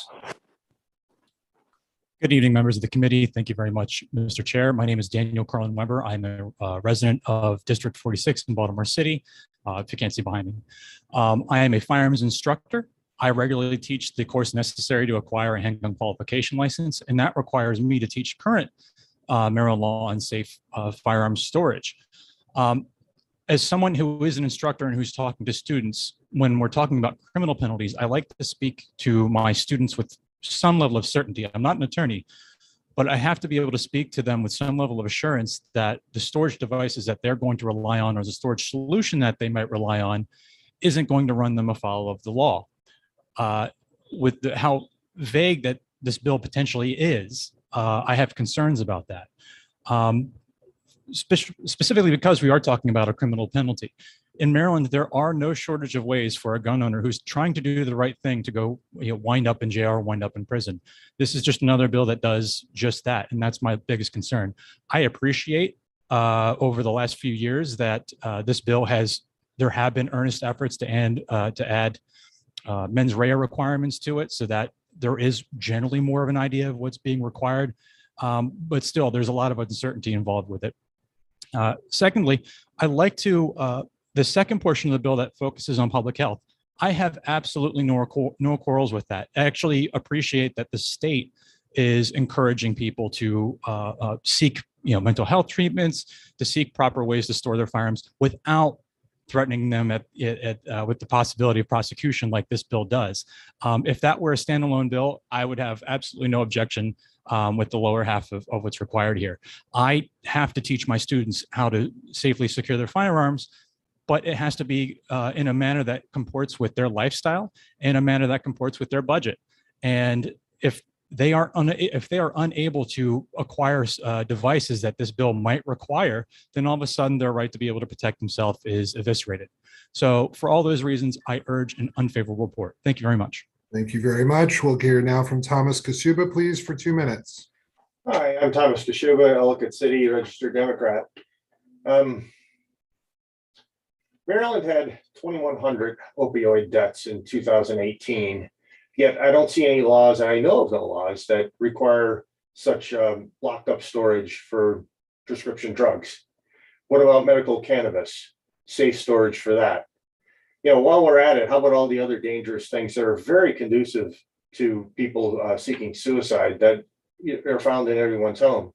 For instance, the Maryland Poison Center, which is part of the University of Maryland School of Pharmacy, reported that there was 39,000 cases of poisoning. Now, they weren't deaths, but some of the cases were very revealing. Over 1,000 from dietary supplement poisonings, over 1,000 from vitamin poisonings, 3,000 poisonings from cleaning substances, 2,600 from cosmetics.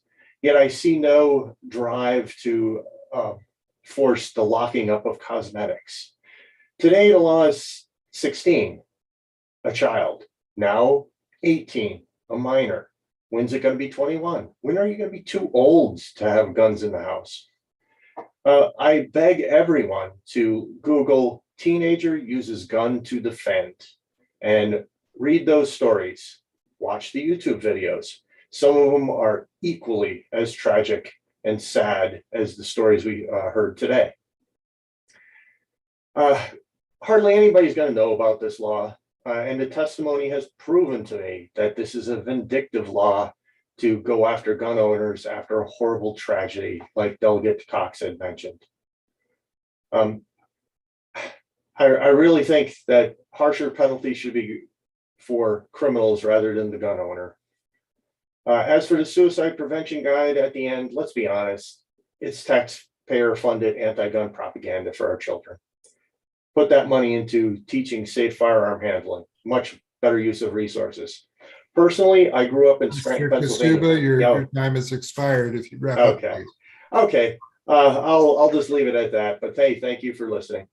Katie Novotny now, please, for 2 minutes.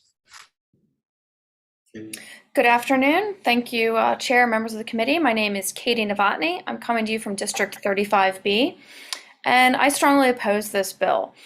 So, changing the requirement from access to loaded firearms to unloaded firearms is extreme and unnecessary.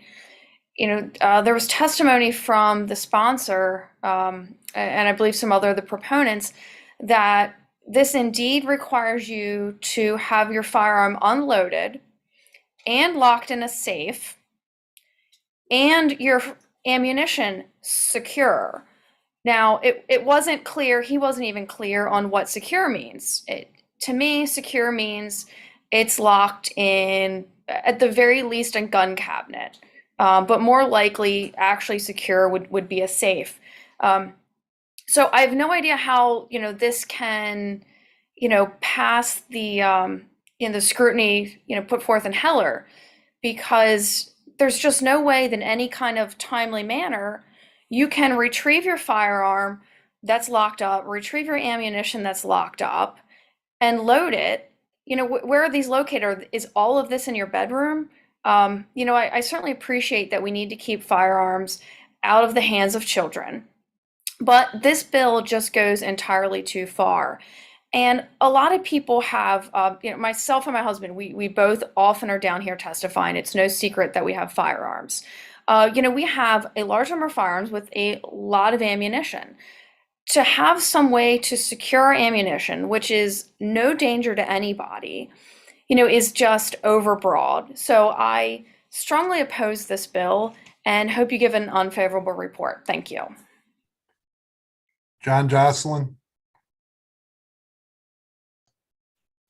Good afternoon, Mr. Chairman, members of the committee. John Jocelyn for 2A Maryland, speaking in opposition to this legislation. The bill contains a number of undefined terms. Minor is not defined by reference in the bill to a definition or by reference to another section. Rendered inoperable, responsible adult, reasonably likely to gain express permission, nor how that's to be given or documented. It essentially makes home defense impossible. The punitive penalties suggest that this bill is not about safety any more than the Firearms Safety Act of 2013 or all the other so-called gun safety bills. Opioid deaths exceed firearm deaths, but no similar legislation has been offered. It holds the firearm owner responsible for the subsequent action of the owner's control beyond the owner's control. Increased penalties could result in the loss of their firearms rights. Yet at the same time, the Maryland General Assembly has been reluctant to impose increased penalties for violent criminals. No reference to the distribution to the 2,265 qualified handgun instructors is contained in the bill. There's no reference to including suicide prevention and so forth in the HQL course. There's no viable means to inform the 240,851 handgun qualification license holders in Maryland, much less those who haven't taken the course but do own firearms. There's no realistic plan for notifying American citizens of the new restrictions. A new law that is unknown is the same as having no law. The impact on the Project Safe Gun Free Lock program is unknown and could be devastating. For these reasons, we ask for an unfavorable report. We don't believe we have Mr. Doherty, so we're going to go to questions. Delegate Lopez, then Delegate Arikan. Thank you, Mr. Chair. I have a question for Mr. Pennock. If my memory serves me correctly, you are an HQL instructor as well. Is that right? That's correct. Gotcha. And wear and carry instructor. Gotcha. Okay. So refresh my memory about the curriculum for the HQL course.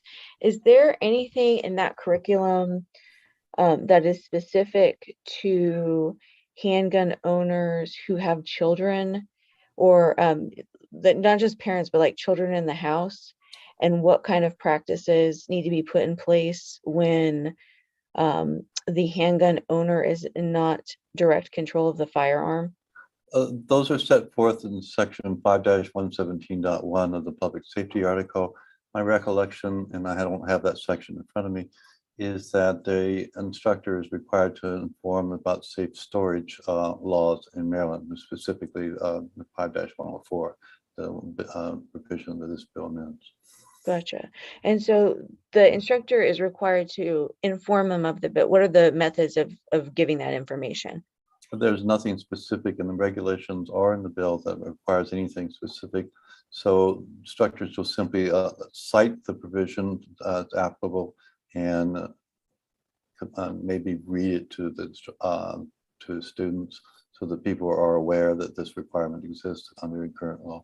Gotcha. Okay. So it would be your style when you're instructing the class to basically give the same information that you just gave the committee. Oh, goodness. I've given the committee multiple pages of detailed legal instruction. So no, I don't give my students that. Gotcha. So, okay. Just so we get a sense of what the standard is for the state of, like, in the absence of legislation like this or other legislation to help inform gun owners, there isn't any formalized training across the state. So there's nothing that instructors are required to do to receive training. If that is your point, that's correct. Gotcha. Okay. And outside of the HQL, there's no other formal training standard for gun owners in this state. Well, if you're talking about the NRA standards, then this subject is also considered in the NRA courses that I teach, including the basic pistol course. Sure. So no, I understand. There's also the National Shooting Sportsmen Association. I'm forgetting exactly, but they have their own safe storage program as well. That's right. But I just wanted to make it understood to the committee that outside of the HQL, there's really no standards for training gun owners in this state. Like, that's it. We don't have a program for long gun owners. Well, you do in the hunter safety certificate to get a hunting license in the state. Students must, in fact, have training, including live fire, and safety practices are very definitely taught in that course.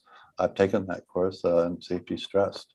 So sure. Yes, sure, but all the hunters all have that in the standard safety course. Gotcha. It's not necessarily for long guns other than outside that context. Gotcha. But, yes, instruction and all instruction I am party to, and I'm party to a lot of instruction. safety is always stressed, and that includes safety around children. Thank you, Mr. Chair, for your indulgence of several questions. Delegate Erican. Thanks, Mr. Chair. Thanks everybody for being here. I got two questions. First, for Mr. Pennock. So we had multiple cases mentioned that was, I think at least 3 from the city where there was children that gained access to firearms. I'm wondering if you know whether or not in any of those cases was the parent charged under the current safe storage requirements? Because currently you still can't give your child a loaded handgun. And in all of those cases, it appears that a child gained access to a loaded handgun. So do you have any idea? Have you seen those cases, and do you know if anyone was actually charged? Certainly not in Baltimore. I know of one charge in St. Mary's County some years ago. So it's rarely enforced as far as I know. Indeed, okay, a child with a handgun, if he's under the age of 20, is already committing a crime. And a person. Yeah, the child. Yeah, right. The child is, of course, and I doubt anybody's and the charging. parent, if it can be charged as accessory to that crime. So right, that's a forcible prohibition already. And what I found interesting when looking at this bill is that even that law that we have on the books now affords an emergency access exception to a person under the age of 21 in possession of a handgun to repel intrusion into the home. okay, that's this good bill to will know. basically eliminate that. Oh, okay. That's another worry that I'm going to take note of. And then my other question is for Mr. Jocelyn. Can you just share with the committee a little bit about Project Safe Child or other programs that are intended to help prevent these exact kind of tragedies from happening? Yes, Project Child Safe was initiated by the National Shooting Sports Foundation. And through their program, they distribute to law enforcement free cable gun locks for distribution to the public. All a citizen needs to do is walk into a police station, ask for the gun locks, and they will give them to them. No questions asked, no charge. Depending on which agency you go to, they may say, we'll give you 2, or they may say, how many do you want? But any way you do it, it's still a free service. Unfortunately, the people who have received these will now believe that they're in compliance, when in fact, if this bill passes and becomes law, they will not be in compliance. Yeah, that's my worry. So I have some of these. I think you may have actually given some to me, or somebody may have, and so they would not suffice under this bill. No, they would not. So all the things that we've been giving to gun owners to make them feel like they were following the law for the last however many years, now all of a sudden these families would be breaking the law and they would have no idea, even though their firearms are actually safe now because they're actually locked. Just because the way the bill's written, those things would just not work anymore under our law, even though they actually do work. That is correct. And under the law, a citizen has up to 3 years from when they receive their HQL to make their purchase. So if the law changes in the next 3 years, they can still make their purchase, but they don't know law has changed because the information they were given is now obsolete. Oh, wow. That's good to know also. Okay. Thank you. Thank you very much for being here. Delegate Carden. Thank you, Mr. Chair. Just a quick question for Mr. Jocelyn. Thank you very much for your testimony today. Are you aware that in 2012, there was legislation introduced that required people to lock their opioids to keep them away from children? A similar concept to this, but in the opioid world, not in the firearms world. I'm not aware of that. I have to ask, is there a penalty associated? Well, I mean, the bill was sponsored by me, and yes, there was a penalty associated. Now, unfortunately, we didn't pass it, but I tried to pass that bill 3 years in a row. Well, thank you for trying. Maybe we could amend that onto this, since you did note that. But what you said was that we've never had legislation that it's similar in opioids, and that's true. We should have it, and maybe we can amend it onto this and make this bill even better. Yes. You sent it over to. Are there further questions for the panel? All right, seeing none, that appears to conclude the testimony on this legislation, and I think that concludes the testimony for all of us today. That was the end of testimony for House Bill 659. Thank you all very much for your time. That concludes the testimony for the House Judiciary Committee. We are done. We will see you tomorrow. Only 30 witnesses tomorrow, so it'll go for several days.